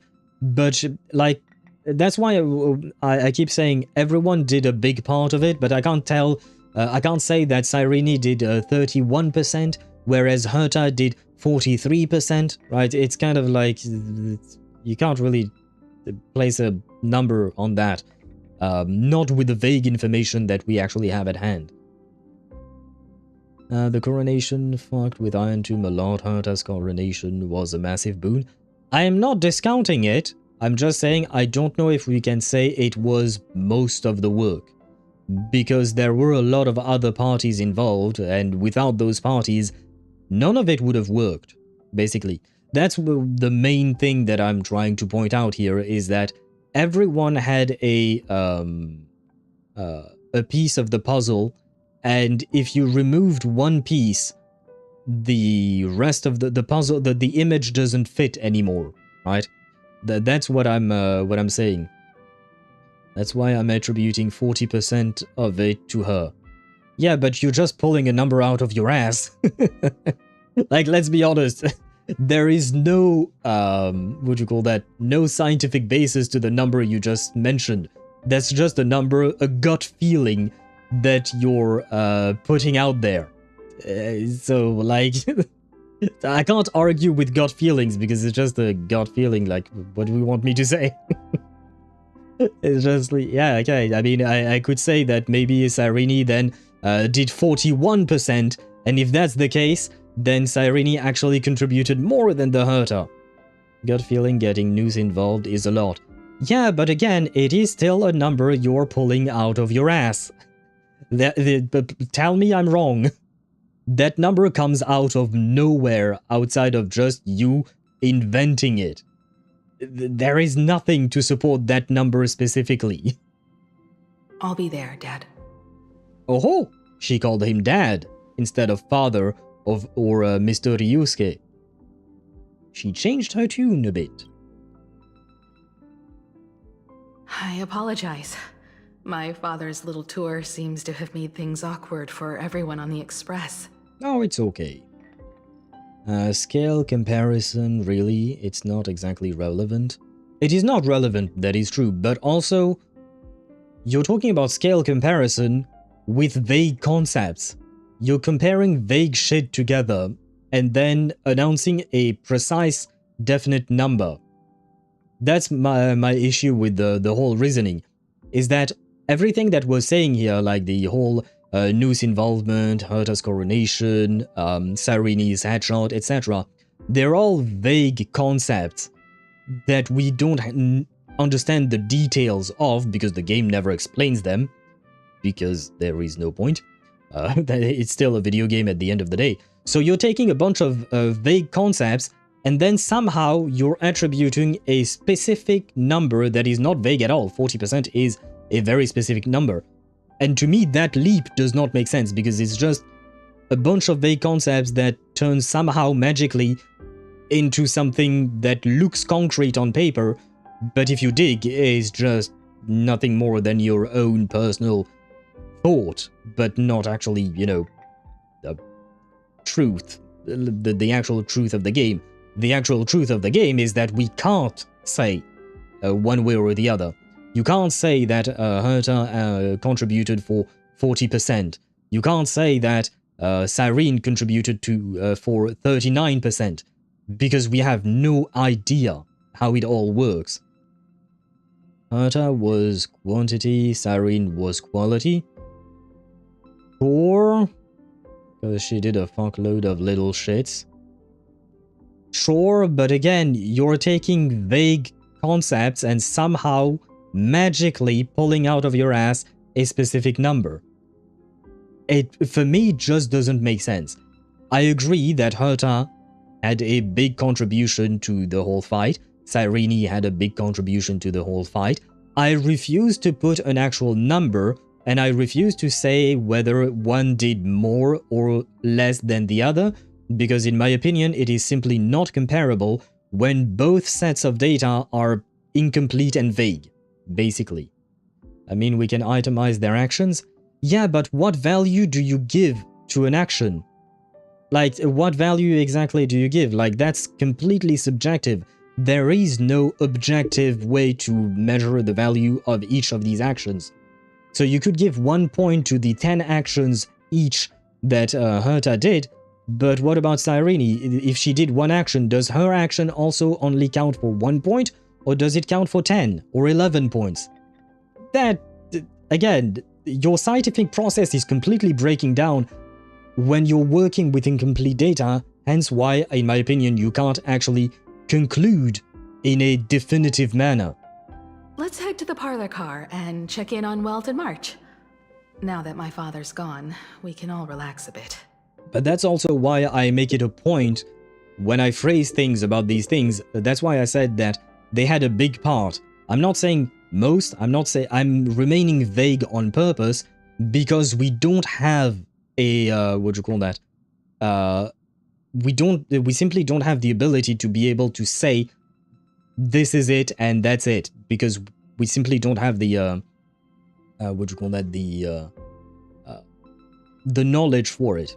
You get my point? Yes, and I hope you get mine, because you have a tendency to jump to conclusions and say things as if they were facts, when in fact they are just your own gut feelings or your own theory. That's my personal point. You have a tendency to do that quite often. But if you want to be a follower of erudition, you should know that you can't just conclude things however you want. You have to be accurate to the representation of the data you've been given, and right now the data that has been given to us is incomplete, vague, and you should not just say, yeah, I'm giving it 40%. Where does that 40% even come from? My point is Trailblazer needs training. Oh yeah, Deidara, I agree with you there. Brother needs to do something more than just stand there and look pretty. Just a moment, I want to chat with you. Has Mr. Ryosuke left? He has indeed. Yes. I told him to head home for now. After all, what is going on with the Phantasmoon Games has nothing to do with him. As far as we know, it has nothing to do with him, but he might. And I agree with you, Sparta. Now that I hear Welt more and more, he does sound younger than previous Welt. I mean, Herta is often extrapolating of incomplete data. That's the point of simulated universe, ironically. Yeah, but those are way more complex than what you're doing. And no offense, but Herta is a genius. You mentioned yourself. And I mean, as far as I know, you're not, Sparta. So you can't really compare what she does to what you do, because you are not the same. God, no, I'm not. Yeah, and I'm not saying that you're not smart, Sparta. I'm not saying that you're dumb or anything like that. But, I mean, both you and I are completely dumbasses when compared to the Herta. So I feel like you can't really compare the two, because we are not in the same leagues as her. It's like they give him something and then tell, listen, Trailblazer, this button does this and this one does that, and when he fights he just presses random buttons. Yeah, it does feel like that, Deidara. I agree with you. It does feel like oftentimes the Trailblazer is given powers that he doesn't really understand, nor does he try to understand them, and he just somehow uses them more or less okay. I wish we had more of a development for him specifically. I'm really sorry, everyone, for bringing my personal family matters onto the Express. No, mother. Please do not think like that. We are your family too, so your family matters are our family matters. Not at all. Mr. Ryosuke is your family, and that makes him part of our family too. Yes, March. The most important thing for family is to be together. So he's welcome to drop by anytime. I would just add, if that is what Himeko wants. Because my personal relationship is not with Ryusuke, it is with Himeko. So, while I wish him well, I don't wish him ill, unless he's a murderer, then I wish him to go to jail. But I do wish him well, but my personal priority is Himeko's well-being. So if Himeko wants him to be part of, perhaps not part of the Astral Express crew, but if she wants him to come by, I am okay with it. Because at the end of the day, this does remain her situation, her relationship. So I think we should respect what she wants out of all of this. I mean, if Trailblazer studied any of the paths any deeper, they might Pathstrider down that path more, which may cut off access to other paths we already have access to. That is a good point. I don't know that it actually does work like that. I don't know. But it is a good theory, it is a good point that it could cause problems. Traveler is winning in that regard, thank you, Master Skirk. True, that is a good point as well, Deidara. I really enjoyed when we saw the Traveler training with Skirk, and even when he received a tiny boost of power, you know, with the knowledge of the knowledge capsules in Sumeru, just seeing that the Traveler is actually making progress and he's not just handed shit, because he is somewhat handed shit, because he is handed elemental powers one after the other, right? But, like, I do appreciate seeing somewhat of a progression from him. Unless somehow we gain Emanator status from all of the eons we've already gotten powers from. I don't think that has been explicitly stated so far. So I don't know. Daedra does mention something that the Trailblazer is special after all, but how special are they and how exactly does it all work? I'm afraid we just don't know. Which is already a problem because we can't become a new emanator of Sheepy because their emanators are embodiments of them. I'm guessing that the answer would then again be, just like Daedra mentioned, the Trailblazer is special. Which I feel like it's kind of a cop-out answer to just say, yeah, he's special so he can do anything and everything. Not a fan, but again, we are missing a lot of information on these things. Madame Pearl sent a message to the Express just now, inviting our supplicant to a meeting. She'll have a private car waiting for us. Yes. The meeting won't be held in some stuffy, formal reception room. She would like us to visit and tour the headquarters of a company under her name instead. I said me, a meeting with Pearl. For some reason, I thought the Trailblazer was going to speak the lines. Maybe I'm getting too used to Wise and Bell, well, Wise specifically in ZZZ, always talking, or even Rover talks.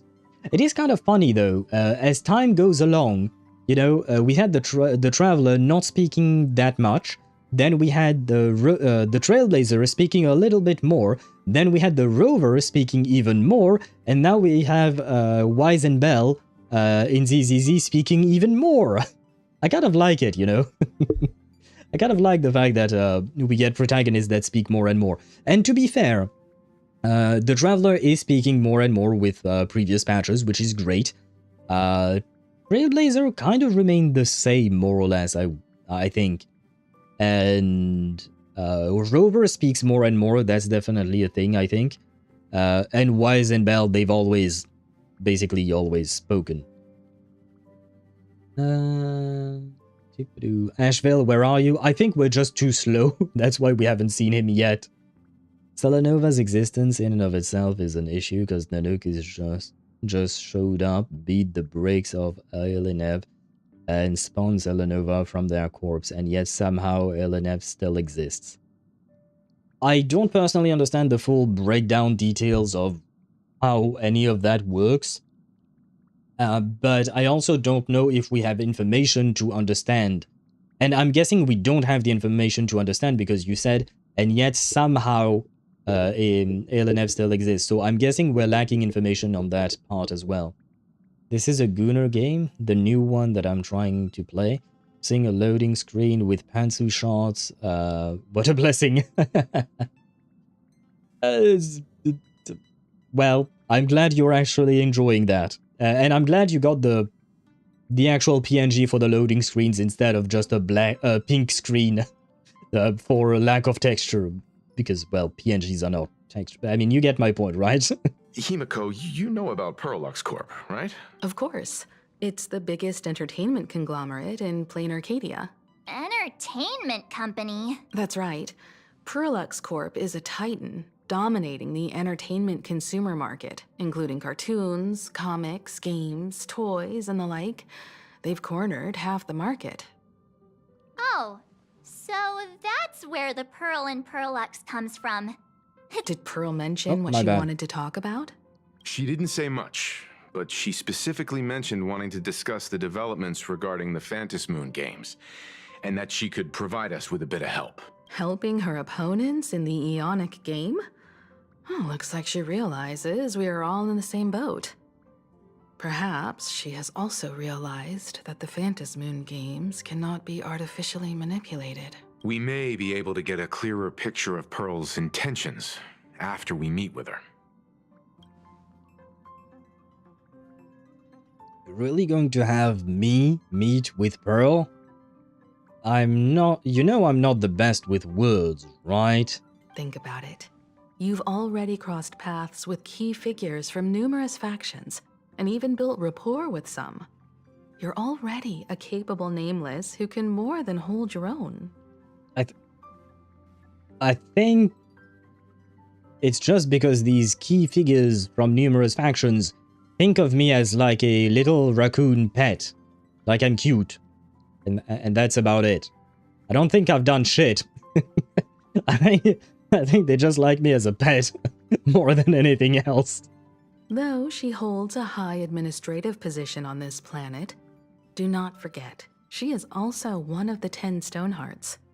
You've already dealt with Aventurine on numerous occasions, and so Topaz. you should have ample experience handling members of the 10 Stonehearts. Yeah, and not to forget Topaz and even Jade a tiny bit. Hey, don't worry.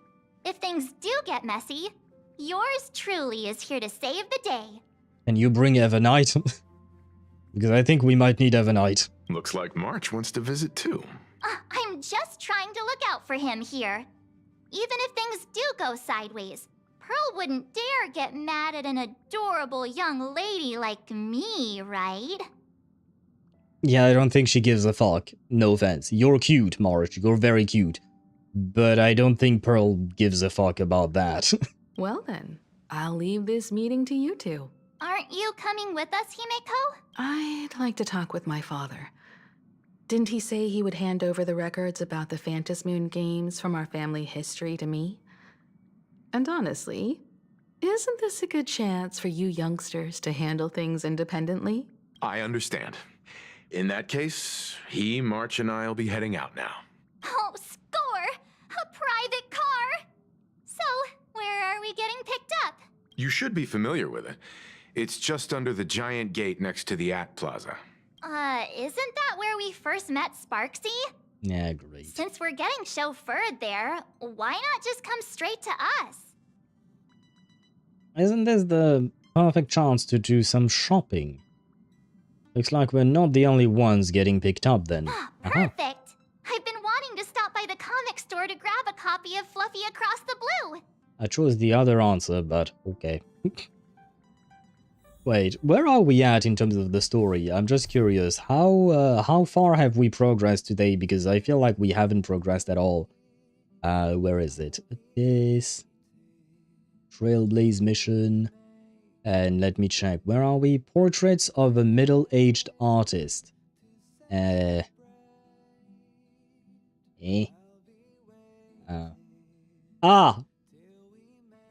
still in the first quest, it seems. Head to Dual Mansion City. Okay, yeah. Wait, Sparta, you said 30% roughly? Really? Because there are in total 1, 2, 3, 4, 5, 6, 7 quests. Can I count? 3, 6, 7. Yeah, there are 7 individual quests. Of course, each has a varying length. I don't know if the wiki is already up to date, but we're still in the very first one. So are you sure we are actually at 30% of the story? Because it doesn't quite feel like we've done it. Especially because there is one quest that has a lot of steps.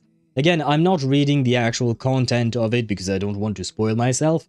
I just see the number of steps included in each quest. And most of these quests have only a handful of steps, but still, yeah. It's a lot quantity-wise, but they be quick. Okay, I see. Okay, well, I mean, if we've done 30%, it's actually not too bad. Because I have planned 3 streams for Honkai Star Rail. You know, I've made it into the schedule.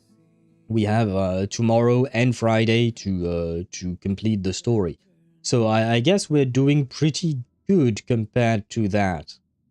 In regards to that, I should say. Look at Media Owl. Very well. What did you send in media? Oh, God. Oh, God. The pink screen. as girl. Oh god, yep, that is something. Although I do note that the bottom left character has quite the cleavage, is all I'll say. Quite the cleavage indeed. Spada is Kugimiya Rei, the VA of Kiana JP. That I don't know. But I mean, you were asking Spada, to be fair. But you know what, guys? I am going to not take a break, but I am going to take a break from the story, I guess, for today. Because I am feeling somewhat unwell. I have not mentioned it up until now because, well, there was no point. But I do feel like this is a good, slightly a good stopping point because we are changing scenery. We're doing something completely different next, and we are going to see Pearl and whatnot. I'm gonna have to change my thumbnail and my stream title because we did not see Ashveil at all today. We spent most of our time with Himiko specifically and less with anyone else. But for tomorrow I can use Pearl as a thumbnail because, well, we are literally going to see her. But yeah, I am going to leave you for today. I need to get some food and rest a bit because I think maybe the lack of proper sleep is slowly murdering me, which is kind of bad. So, for today, we are going to leave things off. Tomorrow, we can continue the story. Yes, I know that Ashveil-sama is not here, unfortunately. Though, to be somewhat fair to myself, it's not entirely my fault. This whole first part of the story had nothing to do with Ashveil. We were very much focused on Ryusuke and Himiko's relationship to him, which was very interesting. It was kind of infuriating at times for me, because I highly disagree with the way Himiko's father acted. Well, highly disagree is a bit of a stretch. I disagree with the way he acted. I would very highly disagree if he chose to murder people. But I still find it interesting. Again, it's kind of like the same thing as with Ligus. Despite me being angry or frustrated or things like that at characters, that doesn't mean I don't like the character would be a strange way of phrasing it. I don't enjoy the writing for these characters because for me, Ryusuke is definitely a very, what do you call that? A very flawed character. He is far from being perfect, of course, and you did mention, Deidara, that it was somewhat refreshing to see that. And it is. It is indeed refreshing to see a flawed character who tried to do something good, but ended up doing pretty much nothing at all. So it is interesting, and I do like this whole section. I actually quite enjoyed it, except for the part where he wanted to make a joke out of their reunion. That part just frustrated me, period. I don't like that kind of writing. I'm just not a fan of it. Like, people, important or impactful situations should remain important and not just be turned into cheap jokes, because at the end of the day, that's what it felt like to me, a cheap joke that didn't even really make me laugh, and didn't make anyone laugh, as far as I could tell. So, you know, aside from that tiny detail, I still like the introduction of Ryusuke and his storyline and background. And wait, I missed a message earlier. What we know, Ainalev is on a planet. Nanook shows up, violently brutalizes Ainalev, leaves with a hot shake with Ainalev's power. That's literally the order of event. Yeah, we violently brutalized Aventurine's mother? Wait, what the fuck are you talking about there? But yeah. What do you call that? I think given what you described, we're lacking too much information about that. I read that. I mean, Ligus wanted to do good too, good in a massive, air quotes. Yeah, same. What do you call that? I agree that Ligus, if you put yourself in Ligus's shoes, he was doing something good. Paimon believes in you. I forgot about that line, even though I actually introduced it yesterday. But if you put yourself in Lygas's shoes, he wanted to do something that he deemed good. If you put yourself in Ryosuke's shoes, he wanted to do something that he deemed good. But from the outside perspective of someone else, if you put yourself in the Emphorian character's perspective, what Lygas was doing was actually bad from their perspective. In the same sense that when you put yourself in Himiko's shoes, what Ryosuke did was not good. So it truly depends on what perspective you tend to lean towards.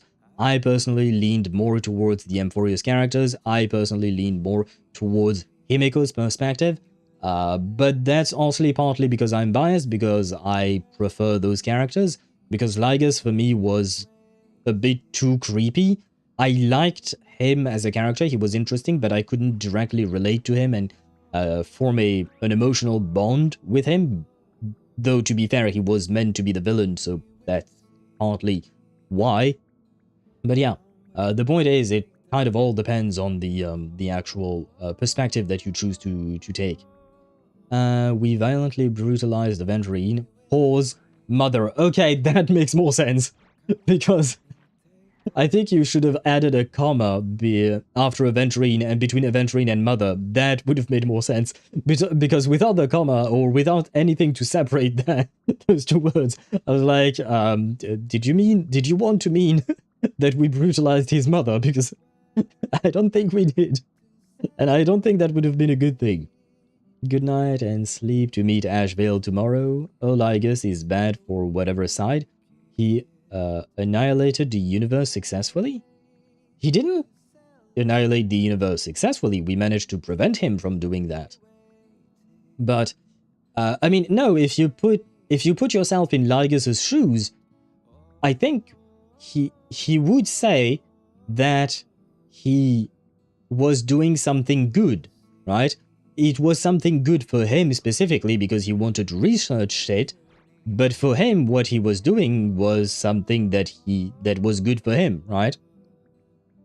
So like Himiko saying we have good rapport with the Stone Hearts is sketchy at best.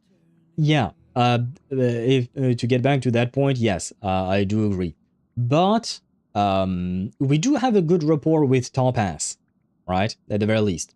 Aventurine, not so great. Jade, not enough interactions, I would say.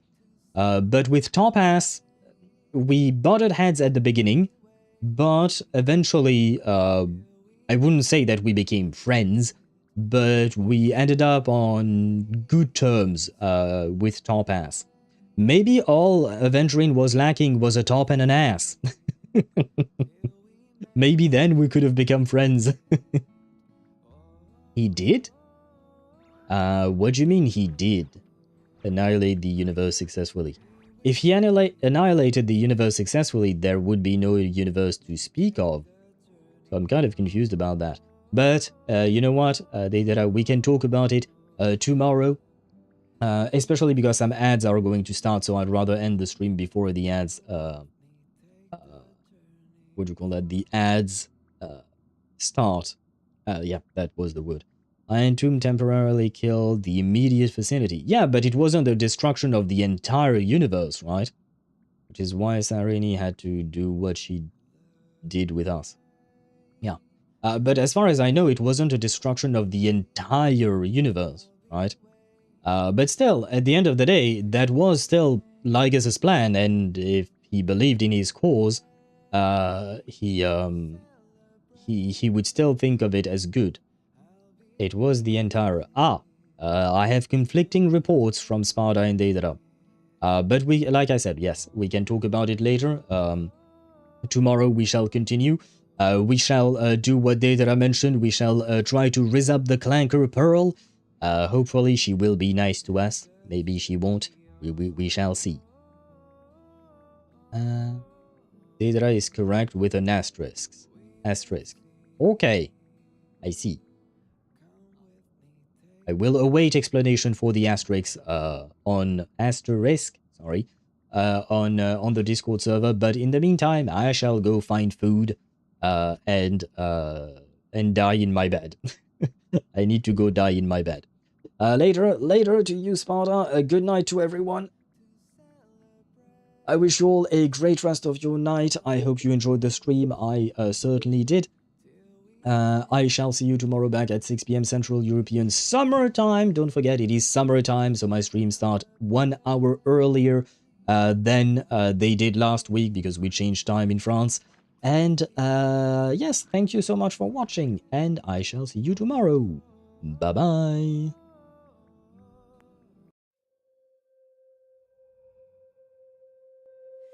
May the birds soar from their cage, sunbeams filter through the foliage, flames grow with immortal courage.